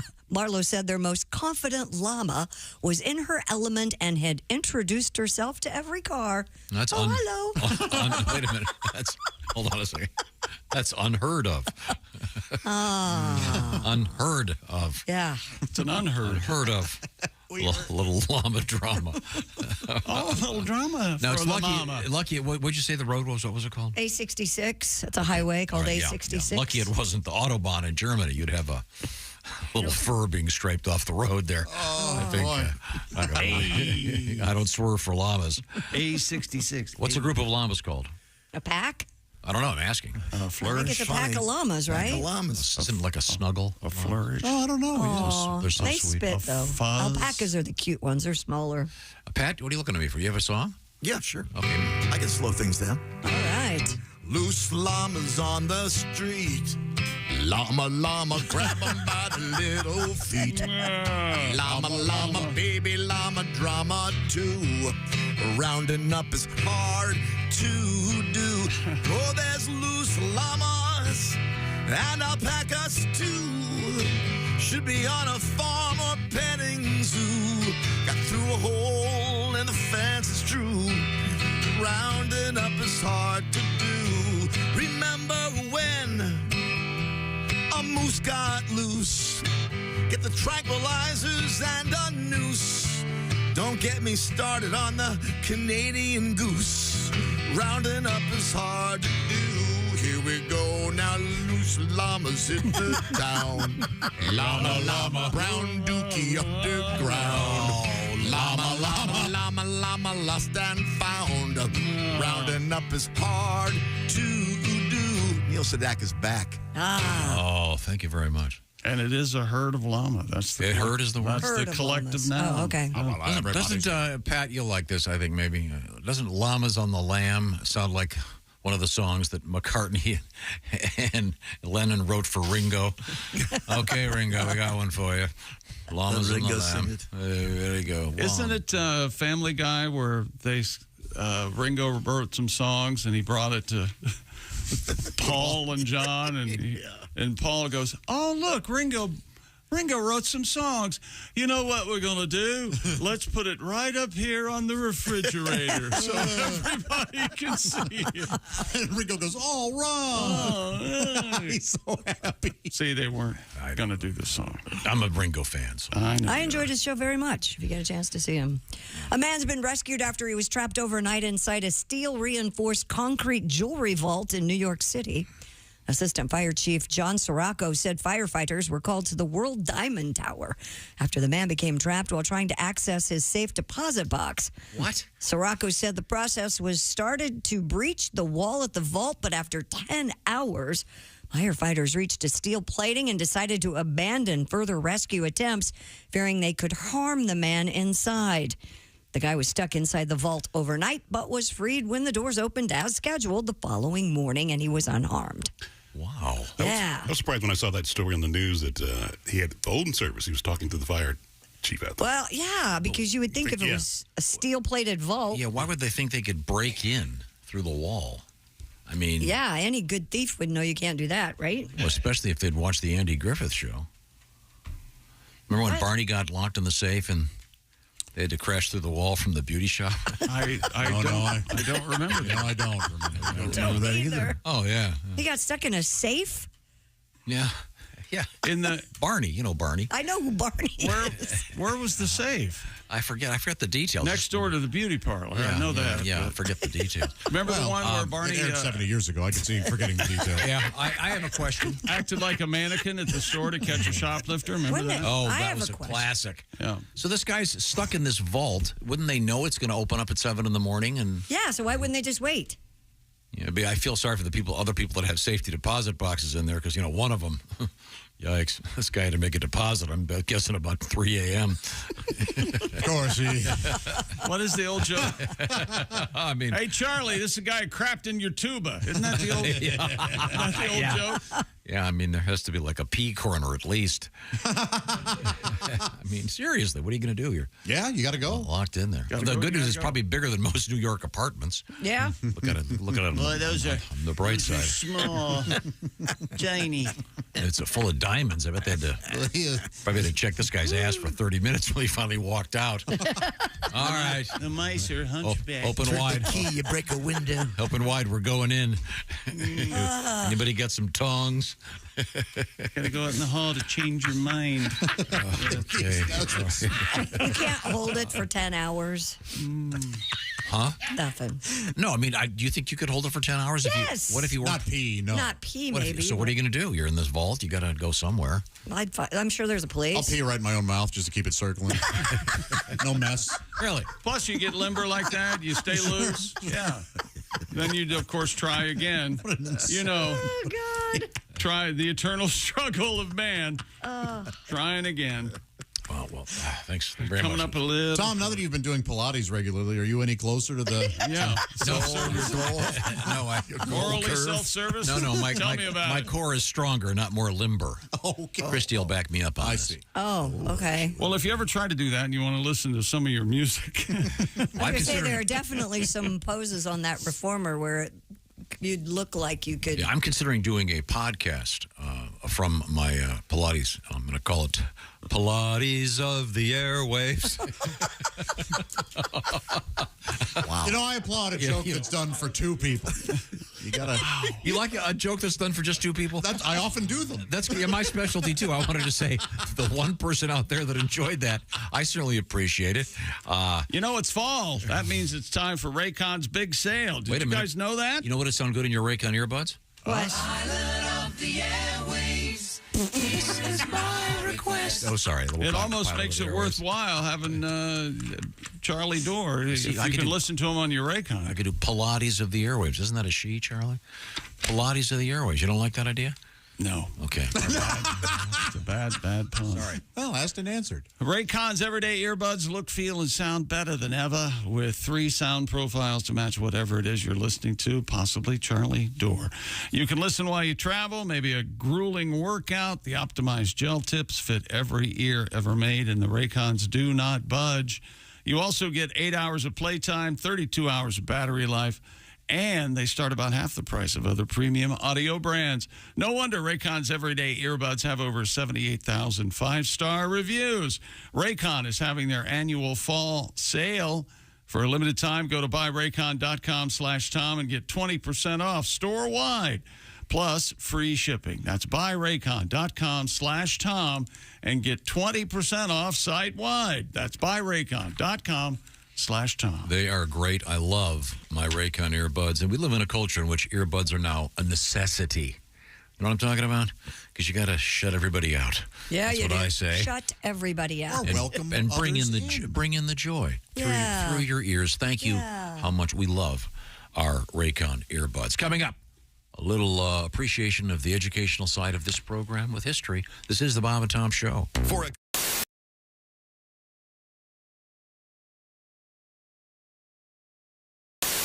Thank you very much.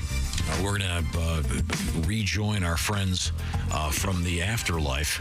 The great band Here Come the Mummies are joining us. There they are. By the way, you can watch them on YouTube right now in our studios.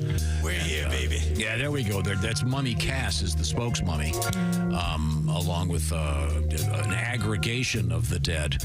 And you had one more song for us? I know we got a few more coming, but we can get one in right now if that works for you, Mummy Cass. Yeah, baby. This song's about credit cards. What's in your wallet? You know what I'm saying? All right. Yeah.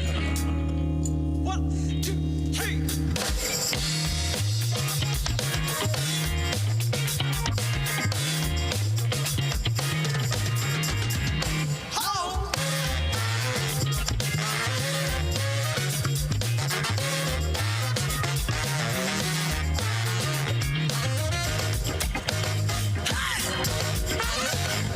All the green is what it's all about. You see the twist the neck, then I get respect when I whip it out. Make a scene, wave it all around. That little magnetic strip gonna make them flip when I whip it out. Nothing else matters. No, nothing else matters. Nothing else matters when I whip it out.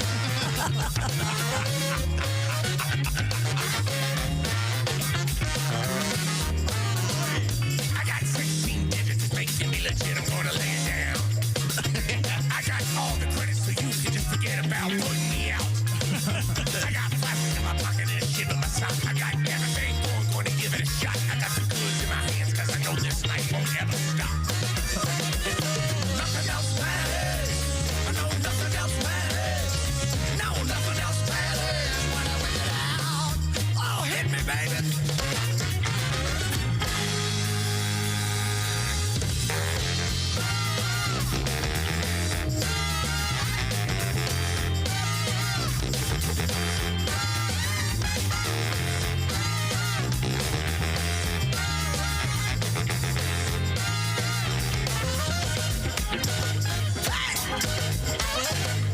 All the green is what it's all about.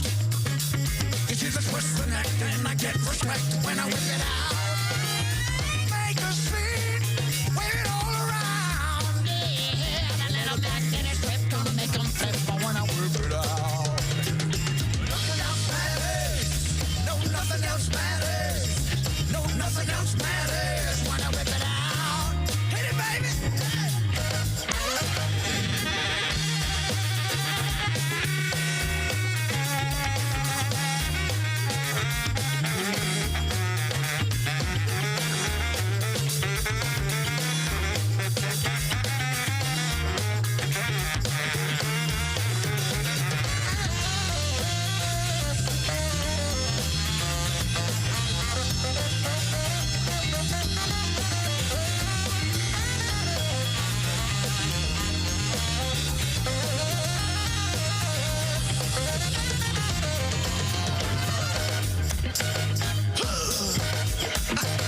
What, baby? All the green is what it's all about. You see the twist the neck, then I get respect when I whip it out. Make a scene, wear it all around. The little magnetic strip gonna make them tip when I whip it out. Nothing else matters. I know nothing else matters. No, nothing else matters.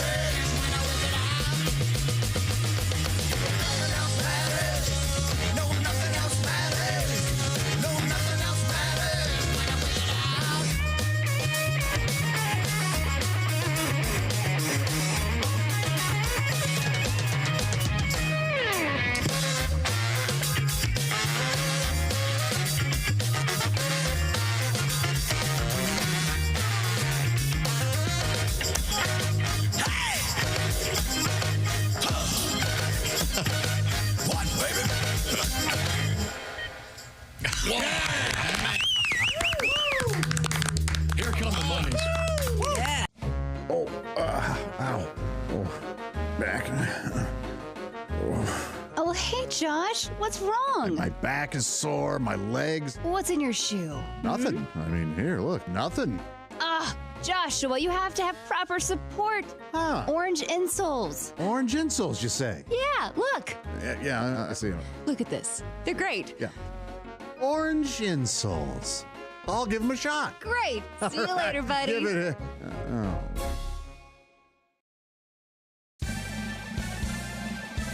Yippee! I can mow and dance while I do it. Ha! No more pain. Thank you, orange insoles. Josh, did you get orange insoles? Jessica, I sure did. Thanks to orange insoles, I feel great. Terrific. See you later. Orange insoles. Feel better, do more.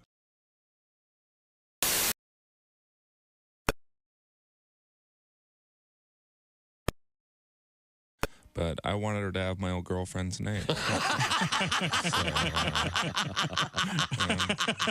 must really love you. Call me old-fashioned, but... Hell, you got the tattoo. Why not? My wife actually got pregnant on our wedding night. Oh, she did? Yeah, not by me. It was crazy night. But either way, I'm getting a brother, so... Yeah. Oh, my God. Yeah, I don't think her parents like me, though, because apparently when you meet someone's mother, you're not supposed to hug her and go, oh, yeah. Also joining us in the studio, comedian John Bazar. Well, I find that now that I need a woman, I mean, integrity, strength of character, honesty, but really the most important thing, got to have a big ass. I may be outside the pale on this one, judging by all the magazine covers I see, but I'm done with these ectoskeletal, wafer-thin, rice cake chomping chicks with the Ally McBeal arms and those heroin-looking legs. Yeah. Even the three little pigs knew you don't build something out of sticks if you're going to spend any time inside. Hey, don't say we didn't warn you. There's laughter ahead. This is... Gobble, gobble, gobble, gobble, gobble. Welcome back to the Bob and Tom Show. It's quiz time. It's time for All right, what's our quiz? The informational part of our show. Okay, I'm trying to think. I'm going to try it. Is it multiple choice? I'll try Christy Lee first. Everybody Okay. else, be quiet, please. True. 1914, on this date of 1914, the 26th of October, the birthday of... What he's doing is today in history. Thank you very much. You're welcome. Jackie Coogan. Do you know who Jackie Coogan was? Jackie Lord. Coogan. Good Lord. Uncle Fester? Yes. Wasn't he? Am I right? You are right. Wasn't he the kid? In, He was a famous child actor, and some boxing movie. And his parents siphoned off all his money, and as a result, that was one of the key laws passed to prevent. Are you sure it's Coogan and not Jackie Cooper? Jackie Coogan, Coogan. I think I'm thinking of Jackie Cooper. Jackie Cooper started this TV show called Hennessy. Yeah, but he was also a child star, and I think who you're talking about is Jackie Cooper. Jackie Coogan. The Coogan law is still in effect. Is it? Yeah. I thought it was the Cooper law. No, it's Coogan. Yeah, no, it's unbelievable. You know what? You're getting confused because later on in life, I forgot he became Jackie Coogan Mellencamp, and had some big hits. You thought Coogan was all that was? You just thought it was one big bluff, didn't you? Yeah, Coogan's Bluff. That's. I swear to you, that's where I was going next. I was just waiting for my shot. And the fact that both of you thought of it makes it still not worth it. How about this? Try this on us. I'll try this on Josh.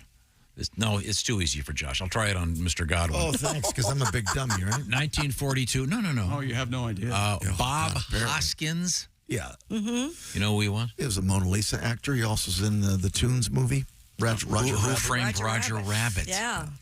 He was in Mona Lisa, and he was great. Didn't he get nominated for that? Should have been. Yeah. Did you find the Who Framed Roger Rabbit? Did you find that Jessica Rabbit? Did you find Jessica sexy at the time? Yes. Really? Still do. I don't care that she's animated. Yeah, a cartoon. Crap. All right. What about those Vargas girls? Remember those? Oh, in Playboy? yeah. Oh, yeah. The erotic drawings. 1946, happy birthday to Pat Sajak. Oh, man. Friend of the show. He's been here a couple times. His head is getting larger, right? Or is my TV getting smaller? I don't think so. He retired, right? No, he's got one more. He's finishing up this year, I believe. Oh, okay. Then, like most retirees, he'll end up watching Wheel of Fortune. The new guy. Isn't Seacrest going to do the new one? Yeah. Right? Oh, good. They're giving some young buck a lucky break. How about this one? Okay, this is for Josh again. Born in 1951, Bootsy Collins. Oh, why do I know that name? Bootsy Collins. You want me to answer this? Go ahead, Pat. Parliament Funk. Parliament Funkadelic. Okay. He had a call very it funk. successful solo career. As a bass player, he's got a bass shaped like a giant star. Bootsy's rubber band. Very successful. Cool. He's now, he was born in 51, so he's what, 72? No. Yeah. All right. Well, So he's no longer Bootsy Collins. He's orthopedic shoesy Collins. He's a man of a certain age, you see. Is that right? Okay, here's one. Okay, this is for Chick McGee. This is so easy. Feed me, Daddy. 1956, she was born. Rita Wilson. That's Tom Hanks' wife. Yes. That's right. Very good. And a good actor in her own right. Yes. You know what's weird? What? Wilson isn't just Tom Hanks' volleyball in that Stranded movie. It's his brother-in-law's name. Think about that. Rita It's his Wilson. wife's maiden name. What do you mean? So it's his brother-in-law's So name? you're hoping that Rita Wilson has a brother. Yeah, maybe she doesn't have a brother. Guarantee she does. Is that right? This guarantee is void in all stations. Okay, let's go to Keith Urban.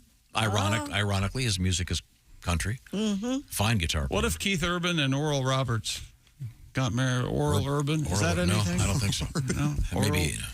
Doesn't Oral Roberts have a brother? Anal? It's a meal. His lecture on sodomy in the Bible is just... Okay. All right. Christy Lee. Yeah. I'm not sure about the pronunciation of this guy. He's been on our show. Okay. 1977. John Heder. Heater. Is it Heater? I always heard Heater, too, yeah. Yeah. From Saturday Night Live? No, Napoleon Dynamite. Oh. You didn't let her answer. I just did. I said Saturday Night Live. Christy, I was wrong. I apologize. Okay. All right. Okay. In events. What was the name of that llama that they fed tortillas? I forget. I forget the name of the llama. 1861. Clarice needs fed or something like the that. Pony Express, which we all read about as All kids. horses. Yeah, but it was a very small area, and it ended after just 19 months. What? Yeah. Are you kidding me? It wasn't all that. It was really New Jersey catch and on. Connecticut. That's the only place they That's deliver. false. Okay. Okay. We're at the bottom. Oh, that's fine. Time now for things we learned. I had the old men belches this morning. Yes. Where you, and they make you want to say, Marjorie. Tom spotted the 5-0 this morning. For those of you not familiar with that term, it's the police. He was on his early coffee run that he Ace calls them the 5-0. Makes all of our lives. We learned the hell. term rollers, used in the Blues Brothers. And he went to get coffee because even though we have one of the most extensive selections of coffee on the like a face coffee of the shop. earth. And you have so many machines. You've got cold brew machines and I don't know. I'm going to get Tom photos, many, many photos of classic Bush for Christmas. I'm going to grow mine out just to take so you can take a photo of it. Men and women. No, thank you. That's exactly Here, it. Merry Christmas, Tom. Here's a picture of my bush. Thank you. Trim it yourself. Make a nice donation to the kids. I don't like bridges. I just only recently kind of found that out. I'm a big fan. And I wanted to, You like and I bridges. wanted to declare today a day to honor the great engineers and The uncertainty. construction workers that make those great bridges. Thank you. And I was right. Some civil engineer who was very kind, Very nice Very to all. nice. Yes. good manners, he told me that I was right about the Hoover Dam taking years to cool down because of the chemical reaction and the curing of the concrete. Pretty amazing. But in And the it context of actually- you being wrong about there being bodies in there, Yes, that was. I there might have are made no a bodies mistake in the there. concrete of the Hoover Dam. that And we it know. did just finish cooling down last week. Mm-hmm. Yes, you can finally walk across it. Yep. Tom is still crowing about the fact he has a handheld mirror he uses in the shower. It's amazing. He'll tell anybody who'll listen. $12 doesn't even fog over. Doesn't fog over. I want you to play that back. Wow, that was doesn't fog over. What, sorry. I feel fogged over. I can tell you that. Thank you very much. Yeah. Don't forget to enter our contest. BobandTom.com/contest. Got a big green egg mini max at stake for you NFL fans. And don't forget that thing. Is that a keganator? This is the Bob and Tom Show. Thanks for listening to the Bob and Tom Show this morning. The show is also out there for you on our YouTube channel. Watch and subscribe.